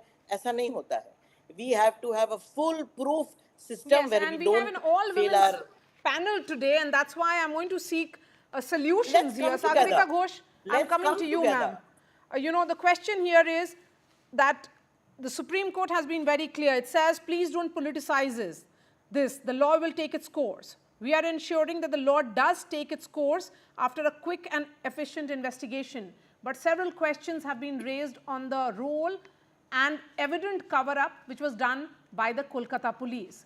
Do you think this case can be that case in which structural changes can be brought in to ensure safety of women, safety of doctors, rather than looking at it from the prism of politics? Maria, this is an extremely important, urgent, and a vital question that you have taken up. Crimes against women are increasing across the country. As we have seen, 90 assault cases take place on a daily basis against women. Now, I don't agree with your interpretation that the Supreme Court has in any way found fault with the Bengal government. Yes, the apex court raised some very important questions throughout the hearing today, but the Kolkata police gave a minute by minute account of the day. It said exactly why at 10:10 it registered that unnatural death case, why the FIR was registered later. The unnatural death case registration was in no way dissimilar to an FIR. The manner in which the autopsy was conducted, the manner in which the post-mortem was conducted. I think the Supreme Court gave some very important rulings, Maria, which I would like to flag here. First of all, yes, do not politicize crimes against women. We need fast track justice. We need exemplary punishment. We have to speak in one voice, in empathy and solidarity. We stand with the anguished. We stand with the angry. Protest is a legitimate right of the citizen, but an incitement to violence is not. Those inciting violence in the name of protest, those inciting mobs in the name of protest, there the law will take its course. But in a case like the RG Kaur incident, where citizens are grieved, citizens are anguished, we share that anguish as a state government. We stand with protesters, but we will also uphold the law, and that is what has happened. The Kolkata police, as you know, has cracked this case. The Kolkata police in 24 hours has arrested the criminal who is, as the CBI status report has also established, is the criminal. There is no case made out for a gang rape. Wild theories were speculating on social media.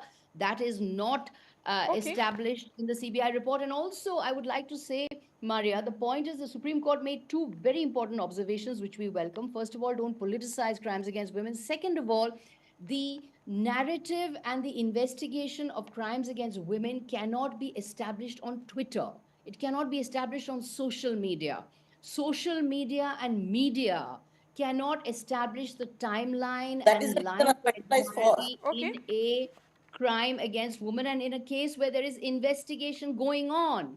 Let the police do its job in a fair and impartial manner. If there are gaps in accountability and responsibility, those will be corrected. Those will be taken into consideration. But, you know, expecting a T20 style ball by ball commentary on social media is to reduce let me bring in Shazia Ilmi now. Drama. Yes, That Shazia cannot Ilmi, happen. the question, of course, is to both the political parties.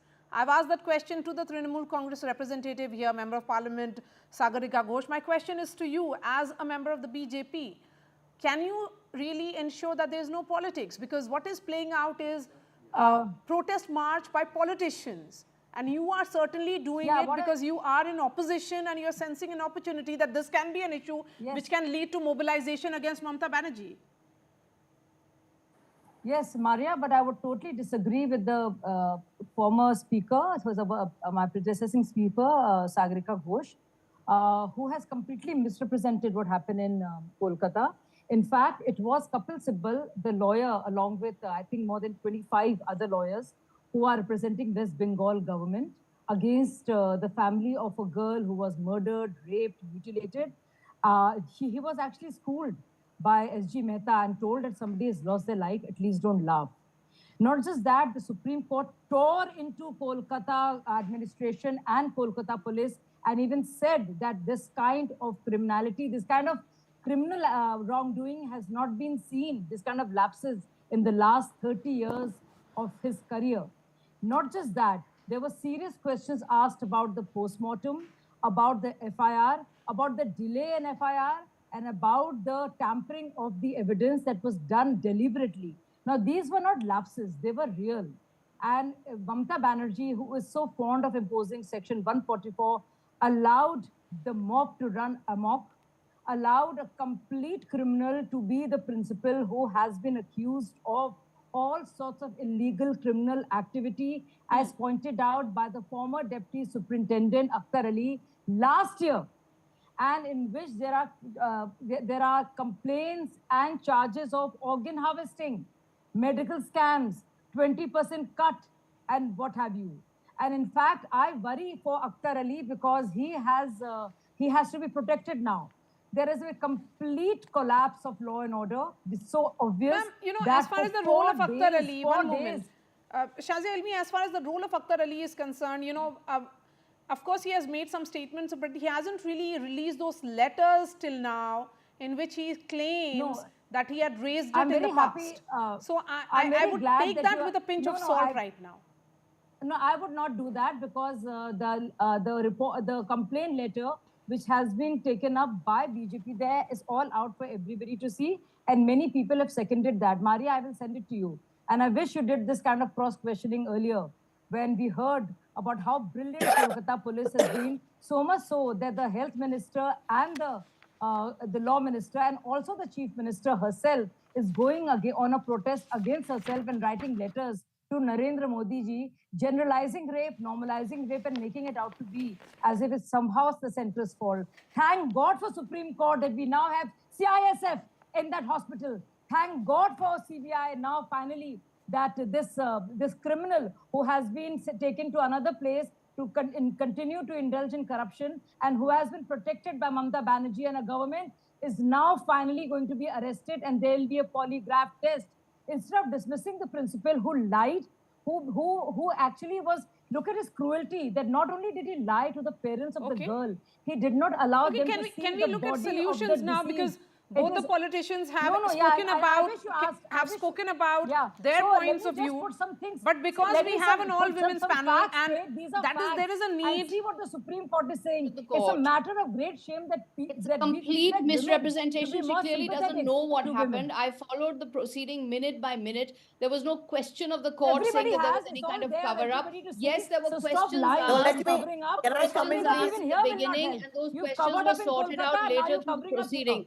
If the member of the BJP doesn't follow the proceeding and then relies only on Twitter to make her assumptions, that clearly shows that she hasn't listened to the proceedings as I have in detail. And you don't follow what the Supreme Court, the Supreme Court did not. Okay, Susi Ben Shah wants to come in. Please go ahead, Susi Ben Shah. Please hold on to your thoughts. Yes, Susi Ben Shah. Of course, we have been talking about what the Supreme Court said. Don't politicize it. And like always, we are seeing politics play out. Kapil Sibal talked about acid attacks, and when Kapil Sibal raised the question of, he mentioned social media 16 times. CJI actually lambasted Kapil Sibal and said, do not politicize the issue. And has said that there are such lacuna in the way the BJP member is intent on politics. The BJP member is intent on politics. It is the BJP which has the highest number of MPs and MLAs who have rape charges against them. It is the BJP that doesn't take action against Brij Bhushan. None of the parties. You were talking about BJP, which shelters people who are accused of rape and assaults against women. It is the BJP that does all this. But let's put this aside, speak in one voice. Why is the member of the BJP so intent on politics? Protecting the rapists. Okay, Susi Ben Shah, please. Ma'am, just hold on to your thoughts. Why doesn't she want to focus on solutions? Because yes, they don't we have to focus on solutions. I think that's important because all of you are women in power. Sagarika Ghosh, you are in parliament, you are involved in lawmaking, so let's look for solutions now. Please go ahead, Susi Ben Shah. 30 seconds, let's look for solutions. Yes. The BJP to look for solutions. The BJP only wants to create protests in order to try and come to power by foul means. And the criminal nexus in West Bengal. Yes, let's have Susi Ben Shah on the screen, please. Yes, please, go ahead, ma'am. Sagarika ji, we cannot stay in a glass house and throw stones. No politician across party lines can vouchsafe and say that they have no charges against women. Whether it be women, children, they have charges. They have FIRs lodged against them. So let's not talk about that. But I will just like to tell this, that as far as the women and children offences against women and children are concerned and speedy trial is concerned, you look at Maharashtra. I just want to, if there is a political will, a 2022 matter where a 7-year-old girl was raped and killed today on the 22nd of June 2024, he's been given hanging, death by hanging. No, but ma'am, Maharashtra is also not ensured safe spaces for women. You have two minors being sexually assaulted in the school. So, while you may talk about a previous case, let's look at what has happened in case of these minors. The government of Maharashtra has accepted the folly. I am equally anguished. I am equally concerned. I was at the school myself for 1.5 days taking the preliminary examination of all the people concerned. And it has taken 11 hours for the parents to register an FIR. That happened only after the outrage. Madam, no sooner we got to know. And the constable and the police was dismissed immediately. Shajaji, 1 minute. The protesters in Maharashtra were lathi charged. That did not happen in Bengal. Sagarika ji, allow me to complete. I never intervened. So when the parents went to the police station, our woman and child officer were with the parents for 12 hours. Yes, 12 hours is disgusting delay and heads will roll. Similarly, in the hospital, so that the child doesn't feel anguish, our woman and child officer was there. In fact, the member of the commission also was there. So therefore, we've tried to do our best to comfort the situation, and we are not running away. There was a delay. We are all answerable. Heads will roll, but now is the time that we all come together. We all come together and take constructive steps. So none of our girls, none of our daughters, none of our women, none of our Sagarika Ghosh, in this particular case, by Susiben, there is an acceptance of how things went wrong. Agree. Even in the case of Kolkata, there is the lapse on the part of the police. The question is of the delay in filing of the FIR. The question is in announcing, in clearly saying that let's start one by one. Time lag between discovery of the body and the lodging of the FIR, death being called unnatural even after a post-mortem examination, and the sealing of the crime scene after more than 12 hours. So these do raise questions on the role of the Kolkata police. The Kolkata police has clarified each of these points, Maria. The fact is that the unnatural death was registered at 10 a.m. as the court has accepted. The investigation then went on. Then, as per the protocol, the FIR was registered late at night after the body was handed over to the parents. The crime scene was sealed, the autopsy was done, the postmortem was done. It is because precisely of the foolproof methods that the Kolkata police used. They have provided, let me tell you, a minute to minute. They have been so confident of their investigation. They have provided a minute to minute account of the day. Please let me finish, with videography of each minute of the day. Okay. The court has accepted that. In fact, the questions that Ms. Ilmi is raising were the questions raised in the beginning by the court, by Justice Pardiwala. When I was listening to it, he then later accepted that, yes, the Kolkata police has accepted, has addressed these concerns. And then he accepted the minute by minute account that the Kolkata police had given. So the Kolkata police, I have to say here, has done an extremely professional job. Okay. It did not get provoked. When there was a huge case of provocation on that night when the vandalism happened, the police was restrained. It did not overact. It did not engage in excess. It was held to restraint.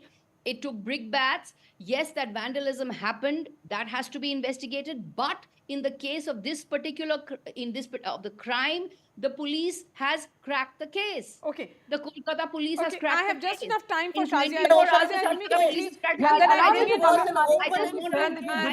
I will play that interview which I did with Justice Madan Lokur. Yes, please go ahead, Shazia Elvi now.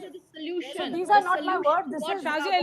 This is a surprise shown by Chief Justice D.Y. Chandrachud ji and the other two judges that the order of legal procedures, in fact, the judges found it extremely concerning that the disease post-mortem was conducted on August 9 between 6:10 p.m. and 7:10 p.m., which is good 12 hours afterwards. Not just that, I do agree with Ms. Ghosh that Kolkata police did an exemplary job in tampering with evidence, in ransacking the crime site, in allowing the goons to come over and get into the server room to destroy footage. Yes, they did very well in covering up for the culprits who were there.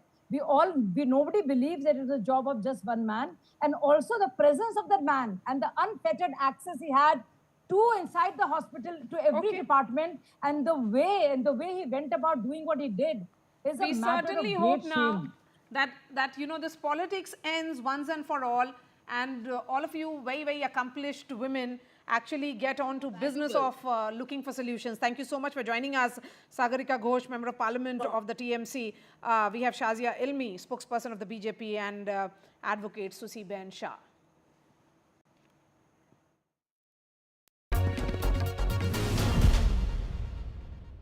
Kolkata to Thane, courts are intervening and taking state governments to task. We have Justice Madan Lokur joining us now to put in context increasing cases of judicial intervention in matters which are essentially responsibilities of state governments, be it safety of doctors on duty or women's safety or safety of children in schools. Justice Lokur, thank you so much for your time here on NDTV.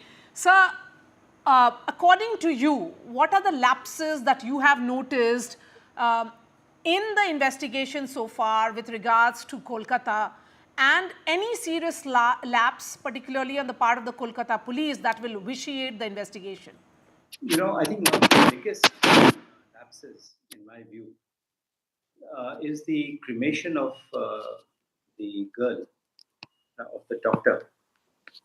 You know, she is the evidence. I mean, all the evidence is on her. All right. So, what was the hurry in, carrying out the cremation? Maybe it could have been done a day later.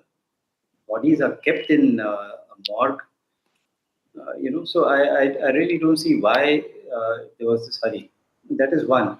The second thing, which is, of course, technical, is that there was a delay in recording the FIR. All right. Now, that may not have much of a significance so far as the investigation is concerned. But from the investigation point of view, getting the doctor cremated, I think was wrong, doing it in such a hurry. And in this case, Justice Lokur, the Supreme Court has constituted a national task force to work out the modalities of safety measures which could be put in place for medical professionals. The NTF, of course, is to make some recommendations. But sir, how far can it be helpful? Because health is a state subject. Law and order is a state subject. Yeah, you see, it can give guidance. All right. Now, for example, there was a time when you had this Model Prisons Act or Model Prisons Manual. All right. Prisons is a state subject. But once you have that document, it can give guidance to the states. So similarly, if the National Task Force comes out with some kind of recommendations, it will definitely help the states. That's one aspect of it. The other aspect is that, there was a time, maybe I think in 2019 or 2020, when a draft legislation was prepared. All right. For some reason, it was shelved. Now, there is a demand, apparently, that this act should be enacted or this bill should be passed into a law. Now, one of the things that is being said is that, oh, you see, this is a state subject. How can Parliament legislate on it? But the Constitution provides for a situation like this. If you remember, a long time back in the 1970s, when the Wildlife Protection Act was passed, all right, the states passed a resolution saying that we would like Parliament to enact a law. And on that basis, Parliament enacted the Wildlife Protection Act. So similarly, in a situation like this, I don't think any state is going to say that, listen, we don't want Parliament to enact a law. Right? They will agree. Now, since there is already a draft legislation, that can be circulated to the states, inviting their suggestions, comments, and so on and so forth. So if there is a will to do it, it can be done. And I think it should be done. Okay, so, and increasingly we are seeing suo motu cognizance being taken by courts in what are essentially core governance issues, like safety of women. These are law and order issues. Policing is a law and order issue. How are you seeing this transition? Is this some kind of signal or sign of failing governance? In a sense, yes. Why are there public interest litigations? Okay, because there is a failure in governance, and that is being pointed out through the public. Now, if the court takes suo motu cognizance of something, that means there is something wrong, and which needs to be corrected. I remember dealing with a suo motu case about prison reforms. All right. A letter was sent by a former Chief Justice of India to the Supreme Court that was taken up as a public interest petition, suo motu in that sense, and action taken. So you are right. It has something to do with governance. And so, today in the Supreme Court, the Chief Justice said and reminded the state governments that they should not politicize the matter. Why is the judiciary needing to remind the state governments that they should not be politicizing issues which are so core? I mean, safety of women is the priority, it is the responsibility, it is the duty of a state. Why should a crime like this be a political issue at all? Okay, and I heard a part of the proceedings, political statements were being made or political accusations were being made. I think it's time that, we have to get over this business of politicizing everything, even a crime like rape and murder. I think it has to stop. I'm speaking to you on a day that Supreme Court has reminded the state government of Kolkata, in Bengal, of their failures. And then you have another state of Maharashtra, the government of Maharashtra being reminded how they have failed the children in the state. Going back to the Nirbhaya case, right? That wasn't politicized. Okay, it had a political fallout later on, but that was not, politicized. People just came on the streets. So why should we inject politics into a crime of this nature?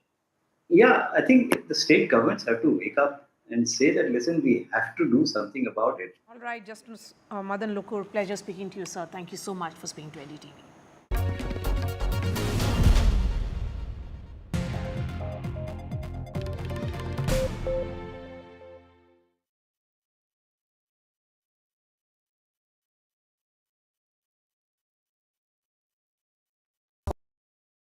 Landslide devastation in Kerala's Wayanad. Join NDTV's initiative. Donate for Kerala.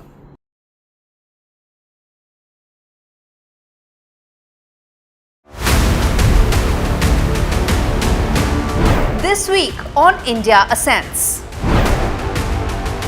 Prime Minister Modi in Ukraine. Is New Delhi now a key voice in global conflicts? DNC nominates Kamala Harris to take on Donald Trump. Can the selected candidate woo the fence-sitters? And India's new data protection norms, will they help keep pace with the AI transition?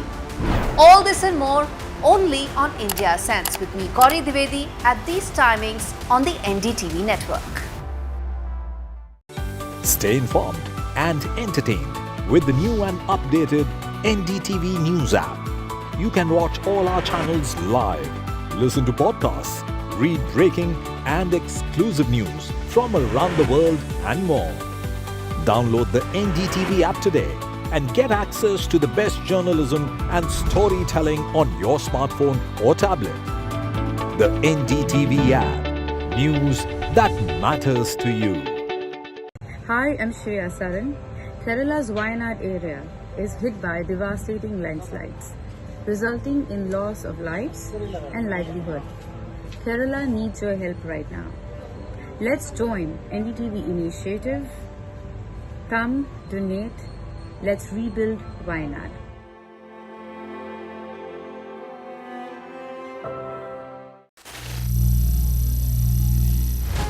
Some people say the metaverse will only be virtual. One day this lecture hall will be made of code, and driverless cars would be trapped in intersections. But even in this maze of the future, you can't wish away health. It's time to become more resilient.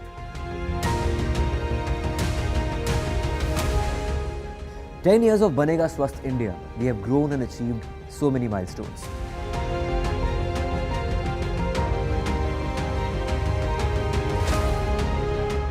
And now I have a plan to beat the urgency, to stop breathing with difficulty, to relieve getting choked with inactivity.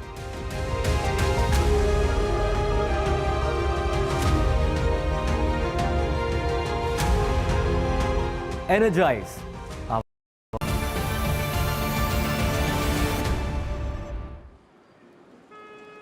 Good evening and welcome to Left, Right and Centre. I'm Vishnu Shom, coming to you live from the Maidan Square right in the heart of Kiev in Ukraine. The Prime Minister of India, Narendra Modi, will be over here after a couple of hours. I believe he's already started his journey from Poland to Kiev. It's an important visit of the Prime Minister.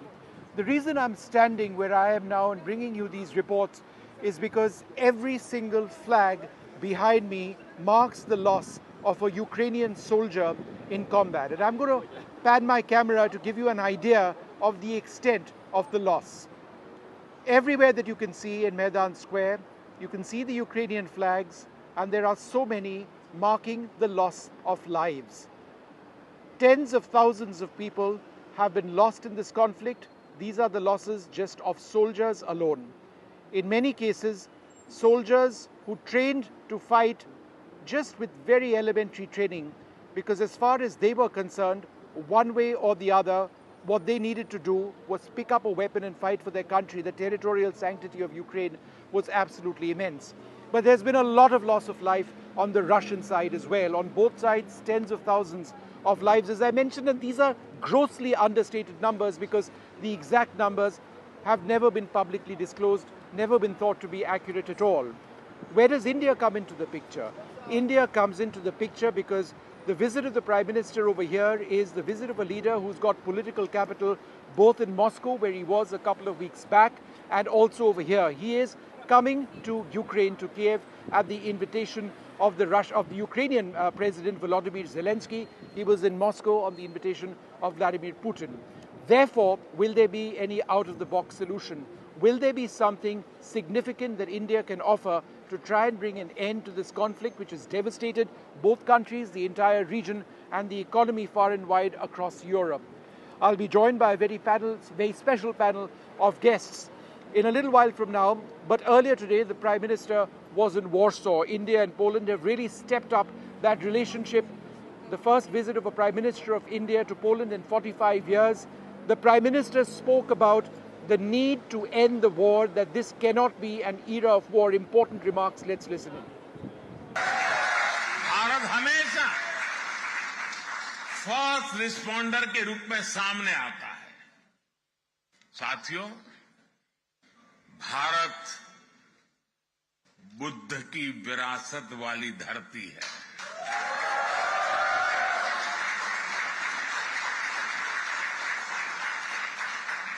और जब बुद्ध की बात आती है तो जो युद्ध नहीं, शांति पर विश्वास करती है।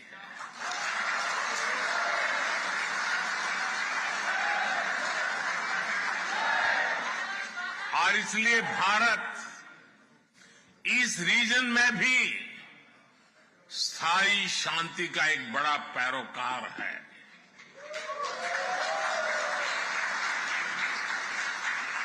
भारत का मत एकदम साफ है। ये युद्ध का युग नहीं है।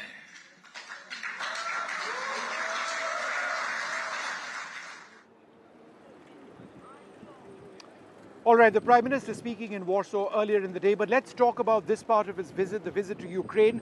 Joining us now, Maria Tomak. She's part of the mission of the President of Ukraine in Crimea, a Ukrainian human rights activist, also a journalist. Irina Sukerman, national security attorney and analyst. Akhilendra Bahadur Mala, the head of production of the Kusum Group of companies. This is a remarkable pharmaceutical company which accounts for approximately 40% of the sales of all Indian medicines, pharma products over here in Ukraine. They've been continuing to function throughout the course of the war. And Ambassador S.T. Devre, the former Indian ambassador to Ukraine, thank you all very much for being with us. Maria Tomak, let me come to you first. Are you hopeful that the visit of Prime Minister Narendra Modi to Kiev might actually achieve something towards bringing an end to the war between Ukraine and Russia? Good evening, and thank you for having me. And obviously, I won't be the first, probably, who would emphasize how important this visit is, and in terms of, in general, Ukrainian-Indian relationships. But speaking of the war, the ongoing Russian aggression against Ukraine, I would like to remind about the peace formula suggested by the President of Ukraine, Volodymyr Zelensky.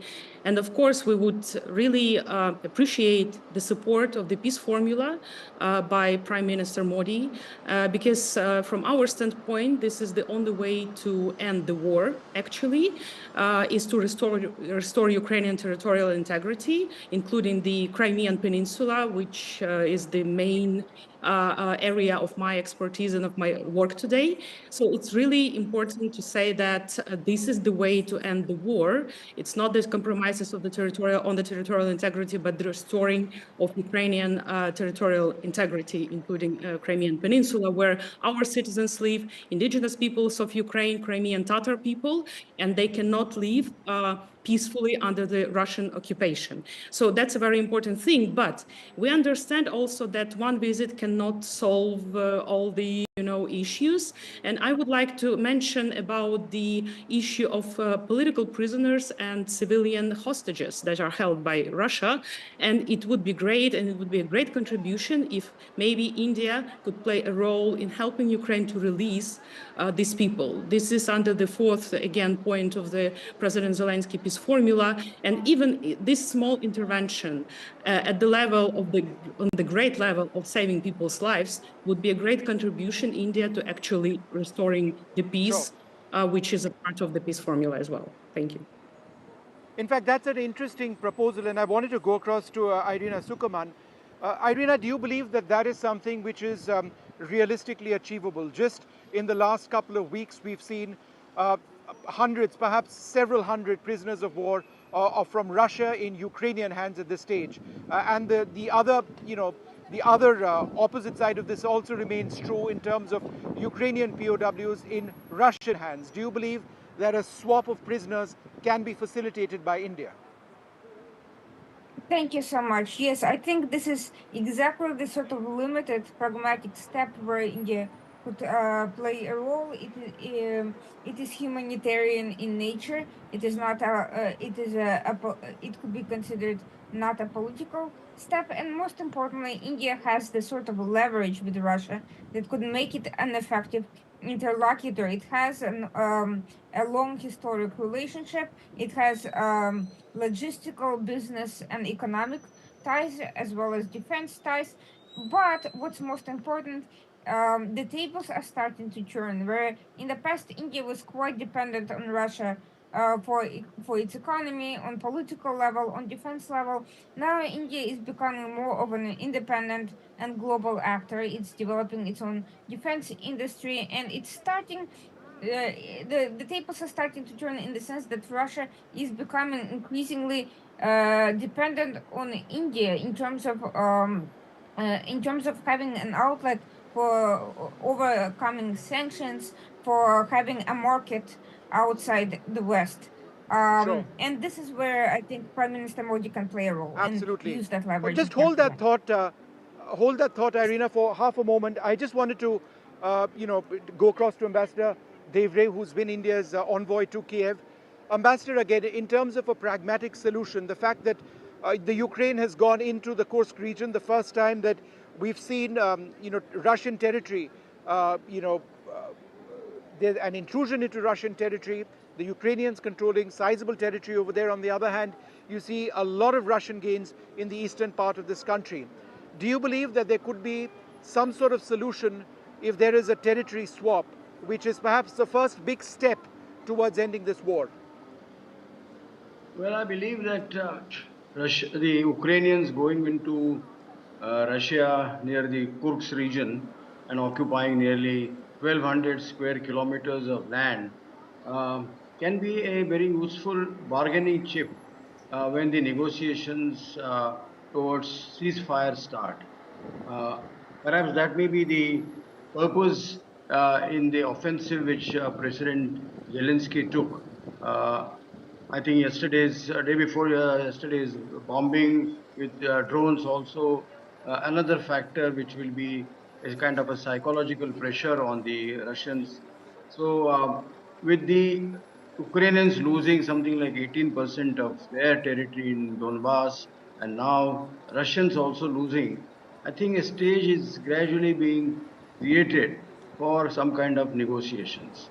I think the US election and the uncertainty about their response to this whole war could also be another factor in this. And therefore, I think this is the right time for Prime Minister. It's a very bold initiative on part of India. I think we have been consistent because Prime Minister has always emphasized sovereignty and territorial integrity of Ukraine. Also, we have repeatedly said that dialogue and diplomacy should be the avenues for finding a solution to this problem. Sure. So we have to be consistent, I think. If we do And let's this, hope that does indeed. Yeah, no, absolutely. Yeah. We have. I just wanted to go across to Akhilendra Bahadur Mal, who's actually in the Sumy region of this country. That's to the north. In fact, it's a little to the north of Sumy that the incursions into the Kursk region have taken place. Akhilendra, your company continues to manufacture and sell pharma products throughout the war. How difficult has it been operating and living in Sumy? That's one of the areas which has constantly been under attack. Good evening. Namaste. First of all, I would like to introduce about myself. Myself, Akhilendra Bahadur Mal. I'm working here from last 16 years. And I'm here also stay during the war starting time. That time I was lived here together with my family and 2.5 years, my small child. And I seen here that very worst situation when our city was occupied by the Russian army. And that times I want to share some moment. Really, that was a very nice moment. When our city was occupied by the Russians, that time everyone was panic, and here was the shortage of the products, medicine, and everything. In that times, all the people start to communicate with each other and helping to each other. Also, our company provided too much help regarding medicines and something else. Also, in Sumy city, we are having around 750 students, and we are helping to them also. And also, we are helping to education and everything. And when I will come back here, then after that, yes, situation is little bit changed, but we are facing too much challenges. I would like to tell you about the first challenge we are facing about the air alarm. Here we are facing continuous air alarm, but in our factory we have the settlers, bombing settlers, and when air alarms is coming, that times all the employee going in the bombing settler, and when that alarms is off, then we are working here. And also second things we are facing regarding the psychological and moral effect on the our employee, because all the employees, someone have them husband, son, and relatives in the army, so they are psychologically too much disturbed. In that case, we are just sharing this all the emotion together. Yep. We are like to go outside, meet together, and just make comfortable to each other. In fact, I want to tell about myself. Why I'm here, because and I think that's important. Just in terms of the quality of living in Ukraine now and the challenges that you face. I take those points, but since I'm running short on time, I wanted to go across to Maria. Maria, since you do, in a sense, fight for the freedom of Crimea, occupied Crimea. It used to be a part of Ukraine till about 2014 or so. Could you tell us a little bit about the changing situation in the Black Sea? Because the Russian Navy has now entirely been pushed back into port as a result of maritime drones being used by Ukraine. So the situation geostrategically in the Black Sea region, which includes Crimea, has changed dramatically to the favor or in favor of Ukraine. Thank you. That's a very important question. Just one note, I would like just appreciate a lot the position of those Indian citizens, Indian people who stay in Ukraine in this challenging time. Thank you so much for that. As for your question, indeed, the situation in the Black Sea is changing. First of all, I would like to remind that Crimea was occupied back in 2014. That's the starting point of the Russian aggression, actually, and it's important to remind about that. And since that time, Russia militarized the Crimean Peninsula. It turned the peninsula into its military base, and it attacked Ukraine in 2022, also from Crimea and from the occupied eastern regions from Ukraine. But now we can see the situation dramatically changes because Ukrainian armed forces managed to be really efficient by applying the warfare in the territory of Crimea and in the territorial waters around Crimea. And of course, it's very important for Ukraine because Russia had to withdraw its Black Sea fleet from the Crimean peninsula, but it is also important for the worldwide, like countries worldwide, because it allowed Ukraine to renew its export of the grains to many countries, including, by the way, Southeast Asia, to African countries, also to Middle East, etc., etc. So it's really important not only for Ukraine. That's why we say that Crimea is important, it's not just a piece of land. It's also about the security for Ukraine, which cannot be restored if Crimea is occupied, and anyone looking at the map can realize it. But also it's about the global security, including food security, including energy security, and in general, the security. So it's important that we have this success. And what is also very important, and it might be interesting for Indian audience, who is the democracy, and it's very important that it makes the success of Ukrainian army in the Black Sea makes people in Crimea, our citizens, to protest against the occupation. And we've been witnessing at least 1,000 of cases when people were protesting against the occupation after 10 years of the Russian rule in Crimea. Sure. Irina, let me come across to you next.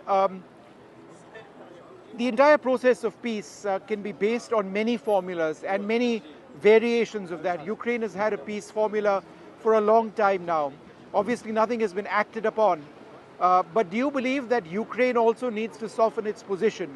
That you're not going to end up getting everything that you seek, and that ultimately the loss of life can only be reduced or can only end if both Russia and Ukraine are willing to achieve some sort of, or agree upon some sort of consensus?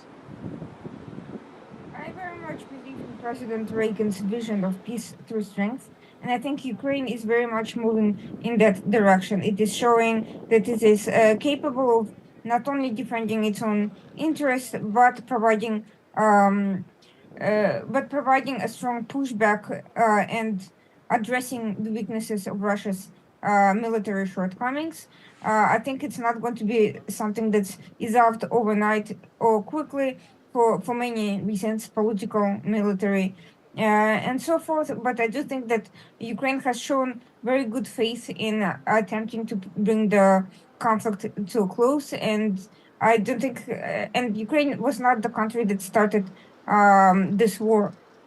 In terms of possible diplomatic solutions, I think that this situation, as terrible as it is in terms of loss of human life and the impact on the global community, is also currently opening up an opportunity for India and Ukraine cooperation. And I think the more there is this cooperation of that sort, the more it's likely that there is going to be a broader pressure to put a conflict to an end. Due to these relationships building up, Ukraine and India, besides this, the conflict itself, have areas of long-term cooperation that I think are only starting out. And we are talking about economy, both in terms of grain and in terms of energy and natural resources. We're also talking about issues of sovereignty. India, like Ukraine, has faced issues of separatism and foreign meddling by malicious actors. And I think this is where we can see an independent long-term cooperation. And I think this is the sort of relationship building that will help put the pressure to bring the conflict to a close. Absolutely. And right, and I'm interrupting because just the last quick question, when we've got a special interview coming up to Ambassador Devre. Ambassador, a little word on Indian foreign policy over here. We don't use the word non-aligned anymore. We use the word independent. But the fact that Narendra Modi, our Prime Minister, was in Moscow a few weeks back, he's here now at the invitation of President Zelensky. He will be arriving in Kiev in a few hours. What does that actually say about how India is today recognized and respected as a foreign power? Well, we don't use the word non-alignment, but I think it is very much a continuation of our non-alignment policy. We have excellent relations with Russia, and we have good relations with Ukraine also. And this visit will further strengthen the relationship between India and Ukraine. We call it by different nomenclature. We call it strategic autonomy, I think, perhaps also. And therefore, what Prime Minister Modi is doing today is really an excellent example of following that strategic autonomy or the non-alignment. And he said very explicitly to President Putin that this is not an era of war or solutions cannot be found on the battlefront. I think it was a very bold statement in Moscow. And I'm sure, as he said before he left for Poland and Ukraine, that he is going to share perspectives of peaceful resolution with President Zelensky. I don't know what kind of ideas he has. Ukraine And let us see has what had finally emerges tomorrow if there is a joint statement. But yes. Ambassador, I'm interrupting you now because we've got a very special interview coming up with Rajiv Gupta. He is, in fact, the head of the company I was referring to earlier on, Kusum Pharma. He came to this country with very little money in his pocket, the son of a teacher. But what he's been able to do in terms of the pharma industry over here is a real example of Indian entrepreneurship. But before we go across to that, for one last time this evening, let me just pan the camera a little bit and again tell you why we are here. This is the Maidan Square, very much in the heart of Kiev, and every single flag of Ukraine that you see behind me marks the loss of one Ukrainian soldier. And there are tens of thousands of these behind me. The numbers are countless. The loss of life is staggering. I was reporting from this area 2 years ago, and there were just a couple of flags at that stage. But today, coming back over here, reporting from the same area, and to bring you these images is just a reminder of how a war which has now gone on for 900 plus days has had a horrific, horrific impact. It's one of the most incredible examples of Indian entrepreneurship anywhere perhaps in the world. More than 3 decades back, a young Indian, Rajiv Gupta, came to Ukraine with what about a couple of $100 in his pocket. He now runs one of the largest pharmaceutical companies in this country. 40% of all Indian pharmaceuticals sold in Ukraine come from Kusum Enterprises, from Kusum Pharma, and he joins us over here. $200 is all that you came with, right? Yeah, that was a big money for that time. It's still big money now, but that said, you now employ 1,000 odd people in this country, and you continue to operate despite the war. How difficult has it been? It was a bit difficult initially, but if you see the courage of local people, you feel like, no, you can continue. Why not? And you employ how many people over here? 1,100. And what are the drugs that you sell over here, that you manufacture over here? So you sell? Yeah, we are having 2 plants in India and 1 plant situated in city Sumy, which is 23 kilometers from the Russian border, currently at epicenter. We produce tablets, a different kind of tablets, syrups, capsules, granules, ointments, cream, wide range of products. Yeah. How difficult has it been throughout this entire war period? First few weeks was very, very tough because nobody understands what is going on. Yeah. Later, you start understanding the game, how it will going to work. So, Sumy was under occupation. We closed down our operations for 2 weeks, mostly busy with the evacuation of students stuck in city Sumy. And maybe by 6th or 7th of March, we start our operations once again, even during the occupation. Yeah. And throughout this period, you would have lost your friends. You would have seen people lose family members. It's now 900 days into the war and it doesn't seem to end. It must be saddening you a great deal because in as much as you are a proud Indian, you are also a proud Ukrainian. Yeah, this is so unfortunate that because of ego of 1 or 2 person, so many people are dying. Yeah. This money can see the issue is other than casualties, the economy. Yeah. This money can be used for healthcare. This money can be used for education, infrastructure. by this money you can improve the quality of life of common man. Yeah. This is more important, I think, than any war. You were telling me something quite pertinent, the impact of sanctions on business. For the layperson, how has that impacted, for example, you? I think for the layman, it's not so much impact, but if frankly speaking, we are having few companies, and one of my company before the war, one of my partner was from Ukraine, but with Russian passport. So our account got freeze, but after too many interrogations, my account was defreezed. It caused little bit of harassment, kind of mental. Still, court is doing the proceedings. Hope for the justice. I believe in anti-corruption court of Ukraine, and hope that verdict will be in our favor. Otherwise, this will be a very, very bad message to all investors, not only from India, but from the worldwide. Yeah. Investment, see, sanctions, if you implement in a wrong way, it gives a wrong message. It's a very dangerous tool.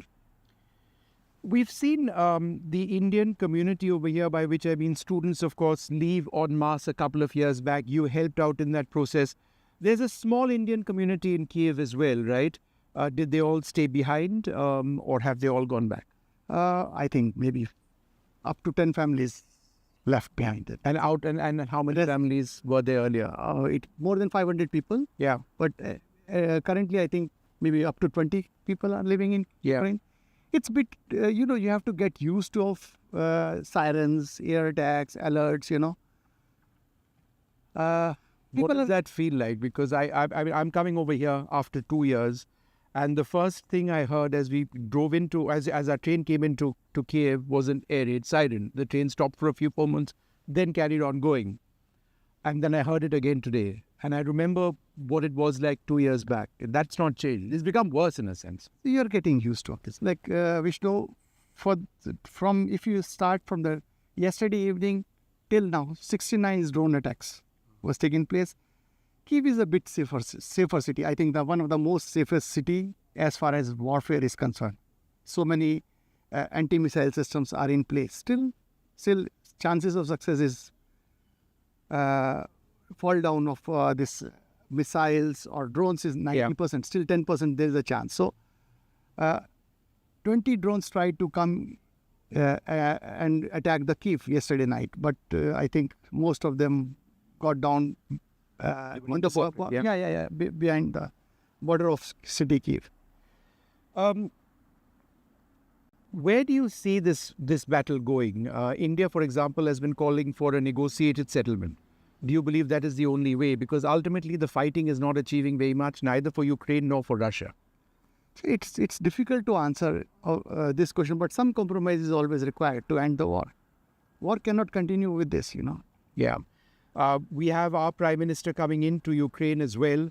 Do you believe some out-of-the-box solutions are welcome, are important? Are you hopeful of something like that happening? Let's hope for the best. I cannot say anything, about this. This is really difficult time, Yeah. So let's hope that something will come out of this visit. Right. It's been wonderful speaking to you. Thank you so much indeed. There you have it, Rajiv Gupta, an entrepreneur over here for so many decades, doing incredible work in the pharma industry.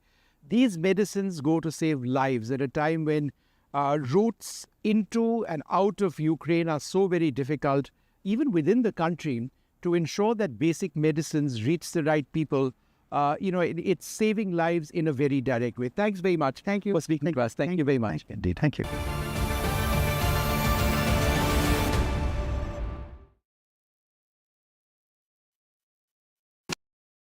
Landslide devastation in Kerala's Wayanad. Join NDTV's initiative. Donate for Kerala.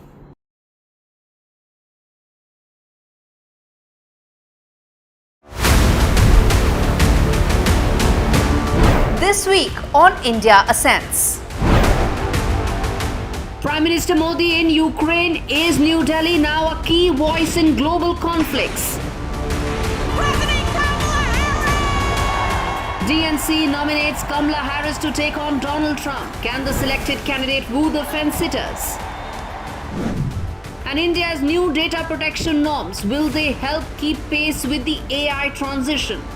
All this and more only on India Sense with me, Gauri Dwivedi, at these timings on the NDTV network. Stay informed and entertained with the new and updated NDTV News app. You can watch all our channels live, listen to podcasts, read breaking and exclusive news from around the world and more.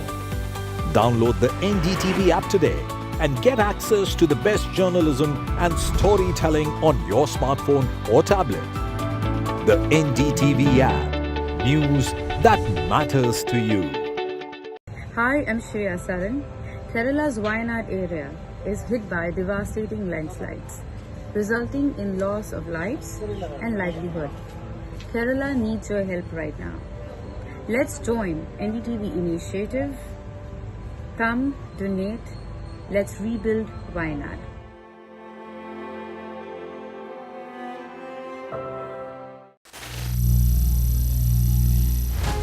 Some people say the metaverse will only be virtual.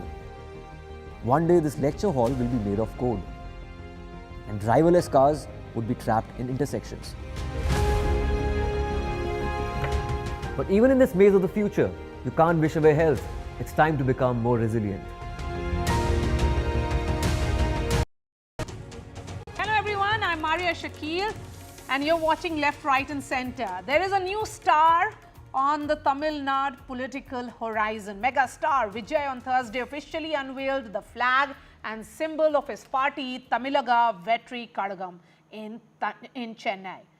The mass hero in Tamil cinema aims to contest the state elections scheduled for 2026. The superstar joins the long list of Tamil cine stars who have taken the political plunge. Right from the legendary MGR to Jayalalitha to Vijaykanth and Kamal Hassan, among others. Vijay has boldly chosen to transition into politics at the peak of his film career. Remember, his latest film, Leo, actually grossed over 500 crores, showcasing his immense popularity. However, he has declared he would quit acting after completing his current commitments, emphasizing that politics should not be treated as a hobby, but as a sacred commitment. Vijay's entry has the potential to disrupt the Tamil Nadu political landscape. His large fan base, previously aligned with various political parties, may shift loyalties, impacting major political players. However, the prospect of Vijay winning and forming a government in 2026 remains remote. Will he prove to be a hit in the role of a politician as well? And what impact will his entry have on the state politics? We'll be discussing this over the next 25 minutes. Joining me on the show, Jagdishwaran. He is the TVK spokesperson. We have Harish Mohammed Ibrahim, political analyst. Kasturi Shankar, actress and activist. We'll be also joined by Ramu Manni Vanan, who's a political analyst. Kasturi Shankar, beginning with you, was this waiting to happen? We hadn't really heard much of it. You mean the launch of the party flag? Yes. Of course. This has been eagerly anticipated by all Vijay fans as well as his party followers. I hear some sounds. Hello? Yes, please. Go ahead, ma'am. He does have a sizable, extremely surprisingly huge following. They have inducted crores of party cadre through their online app. So yes, this has been something that has been very eagerly anticipated. The next most eagerly anticipated event will be his conference, the first party conference that is scheduled to be in September. So every time Vijay takes center stage, even when he was facilitating the academic achievers in the state, this was 2 months ago, nearly 2 months ago, that was a huge headlining event. So, but can he be a disruptor? I think he is already a disruptor, judging from the very vehement reactions that particularly the ruling party DMK is having. We are seeing this in social media as well as through the comments of DMK functionaries, leaders, etc. They're all extremely hostile towards whatever Vijay does. We are also hearing reports that a location, the venue for his conference is being denied to him. Okay. He is having trouble finding anything. Even today, he has been slapped with some cases. He has been slapped Okay, with... so there is petty politics at play here. Harish Ibrahim, why is the DMK getting jittery about his entry? And a grand old party which has 100 years of experience in dealing with the Tamil soil, which fought for the Tamils' pride and which stands for the ideology, should have any jittery about actor who is coming into a political fray for the first time. Welcome a new entrant in a superstar, because That is what- Tamil Nadu that has is what- had several superstars as chief ministers, starting from MGR, who was chief minister of the state for 3 consecutive terms. Then you have Jayalalitha, who was the chief minister for 5 record times. You know, so it's a long list. Maria, we welcome and constitution. Anyone is entitled to start a party, and we welcome him with open hearts and open arms. There is no denial about it. And number 2, in Tamil Nadu, if there is one party which is against another party, it should be a Dravidian party. And now it is a battle between DMK and ADMK, which has been sustaining for almost 60 years now. But when it comes to a third friend party, we have seen almost for the last 60 years in Tamil Nadu political spectrum, we have seen almost parties like Vijay Kant, parties like Vaiko, parties like we have any number of parties which came into the political spectrum, but none couldn't stand. Even the Seaman, who has been vocal about in Tamil Eelam issue, he is not even able to gather a single councillor seat. So if Vijay is going to make any changes or any destruction to the political spectrum in Tamil Nadu, it is yet to be watched. We have to make sure what kind of ideology he is going to back up on. But Tamil Nadu should be welcoming an entry, because, but the question is, Jagdishwaran, you are the TVK spokesperson, the party is very much functioning now. What are the challenges that you are seeing, and for actor Vijay to make this transition at the peak of his career? He has just had a massive success, but his ideology or belief is rather interesting. He says that this is not a hobby, that politics has to be taken seriously. Yeah, of course, yes. In a statement on February 2nd, 2002, when the party was officially launched, and when you applied for registration in the Election Commission, he very clearly told, I have 2 more film commitments, and after that, I will be a full-time politician. I will not be a part-time politician, which means I'm ready to quit my career. As you said, he has been, for producers, he is giving so much money. But take for example, he will be a big star for next 20 years. So he is ready to quit that film career, and he is entering into politics just to serve people. He was actually serving people for the past 20 years. The Majai Makkal Yakam have been serving people. They have been providing food. They have been doing tuition centers. They have been conducting libraries. So distributing books, so many things. And he thinks, being a social worker, I can do only this much. Whereas it needs political space or a political chair to give to everybody in Tamil Nadu. That's the need for starting a new political party. Okay. Are there issues in Tamil Nadu? And there are issues in Tamil Nadu, and which needs to be addressed. Say, for example, DMK talks about Samoga Needi, but in real sense scenario, there are so many issues, caste-wise issues, caste discrimination is happening. There is divisive politics happening, both caste-wise. So these issues needs to be addressed, and he will be addressing those issues. And that's the main reason to start a political party, as you rightly said. The question is that only recently, in fact, in 2018, Kamal Hassan had launched his own party, which was Makkal Needi Mayyam, which was seen as an alternative to the BJP, which was becoming very popular in Tamil Nadu, and some kind of counter to Dravidian forces. But he seemed to be not really much in conversation right now. Yeah. The difference between Kamal Hassan and our leader is that Kamal Hassan never said he will be a full-time politician. See, you need to be a full-time politician if you want to make an impact in Tamil Nadu, number 1.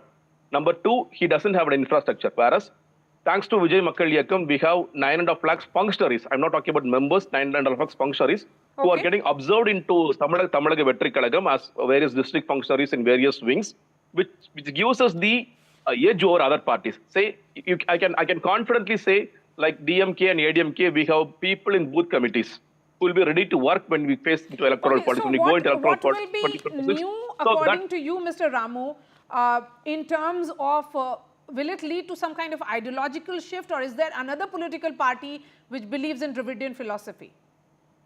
See, I think the first question is that what ideology does this party have? Yes. That's my first question, actually. It doesn't seem to advocate any kind of an ideological position. If I would like to know, I would be very happy to know that. Perhaps Jagdishwaran will respond to this. Please go ahead, sir. You can ask both your questions.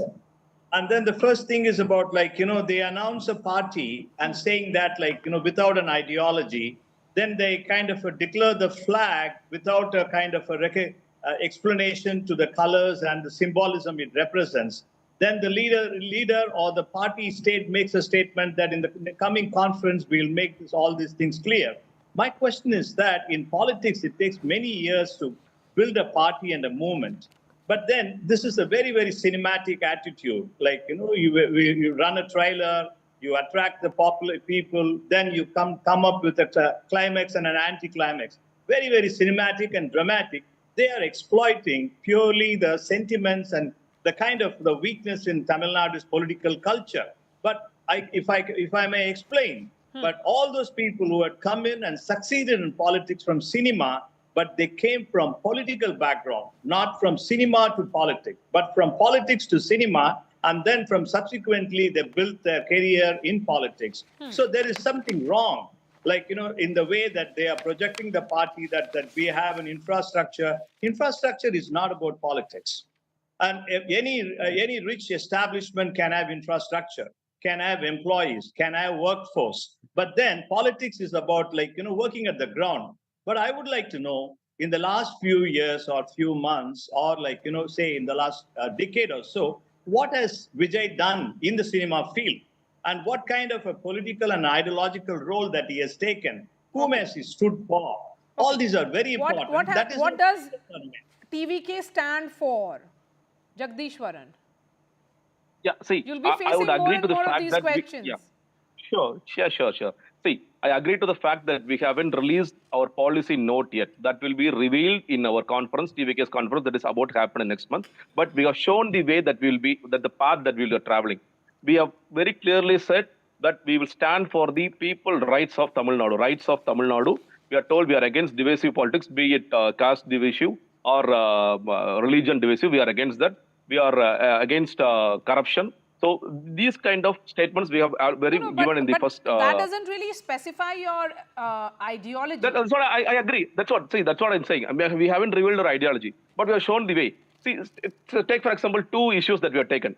We are against CAA. We are against NEET. That would show where we stand for. Where we stand for the people of Tamil Nadu. People of Tamil Nadu are against NEET. People of Tamil Nadu are against CAA, and we stand for them. We stand for the people's rights. And that is the path that we are taking. Come and again? You said that you are against CAA. Yeah, CAA. We have given a statement already. We are against CAA. We are also against NEET. We are against NEET, which was revealed by our leader in last month educational conference. So that is the stand of the people of Tamil Nadu, and we stand by the people of Tamil Nadu. That is the path that we are traveling. Politicians say that they stand with the people of Tamil Nadu. How will this party be different from an AIA-DMK or a DMK, and even a BJP, which has been trying to get I would say, foothold in the state's politics? Kasturi Shankar, you of course feel that here is someone who can be seen as a potential challenger to DMK and AIA-DMK. But will he be able to fill in some shoes? There is a huge political vacuum which the BJP has been trying to fill. But of course, they haven't really got much success. Okay, I'm not sure what you're talking about in terms of a political vacuum. Maria, I have no idea why you feel there is a political vacuum in Tamil Nadu. I don't. I don't think anybody in the panel is also indicating such a sentiment anyway. As far as being a challenger, what I meant was in terms of the big faces that we have seen, the splash of Jayalalitha or you know, in the past, the MGR, that kind of figure, Karunanidhi kind of a figure. No, I think that's very patronizing of you to say, Maria. And it shows, forgive me, no offense meant, but I think it shows very little understanding of the political landscape of Tamil Nadu. But anyway, we have had superstar politicians in the past as well. I wanted to quickly address what Mr. Ramu said about stars having come in and succeeded with political backgrounds behind them. I want to know if Kamal Hassan will be called by somebody who supports DMK. Does he think Kamal Hassan is a success or a failure? Because he was a star that did not have political history behind him. And he did very well. He disrupted the landscape until he joined his natural ally, the DMK, because he was more ideologically suited towards them. He was never really, he claimed to oppose them, but he didn't. In Vijay's case, he very clearly opposes the DMK. His flag is the first flag in many, many years that doesn't have the black color in it, which is the sort of signature color of Pagattarivu and Samuganidhi, which is basically, you know, loosely translated, black stands for atheism and Brahminical hatred and things like that, that the Dravida Kadagam brought into Tamil Nadu. So that kind of caste-based and religion-based politics has been given a boot by Vijay in all his statements so far and in the flag today, very clearly. I feel from the reactions that the DMK cadre and the DMK leaders are having, that he is seen as a direct challenger to Udayanidhi in the hustings in 2026. Whether he will win, whether he will, create a cabinet in 2026, nobody thinks that is likely. But he is giving people butterflies, and that is an unquestionable fact. This more so to the DMK, which is in ruling, which has Udayanidhi that will be directly affected, who will be directly affected, more than ADMK or BJP or Seema, who all have vastly differing ideologies and establishment and cadre in the state. Okay. Ramu Manivan?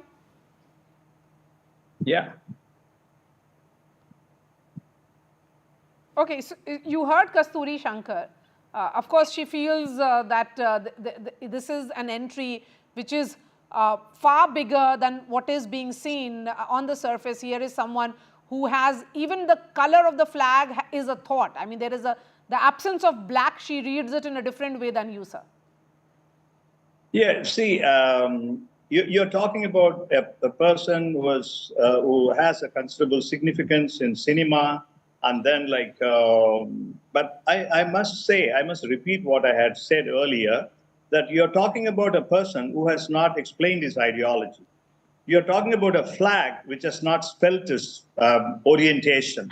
It is an interpretation of the speakers here, what it means and what it does not mean. It should be explained by the party and the party spokespersons.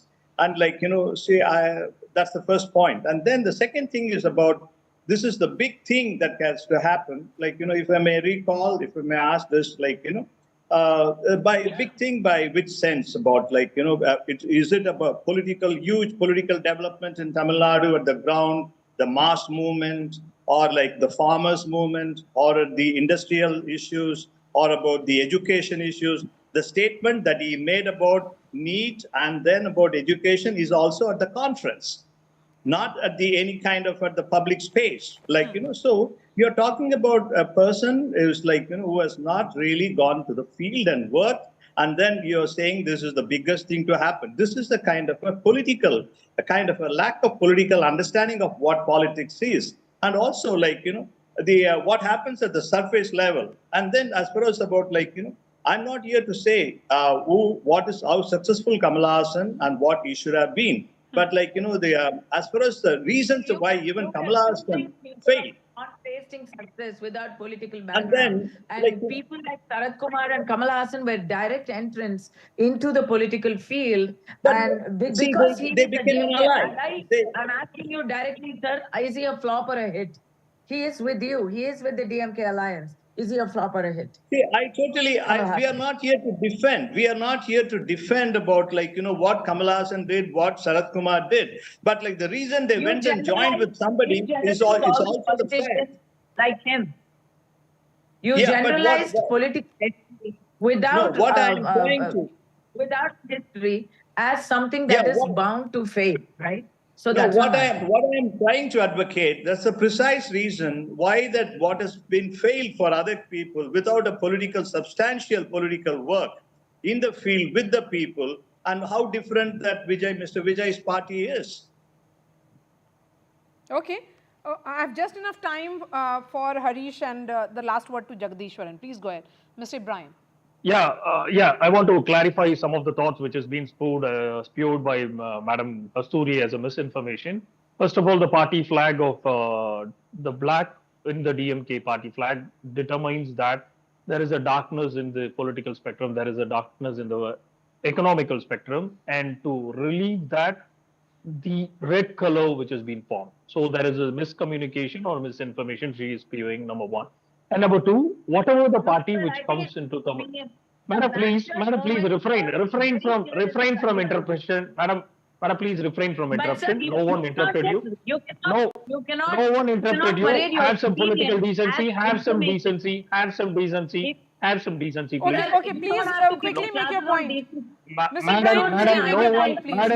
Madam, no one, even if you have spewed a misinformation, I waited to rebut it, so please have some decency. Go ahead. Please have some decency, Madam Kasturi. Madam Kasturi, have some decency in the political debate.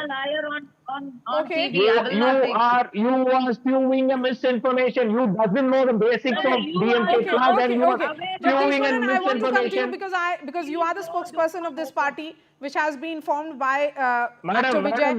I want to understand from you. Will he be contesting, and is the party prepared to contest the elections in 2026? Is that the focus right now? Sorry, I didn't hear you. Can you please repeat it? Is the focus now to prepare for battle for 2026, the assembly elections in the state? See, of course, the electoral politics is always in the 2026. But what our leader has said is we need to work for the people. The people's politics comes first, and only then the electoral politics comes. We need to become the primary force. See, our flag symbolizes inclusivity. Our flag symbolizes we will be the primary force of this state. So that's what we are looking at. There are different. People can decode it in a different way. Our party president will reveal everything what we stand for. What does this flag symbolizes? What does each color symbolizes? There are different colors. There is pink, there is green, there is blue. Which is, in a political spectrum, we can say red symbolizes revolution. There is pink, there is blue for Dalit communities. We can do all those things. But our party president will reveal it. And one thing I can surely say is we'll work to become the primary force of this state. All right. Jagdishwaran, and we will attain that for sure. Ibrahim, Ramu and Kasturi Shankar, thank you so much for joining us. After 17 deaths and over 41 injuries in one of the worst industrial disasters in Andhra Pradesh's pharma SEZ, Chief Minister Chandrababu Naidu has said in an exclusive chat with NDTV's Uma Sudhir that there is legacy to blame too, because systems have collapsed and become dysfunctional in the last 5 years of Jagan Reddy's government. It has been described as the worst industrial disaster in a decade. 17 dead and 41 injured, most of them in their 20s and 30s. In a mishap at Asiancia Advanced Sciences, a pharma unit at Achutapuram Special Economic Zone in Anakapalli district of Andhra Pradesh. By seeing them, unbearable suffering, very pathetic condition. Then I came here. I was in the factory. 5 years, 119 this type of incidents in Visakhapatnam. 120 members died. Previous government by constituting committee, they gave recommendations, no action has been taken. Now I have to streamline total administration and fix accountability. Experts say an engineering defect is suspected to have led to leakage of chemical solvent that caused a powerful blast and fire. This is a door that got thrown out, flung out more than 100 meters away by the impact of the blast. As you can see, the building there, the blast took place there, and all over we see the impact of the blast here on the lawns outside. An expert committee will now fix responsibility for the accident. Yeah, this is not, I seen this place and all, this is not a call accident, this is a human error. Monthly safety audit has to be done. Since last 3-4 years, no audit has been done. Asiancia was established 5 years ago with 200 crore rupees investment and makes intermediaries and active pharmaceutical ingredients. This is not the neglect of the safety. This is the more precautions is taken. Particularly, this case is the different study learning for all of us. Achutapuram as well as in Srikakulam. These are two pharma SEZs that are very critical as growth engines, not just for Andhra Pradesh, but for the country as well, especially post-COVID when we are talking about active pharmaceutical ingredients being manufactured in the country itself. In Achutapuram with camera person Nagraju, Uma Sudhir, NDTV. The Uttar Pradesh government has put out a dictat to all government staff asking them to declare their property or lose salary. It has now set a deadline of August 31st for all government staff to declare their property, and this will impact nearly 18 lakh government servants of the state. In Uttar Pradesh, government employees face a significant deadline. Nearly 18 lakh UP government employees risk losing their salaries if they don't comply with the Yogi government's diktat on declaration of assets. The order brought in August last year had its initial deadline on 31st December. Then the deadline was extended to June 30th and then July 31st. But with only 26% compliance, the deadline has now been pushed to August 31st, and non-compliance will also affect promotions. हमने उत्तर प्रदेश की व्यवस्थाओं को पारदर्शी तरीके से सुचारू रूप से आगे बढ़ाने के नियत के साथ काम किया है। साफ नियत के साथ सही दिशा में विकास, ये हमारी प्राथमिकता है और निश्चित तौर पे हमारी योगी सरकार पूरी ईमानदारी से अपने जो उसकी जिम्मेदारी है, जो उसके कर्तव्य है, उस कर्तव्यों का पालन कर रही है। और जो भी ये दिशा निर्देश हैं या जो भी आदेश होता है, ये उसी क्रम में उन चीज़ों को और मजबूत बनाने के लिए, पारदर्शी व्यवस्थाओं को और मजबूत बनाने के लिए, समाज का सरकार के प्रति विश्वास और मजबूत बनाने के लिए हम काम करते हैं। The opposition has hit back saying, why was this not brought earlier? Yogi ji has realized that their officers are doing corruption across the state, and that's what we are seeing. So this order has to be came at 2017 and should be implemented strictly 7 years ago.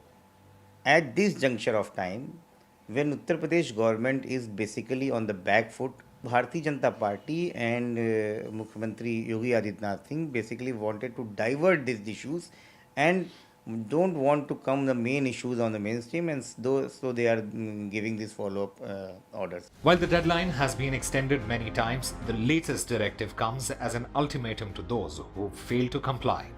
NDTV Bureau Report. Landslide devastation in Kerala's Wayanad. Join NDTV's initiative. Donate for Kerala.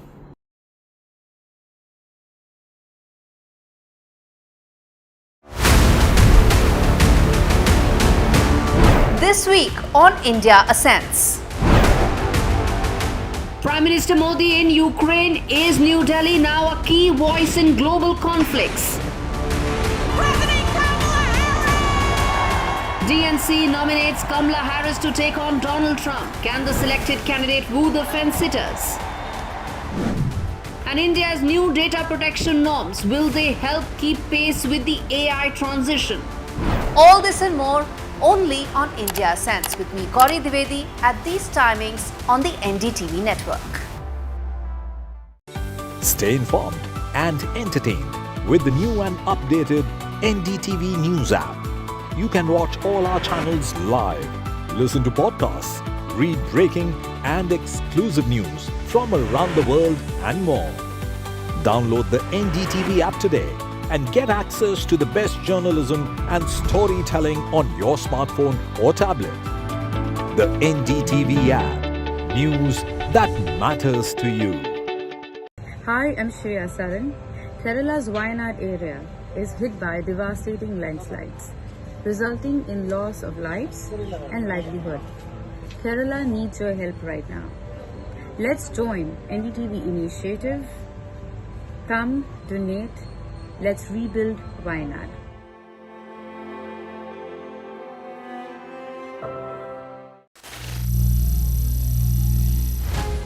Some people say the metaverse will only be virtual. One day this lecture hall will be made of code, and driverless cars would be trapped in intersections. But even in this maze of the future, you can't wish away health. It's time to become more resilient.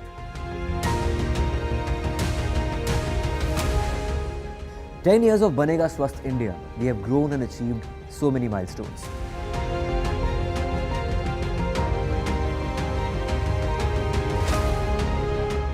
And now I have a plan to be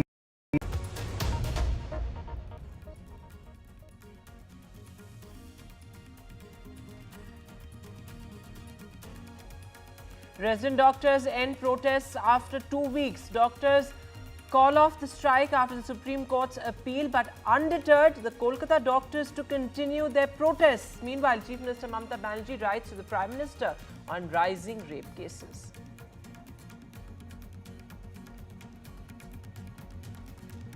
Never seen a case like this. A Supreme Court judge comments on the Kolkata horror. This is the Supreme Court wraps Bengal and the Bengal government on delay in FIR and police lapses. The Supreme Court says role of the top Kolkata police officer and the hospital administration is suspicious. The Bombay High Court's damning remarks. The Bombay High Court says the right to education is pointless if schools are unsafe. This is the court slams the police on the Thane school sexual abuse. The High Court says the police action happened only after protests and outcry. No solution in the battlefield. The Prime Minister reiterates his "not an era for war" remarks in Warsaw. This as the Prime Minister departs for his historic visit to war-torn Ukraine. The Prime Minister is set to meet President Zelensky in the war zone tomorrow. 17 people have died in Andhra's worst ever industrial disaster in the Andhra Pharma blast. Chief Minister Chandrababu Naidu visits the injured, expresses grief. He says we want investment but also safety. The Chief Minister tells NDTV the systems have been destroyed in the last 5 years.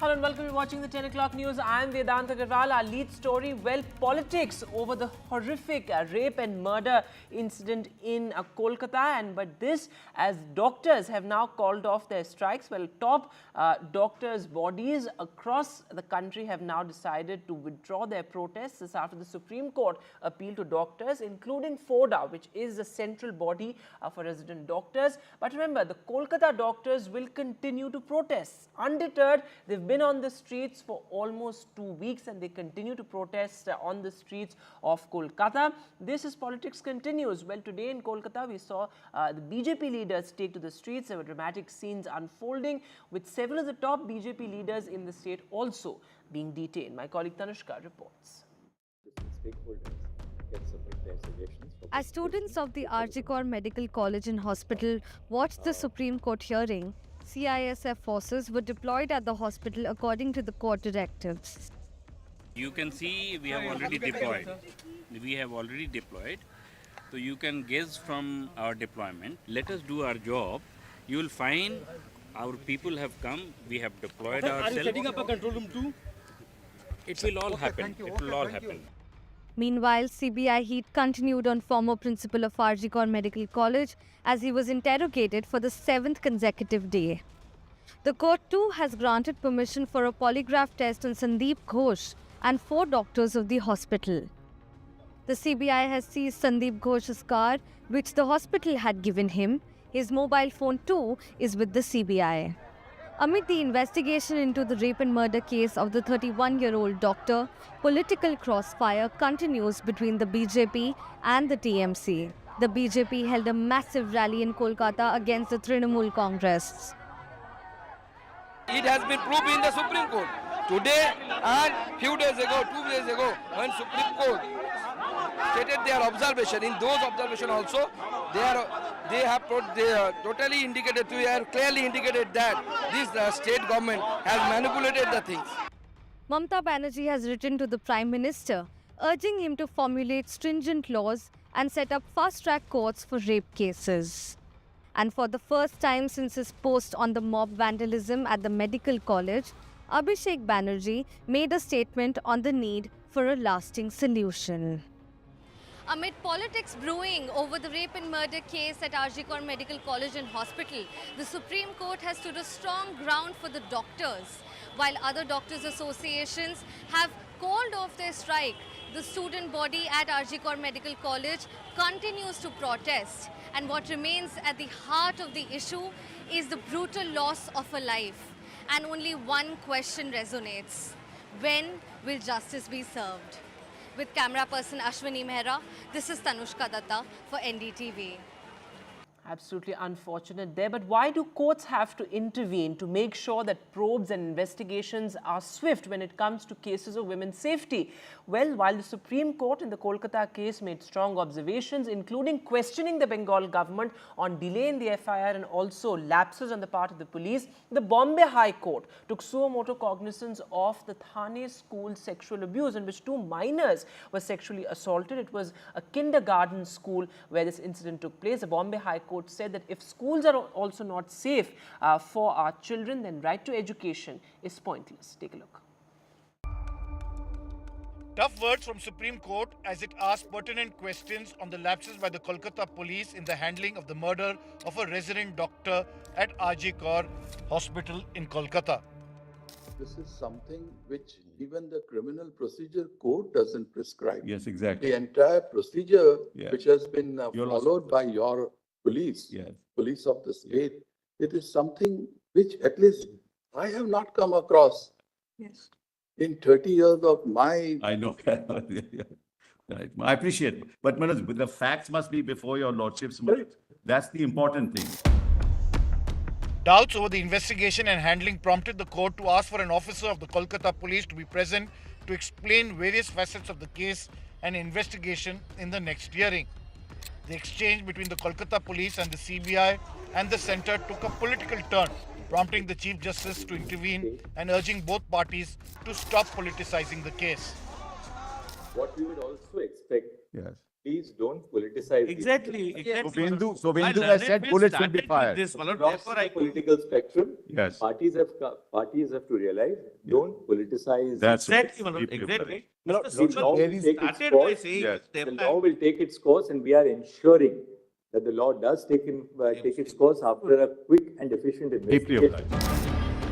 The primary focus was, however, for doctors to resume work, and the Chief Justice of India assured them on the steps being taken for their safety and clarified that there would be no victimization for participating in the protests.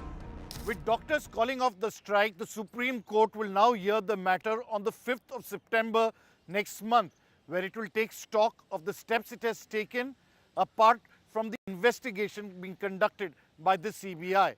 This hopefully will reassure doctors that the top court is interested in finding an early resolution to this problem. In the Bombay High Court too, a similar scene played out. The court slammed the Maharashtra police for lapses in investigating the case of sexual abuse of 2 4-year-old girls at a school in Thane's Badlapur. Remember, both the Supreme Court as well as the Bombay High Court took suo motu cognizance of the 2 horrific cases of rape and molestation, one involving a resident doctor on duty and another 2 kindergarten students in a school in Badlapur. The Bombay High Court bench said, these girls have complained, but several cases go unreported. It needs huge amount of courage to speak about all this. Definitely the police hasn't played its role the way it ought to be. Had the police been sensitized, this wouldn't have happened. The bench also slammed the Badlapur police for the delay in recording one of the victims' statements as well as the delay in registration of the case. Both cases beg the question, is judicial alacrity in picking up cases a sign of crumbling governance? With Radhika Ramaswamy, Sunil Prabhu, NDTV. And we're moving now to some other news. Well, the women wrestlers who are set to testify in the sexual assault case involving ex-WFI Chief Brijbhushan Sharan Singh have demanded security. This after the police had withdrawn extra security given to these women wrestlers who are key witnesses in this sexual assault case. The court, of course, has now instructed the police to reinstate their security. My colleague Ishika Verma is now joining us live on the phone line. So, Ishika, tell us the significance of the development that will take place tomorrow, because this has been a rather murky case given the fact that there was all this back and forth as far as witnesses were concerned, and Brijbhushan Sharan Singh has already been framed in this particular case. Well, yes, in fact, Vedant, as you rightly mentioned, that this case certainly has been very controversial. And if we talk about the developments, there's certainly this big development has now come in. The court, in fact, the Rouse Venue Court was hearing an application where 3 wrestlers who had approached the Rouse Venue Court, they had alleged that their security was withdrawn by the Delhi police. And one among these 3 wrestlers has to testify in the court tomorrow. Now, after hearing this case, now the Rouse Venue Court, in fact, has passed an interim order, and the court has said that as an interim measure to ensure the safety of victim number 4, the DCP concerned is directed to make immediate and appropriate arrangements for her security until her deposition is complete and until further orders from this court. So certainly this is a big development because, let me also tell you that Vinesh Fogart also in fact had tweeted regarding this this evening itself. So this is certainly a big relief for those 3 wrestlers and especially for the one who's going to testify in the court tomorrow. Over to you. All right, Ishika, thanks very much for joining us with the latest there. So one of those 3 women wrestlers will be testifying tomorrow in this crucial case. With that, we'll take a short break now, but news continues on the other side.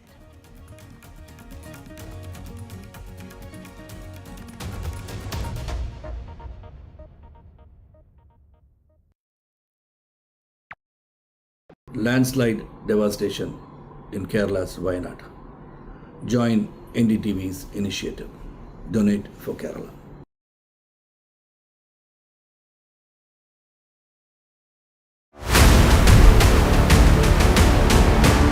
This week on India Ascends. Prime Minister Modi in Ukraine. Is New Delhi now a key voice in global conflicts?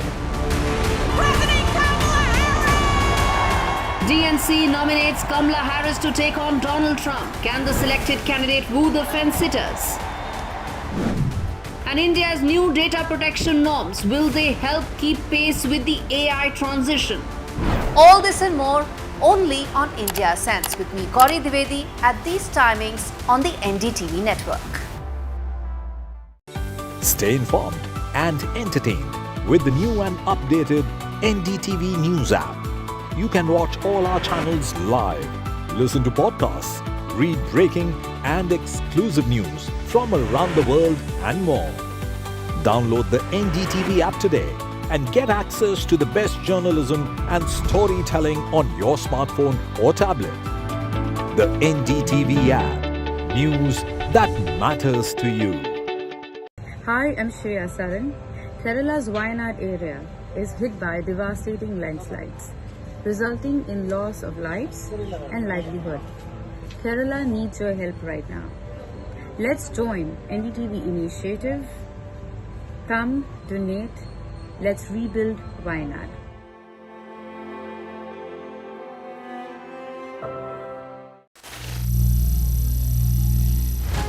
Some people say the metaverse will only be virtual. One day this lecture hall will be made of code, and driverless cars would be trapped in intersections. But even in this maze of the future, you can't wish away health. It's time to become more resilient.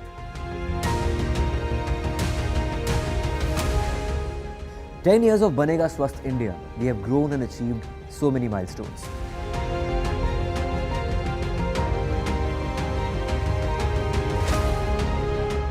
And now I have a plan to beat the urgency to stop breathing with difficulty, to relieve getting choked with inactivity.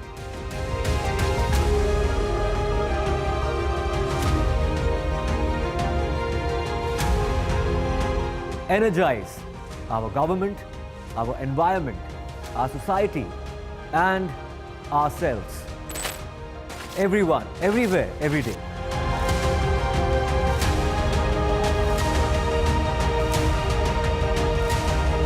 Banega Swasth India. One World Hygiene. Landslide devastation in Kerala's Wayanad. Join NDTV's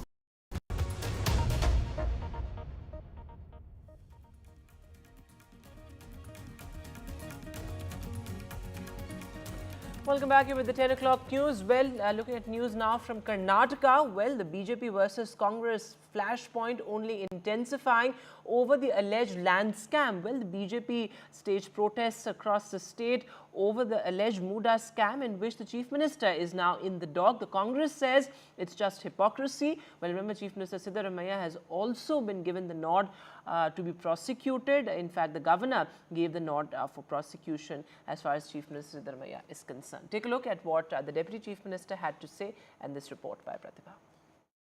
All the parliament members, legislators, MLCs, all of us met today. The entire legislative party decided we wholeheartedly stand by the leadership of Mr. Siddaramaiah. At any point of time, he is our leader, he will be our leader. So we condemn the decision taken by the governor. We have already appealed to the court of law. We have confidence that we will get justice. Injustice will not be flown from the seat of justice.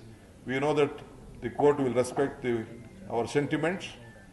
Mr. Siddaramaiah has not done any mistake in it. It is only a political which is being going on.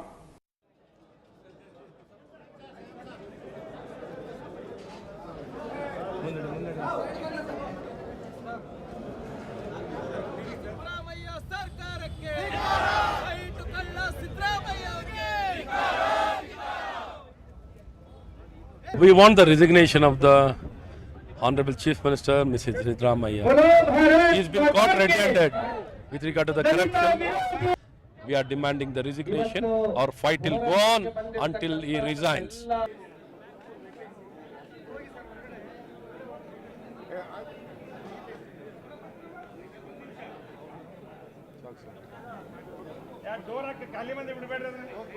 Last time when Yadurappa ji was given the governor's sanction for prosecution, BJP stages anti-governor protest in Karnataka. They called for a Karnataka Bandh when they were in power. Have we said anything like that? The day ended with a legislature party meeting of the Congress, seen as a show of strength and solidarity with the Chief Minister, a message that Siddaramaiah would like to convey to the High Command before meeting them in Delhi tomorrow. With camera persons Kumar and Govind, Pratibha Raman in Bengaluru for NDTV.